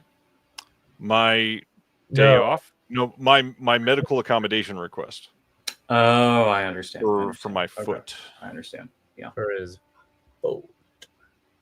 Is that a biblical foot? No, it's a medically documented. My foot has looked like fucking hell before. No. I think Jeremy's seen the pictures. I have seen the pictures. Available on OnlyFans. And the Patreon if you really want them.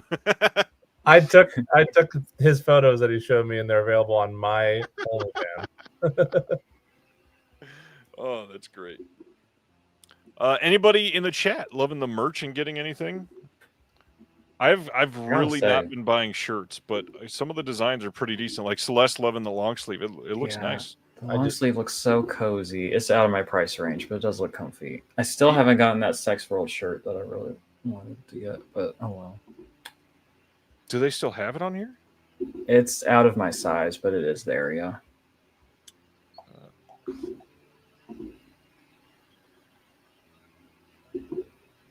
It's a good shirt. Back in stock. It's sold out yet again in my size. Ugh.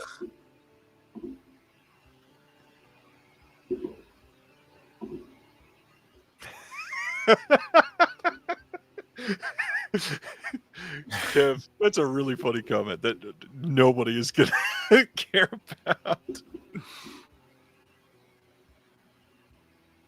Mormons. Kev was amazed that he said that when he got here, I don't even remember what the original comment was, but he said he was going to throw me out a window or he was going to jump out a window or something. And I said, yes, just what we all needed is defenestration. And he's like, there's no way you just pulled that word out of your hat, like just knowing it offhand, because he looked it up and saw that it means to fall out of a window. And I was like, yes. And I knew that because I used it in an argument against Mormonism one time because Joseph Smith died, or he and somebody else died falling out of a window in the middle of getting shot at by a bunch of people. Uh-huh. It's a random word to know because of that. Yeah. I wonder if I could trace the origins of all the $10 words that I know. I doubt it.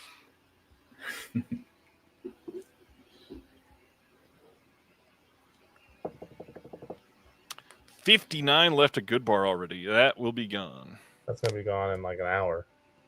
Yeah. And yes, this name is mentioning the email that just came out about Tragedy of Man.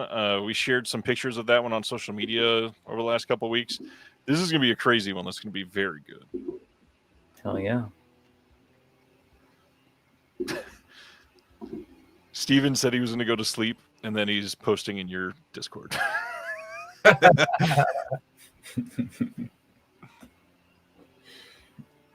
Yep. Specifically in the shit posting channel so that you know it was worth staying up for. And not just once either. Uh-huh. Celeste, you recommend Battle of Chile earlier? I've not seen it, but I would recommend it anyway. I think Will Dodson had really big things to say about that. Good things to say about that one. He did, yeah. And it looks like it's a really important kind of leftist political documentary. So yeah, I feel confident recommending it. Nice. Icarus Films, I think in general, just does good shit. So That's true. I think maybe Sam Deegan recommended that one too. Icarus Films has only put out 4 releases so far. That's crazy. That is crazy. Yeah. They're all bangers though. Barry is asking, where is Dr. Will? This is a perfect setup. Thanks, Barry. Will is sleeping because this weekend he and Rock Chudson, a.k.a. John Daly, are working at Carolina Fear Fest, manning a booth for Severn Films and TerrorVision, doing half and half code work. And we're doing some top secret SFP work at the same fest right now. We've got some awesome stuff coming SFP? up. Someone's favorite productions. Oh. And there's a lot of really great guests. So if you're in the area, go check them out. Yeah. I thought that was an industry term I was missing. Oh, look at that. CGTV says Odyssey Movies has the limited slip of Looking for Mr. Goobar for less than what VS is selling it for. See, this is why you stay in this chat. You get the scoops. You get the hot scoops. Uh-huh. When you said that's a perfect segue, I thought my friend Will Dodson was going to appear, and now I'm disappointed that he's instead sleeping like a chump. You secretly sent him the StreamYard link. He's admin on the account. He doesn't need it. Oh, I feel like he still does. Everybody's asking. Shot in the dark. Everybody's asking where this is. This is at Carolina Fear Fest. This is in North Carolina, in Raleigh, I believe. For all your this weekend. Horror and barbecue needs. all your horror and heavy on the vinegar barbecue needs. Yeah, why doesn't Vinegar Syndrome have a hot sauce? Ooh, that is a good question. Or a vinegar-based barbecue sauce? Yeah, exactly. God, I'm just full of ideas today. Get on that. Honestly, probably because it would be a nightmare for all of the discs they would ruin when that bottle breaks. I make hot sauce at work. I'll make Vinegar Syndrome hot sauce. Hit me up. We'll make it happen. An SFP hot sauce. By the way, SFP is someone's favorite production. Well, I'll do it. Hit me up. I'll do it. I love hot sauce. I'd be. We totally make a strawberry jam habanero hot sauce that is banging. So we also did a scorpion pepper blackberry limited run, but it's hard to get scorpion peppers. So yeah, scorpion peppers are one of the only ones that kind of mess me up. I feel like there's something in that. They're pretty brutal. Yes, but I've got a couple Reaper hot sauces here even. Mm-hmm. I just, for some reason, the makeup of the scorpion one doesn't always sit right with me.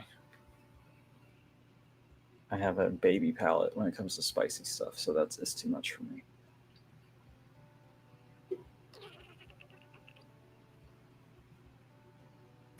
I have only gotten very little scientific confirmation on this, but actually when I started estrogen, my spice tolerance went down. Interesting. Yeah. And there's some small correlations on that in studies, but it's not like a thing, So I don't know. It's good. That'd be a good thing to study over time. I've lost a lot of weight a couple times. Like I lost a lot of weight once, and when I was super fat, which I still am, but when I was super fat, I could have like all the spice in the world, and then when I was smaller, it bothered me a lot more. Interesting. Shout out Fat Kings, by the way. 8 left of Red Turf. That is George Clooney. Yeah, I've got that one. I haven't watched it yet, though. This doesn't super look like my thing. I'm fat and I have a low spice tolerance. Nice. You're not. 2 Fat Kings. We love it. I definitely felt bad when Will and Jeremy and I were all together, because anybody we walked by, we had to have been just intimidating. Because Jeremy, you're the shortest of the three of us, I think, right? And you're still what, like 6'3.5", 6'4"? 6'2". Oh, okay. I think we did. He's not that tall, is he? I think we did barrel down some people. I didn't even realize it. We just kept walking. Jeremy's 6'2", Will is 6'4", and then I'm 6'5". He's 6'4". I don't remember him being that much taller than me when we hung out, but maybe I was just like, oh, he's like older, so he's taller. That makes sense, and I just priced that in. Because we all definitely get taller as we age. Yeah, exactly. Maybe because I call him my dad all the time. I'm like, oh, okay, he's just taller. That makes sense, right? That's fine. Kev, how tall are you? I just found out my oldest is I think he just had his 10-year-old birthday appointment with the doctor, and he's like 5'3.5" already. Wow. When you said 10-year-old birthday appointment, I was like, damn, you got to throw a better party than that. Wake up, son. It's your appointment. Mike Howard's here. Only thing I got was hot and saucy pizza girl. Shockingly, I found this still underwhelming. 5'4", Jesus. Oh, we got a short king in chat. Oh, Kev. We got fat kings and short kings. Hell yeah. Gary, I would happily trade you height for a day, I promise. There is a limit. There is a point where you lose the advantages of being tall. Yeah. It's just uncomfortable. I feel like I feel like 6'1" is a good height. Where like literally, I was about to say I would love to go back to 6'1". And then, like, I'm still uncomfortable in a lot of spaces. Like movie theaters, I have to pick my seats like ahead of time so that I'm not miserable. Like I would be fine never going back to the New Bev because oh god. Yeah, Ryan was miserable. Double feature for John Waters movies, and I'm like this. The theater in my town has recliners now, so I can just sit wherever and it's comfy as fuck. But at like Regal, I gotta get the one with the gap with the railing so I can stretch out. Yep. It's awful without it. I miscalculated one time, actually, for The Ugly Stepsister, and like the gap was like nothing, and I was fucking miserable sitting in there, cramped. Maybe that's why I liked the movie so much, because I was as uncomfortable as the movie. We were kin in that moment when she was getting her fucking face like smushed, demolished. Yeah. I was like, I really feel that right now. I feel like I could throw up a worm. Yeah. Your fault for not getting into basketball. I think 5'4" is a great height to get into basketball. I played basketball until I got hurt, and then I couldn't anymore. And then the football team tried to recruit me, and I was like, you know what? Fuck that. I'm going to be in the band. Hell yeah. Oh, fellow band geek. That's why you have all this information, because you didn't get brain damage playing football in high school. I wasn't going to say anything, but, watch out for your kid playing football. That shit is scary, dangerous. End seats, yeah, those are good. KB said I'd give up a couple to only be 6'1". Hell yeah, we can be 6'1" together. Let's all lose a couple of inches there. I'm going to leave that one alone. Celeste, what all have you bought? Wave wants to know what everybody has bought. What did I buy? I bought Supermarket and the Candy Snatchers. Nice. I still have Femme and Showgirls chilling in my cart for further consideration. I love it. Oh, look, Gary sent $5. Thanks, Gary. Love the sense of community here. Don't talk to many film weirdos in the real world. That's why, not like asking for more money, but the Discord is the place to be. Genuinely, it is on in there. Very, very busy with a lot of people that love all this stuff like us. What do you charge for your Discord? $7. Oh, mine's $6.66, so a little cheaper. Just saying. Stevener wants to know if I duck when going through doorways. I do, but it's more instinctually. I don't have to. I think I have a hunch because I am always trying to make myself smaller, and I think that's actually fucked up my back. Yep. That's also a self-esteem thing, but it is a tall thing too. So. Yep. I just like, I'm always kind of assuming that spaces are not big enough for me, which is crazy because I'm not even that tall, you know. But like, I don't know. 6'1" is close enough where you've probably like on the super old doorways, I probably hit one or two, and now you're like, I'm super leery of them. Yeah, and like attics and stuff, or like some ceilings are just too. When I did a lot of house touring, Jesus, I'm so glad that's over. But like so many places, I was touring it with my roommate, and I was just like, hey Val, I know that you're a short king, but this is not going to work. The ceilings are way too low. I was just trying to find it. When my wife and I got married, we were about to leave California, so we did a California road trip for our sort of honeymoon. And the first hotel that we booked was out in the middle of nowhere. And when we booked it, there was no picture of the bathroom, so we were just like, whatever. It'll be the first night, no big deal. And we get there, and the shower head came out to like here on me, and I went and stepped in to take a picture, and I literally had to sit with my head like this to fit in this little alcove where the shower was. I can't find the picture, but it was hilarious. I have 15 items in my cart, but I have to wait until we're off this stream to double check them. I don't own some of them already. Why do you have to be off the stream for that? Well, I mean, I could go. I just didn't want to leave. Got it.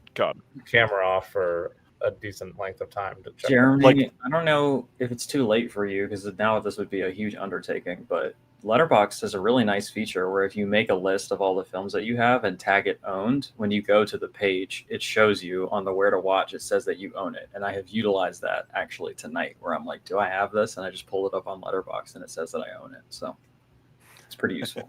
That sounds great. It would take me a very long time. Yeah, that's what I was saying. Is like that might take you a minute, but I'm still trying to update my Blu-ray.com app with what I was about to say, aren't you in the process of putting it on that one? Yes. That one works too. Yeah. But I like that one because you can see the specific releases too. I'm trying really hard to get done with that. I like the Letterboxd one because I can add all of the supplemental films and stuff, and then I'll know which one of those I have too, which isn't always immediately like shorts and stuff. Mm-hmm. And documentaries and stuff too. Like all of that is logged or is like in my list, so I can pull up all of that and I can be like, okay, I have that somewhere. Nice. You know. All right, I'm tagging in Kev Bones. I'll send him the link. Kev, if you want to show up, I can let you in any moment. Say the word. Oh shit. He's probably not camera ready. Maybe he is. Maybe he doesn't care. Maybe he's not conceited like me. Give me 5. He's ready to go.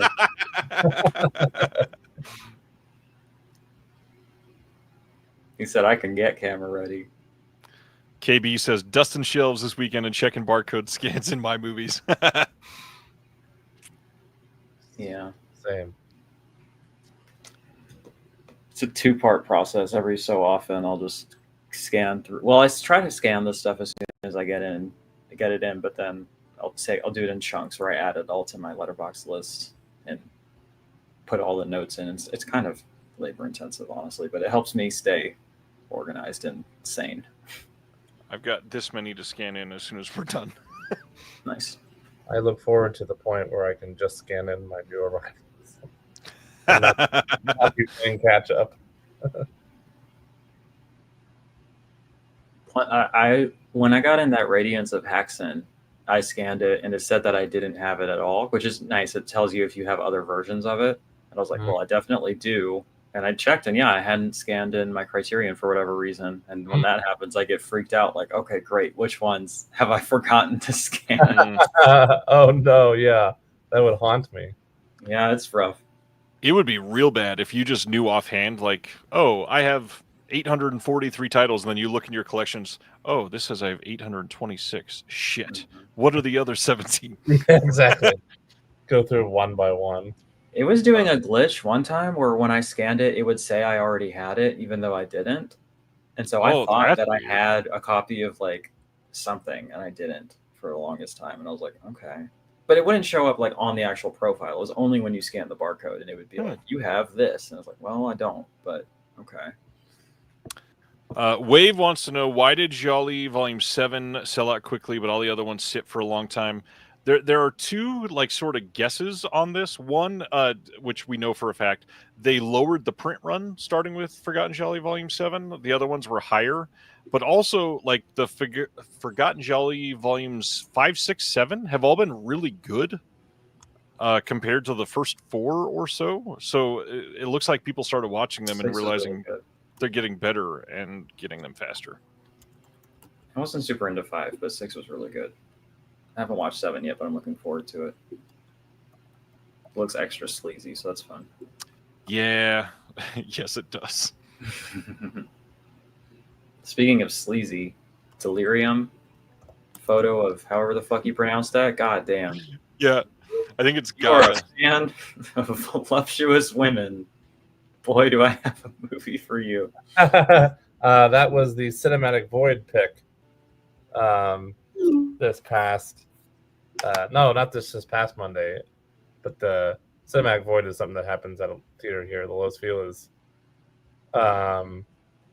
every Monday, and I watched that one on the big screen for the first time. I'd never seen it last week. That's got to be a crazy one to see on the big screen. Yeah, The big screen indeed.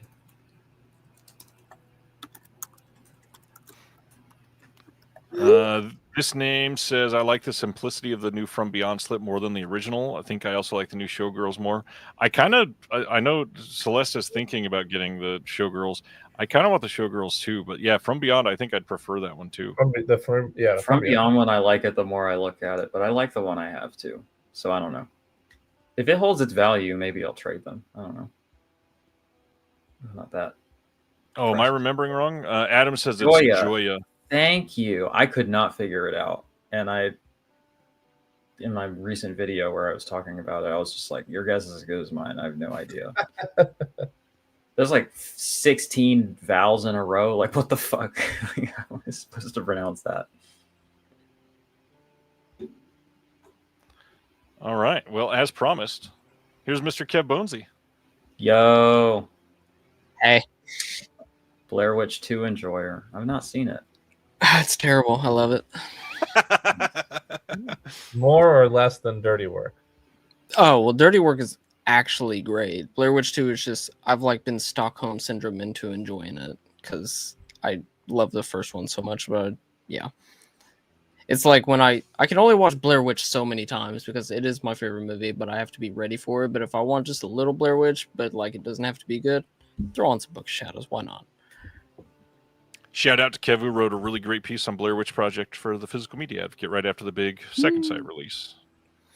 Yeah, the thing that I wrote about that is kind of how I feel about the new edition of Dirty Work, where it's like they put out like, this is the way Blair Witch is always supposed to look. I'm like, yes, but I've lived with this version that is worse for 25 years, and I can't just rewrite what's in my brain. It felt weird watching that, but it's like, if you're not as invested into it as I am, then it's like, yeah, go with that.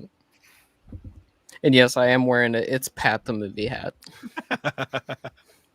That's why you had to get camera ready. Yeah. You guys fish out the hat. They did like it's a Human Boy Worldwide that does like hats and stuff, and they did a screening of it in LA with Julia Sweeney, and I was like, do I go to LA just to get the fucking hat? Wow. And then they put it up online. I was like, give me that. Terrible film. Need the hat. It's hat. It is. It was right there, and nobody else said it. That was so well done. Kevin, how old are you? 32. You have the sense of humor of somebody younger than that. Your sense of humor is very online. I think that's a compliment? It's a compliment. Okay. All right. A compliment. What is my humor at 32 supposed to be? Jaded. Less online, I think. I mean, two VS films named Delirium. I get them confused also. One of them's a lot better and one of them's a lot weirder. So, is Alex Krieger still in the chat? Because he talks about Kevin all the time in the Discord. You say what? Okay. Who'll be talking about me? Okay, computer in the Discord. He has nice things to say about. You guys have Tom York in the Discord? That's crazy. He's the other guy that loves Kurosawa. Oh, yes. Okay, I'm not good with remembering. I know he names. has said positive things about you. Good. There he is. There he is, Christ himself. That's what he said. Yo, Will that ever be Gage. topped? That is in the sequel that never got made. My That'll be man sold on Gage the the Million Seeds Hog. site. What's good? Gage the Hog. Gage the Hog. The better Kurosawa. I mean, Akira is probably he is a better filmmaker, but for me, I'm gonna go for Cure and Pulse. I'm gonna do that. And also, the older I get, the more that I've regressed as far as like, well, you're 32, you should be watching Ran and fucking Thrones of Blood. It's like, nah, dog. I'm watching like his Kiyoshi Kurosawa's like shitty comedies he made in '85, and I was like, this gives me more than Seven Samurai. I'm very sorry. I watched Yojimbo for the first time recently. Kicks I really ass. liked it. Yeah, it's Yeah. sick. So what'd you get tonight, Kev? Oh God, I posted in the chat. Let me see. I haven't bought. Like I said, I'm getting ready to move, and I don't want more shit. But now I have my apartment set up with the address, and I'm like, I can ship stuff there now. So put this shit on Affirm. Don't have to worry about it till next month. I got a Criminally Insane 1 and 2, Soul Tangler, Saturn's Core newest, You Are Alone, Scare Films Archive, Sugar Girls, Iron Angels 1 and 3. That is what I'm fucking here for. Dirty Work finally, and Let's Scare Jessica to Death. It's like some of the sale titles, I was like, I don't need them. They'll probably be on sale again. Like some of the Connie titles and who put out like Red Pony Gambler 1 and 3. Like that one. I'm just like, I could probably get that any other time. It's fine. Yeah. A lot of those don't sell quickly, especially because they've had UK releases, and the people that are really after them already have them. Mm-hmm. But I might still, because those, like that one, whoever did that art did another one for that label, and I just don't really care for that art, the slipcover art. So I'm like, I can just get those standards, so they'd be pretty cheap. Oh, I keep forgetting it's Iron Angels. I need to get that one. Mm-hmm.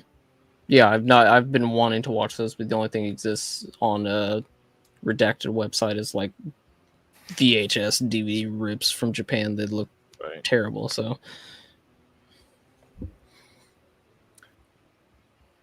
do they say if it's for the first time on Blu-ray in the US, so it must have had probably a European release. Maybe like a Fortune Star release in it or some such shit. I don't know. Oh, German. It's probably not even a legal release. Yeah, because that was what's the Miike film that just got announced? Agitator. Yeah, that's the one. Yeah, I looked it up, and that's only a French release of the, I guess you'd call it the regular version on the Blu-ray, and then it came with a DVD of the extended version.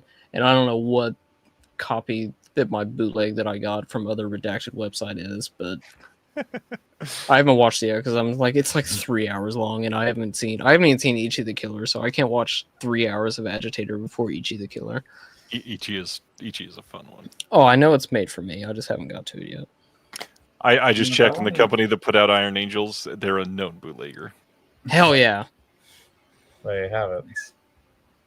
Ichi was advertised to me as being extremely disturbing, and then it was like among the silliest films I think I've ever seen.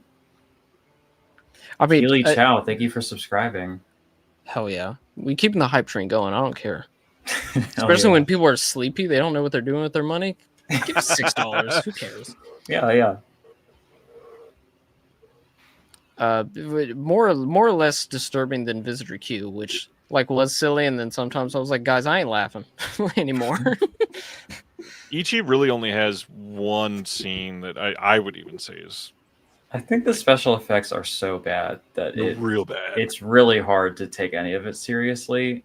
There's one scene in particular where I'm like, come on, bro, are we doing this for real? Like, all right.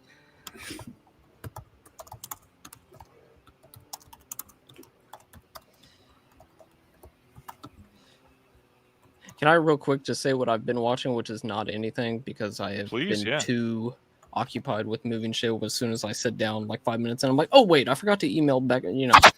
But I made a list because I do the wide release horror movies that I have to watch, unfortunately. And I was like, well, we got to do the 2000 horror remakes. We have to. I'm forcing myself, pointing a gun at myself, saying do it. But I watched the Fog remake. Oh boy. It was bad. And I watched it. I've only seen the original Fog twice, and I very much enjoy it. So I wasn't exactly watching it while I was just like, oh, you're doing that wrong. You're doing that. Like, I was just watching it as its own movie, and it sucks shit. I watched the Stepfather remake, also bad. The Hitcher remake, also bad. Prom Night remake, better than the original, still bad. I did watch the OG Stepfather since I had not seen that. OG Stepfather rips. Where's Anthony when you need him? Yeah. I was wondering where Anthony was today. Bro's sleeping. Yeah, he's probably knocked out. He's pulling a will. Pulling a will. Sorry, honey, I have to go pull a will. You're going to pull a will. Please do it in your bedroom. 03 Texas Chainsaw Massacre is great, and I will be picking up that 4K. Yeah, for those that don't know, it's already been leaked. Arrow is announcing that either tomorrow or next Friday. I was going to say, I missed that one. Okay, cool. I like that one. And Texas Chainsaw Massacre at the beginning. Mm-hmm. Finally. We've been waiting. Is TCM3 even a... No, we have not. Movie sucks. Has TCM3 ever been put out on Blue? Yes. So Warner Archive? Warner Archive, yeah. Okay. Which, you need that in high fidelity. Of course. Am I the only one that likes the Netflix Texas Chainsaw? I enjoy it. I just think there's a couple scenes that are not great. I also don't love what they did with the final girl at the end, but I didn't mind it. She got to chainsaw somebody, I think. Yeah, it's she been did. 4 years. I also love how, because when I watched the trailer, I was like, are they really doing the Halloween reboot shit where Sally comes back?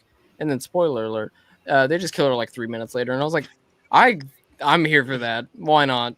Just nihilism and shit. and then silence. I feel like when Sibner dips out, that's like... It's time. All right. Time to wrap it up. Going too long for Sibner. That's like, damn, okay. Jeremy is sitting here dying to go see what titles he owns. Yes, which is a real problem in a lot of different ways.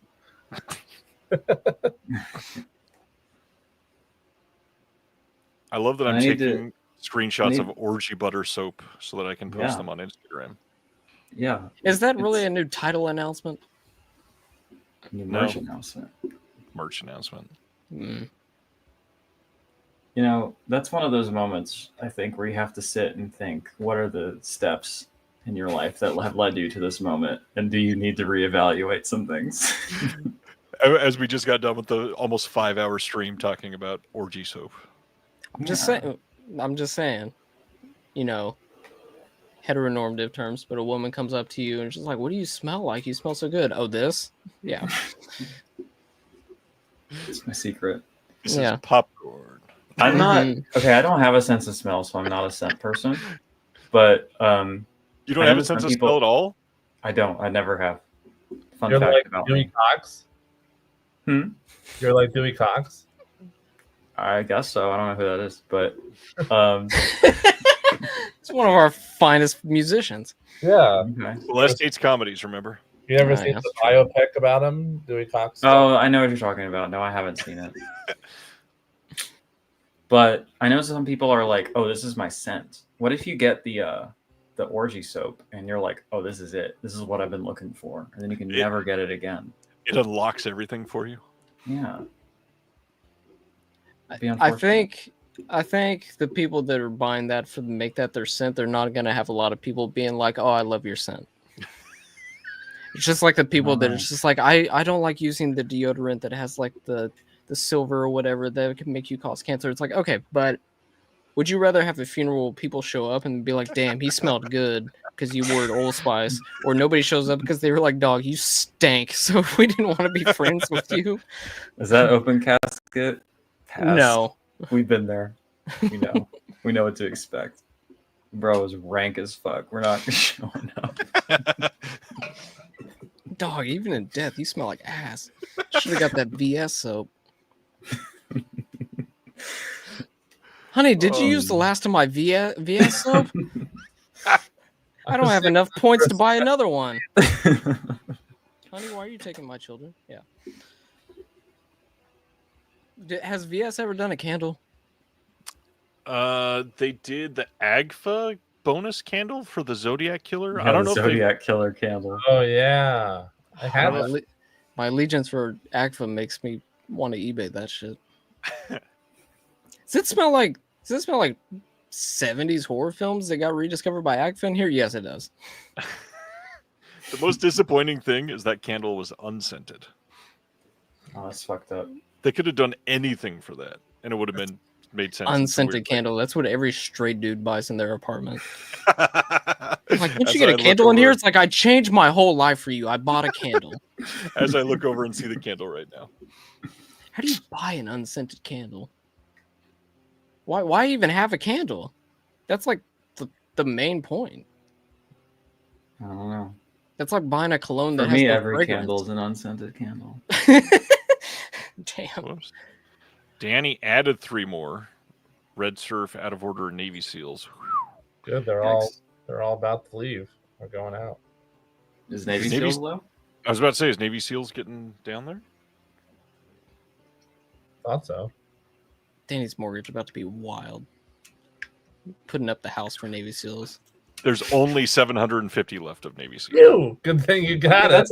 That's out of 10,000, right? So it might sell out this weekend. Yeah, it's the first time it's on sale, so yeah, possible. Oh, I think it will. Oh, and it wasn't 10,000; it's only 6,000. Oh, really? Yowzers. Okay. How has it lasted this long, folks? Congo is 10,000 though. Need to watch Congo. It's got my man from Nip Tuck. That's pretty much the only reason I'm going to watch it. I should do the Congo Better Man double feature. Ryan, you've never seen Nip Tuck? Holy Lord. I've not watched Nip Tuck for sure. I've never seen it either. Oh, one Good. of the great FX shows. Oh, Better my Man kicks God. ass, by the way. I need to watch Better Movie Man fucking too. rips. It's on my list. It's so good. I know Jeremy doesn't like it that much, but I love it. Seem to be an outlier on a lot of stuff today.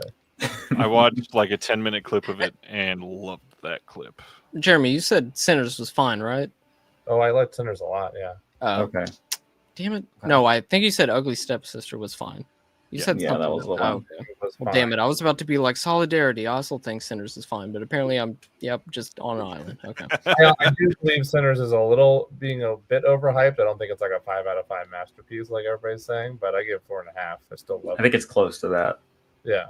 My favorite movie of the year is a documentary about music on SNL. So I'm not doing too good for new releases, let me tell you.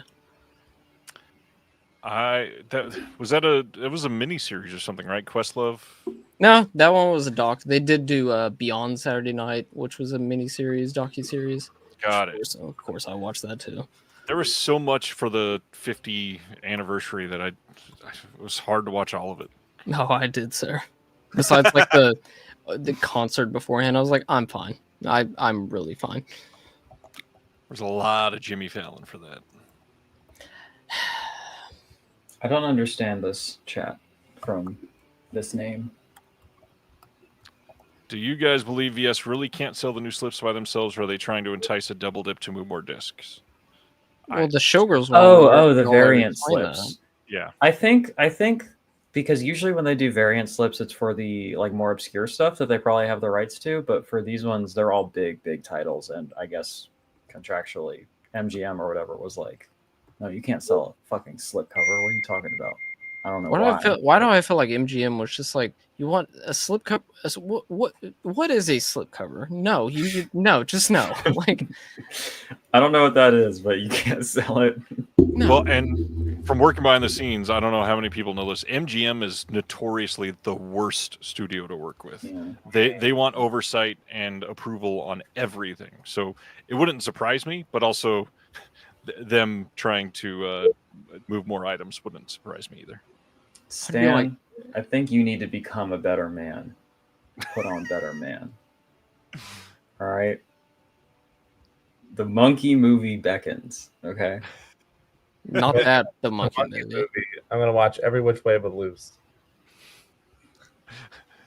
What is it with movies with monkeys? And I love me some monkeys, but we got the monkey, and I was just like, that's one joke that went on for too long. And then A Better Man, which I was just like, the guy from Rock DJ, you made a whole movie about him? Okay.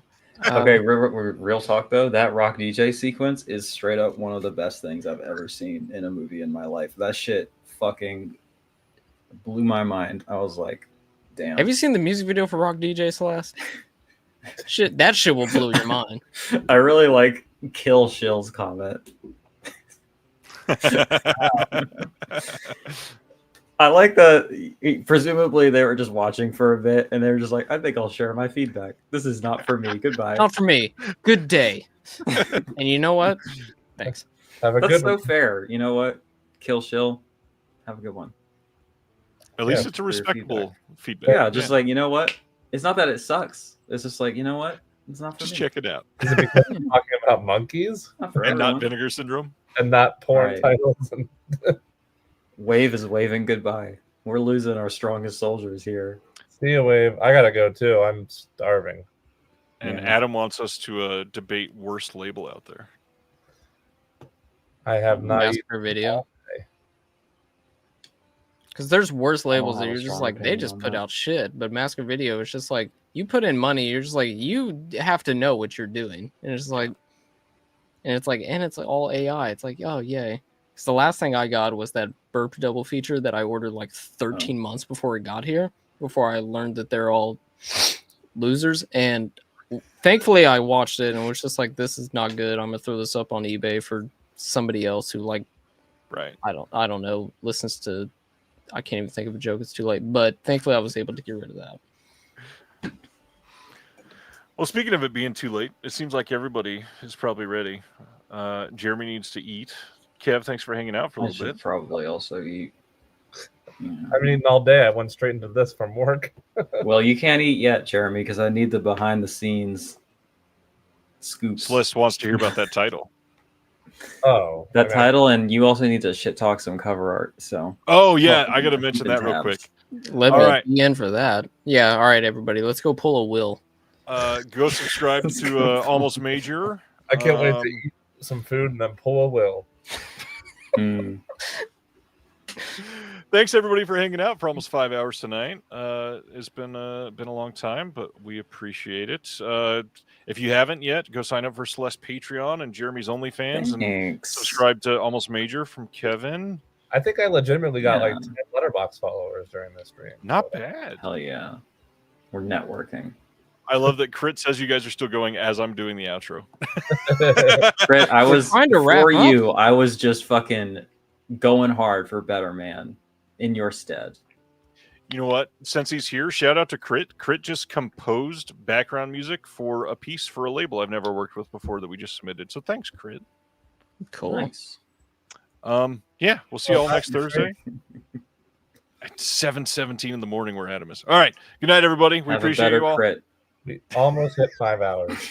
See you next time. Thank you for watching The Disconnected. On the way out, make sure that you are subscribed to the channel, that you've liked the video, and that you've copied the link to be able to share with someone else that may appreciate this.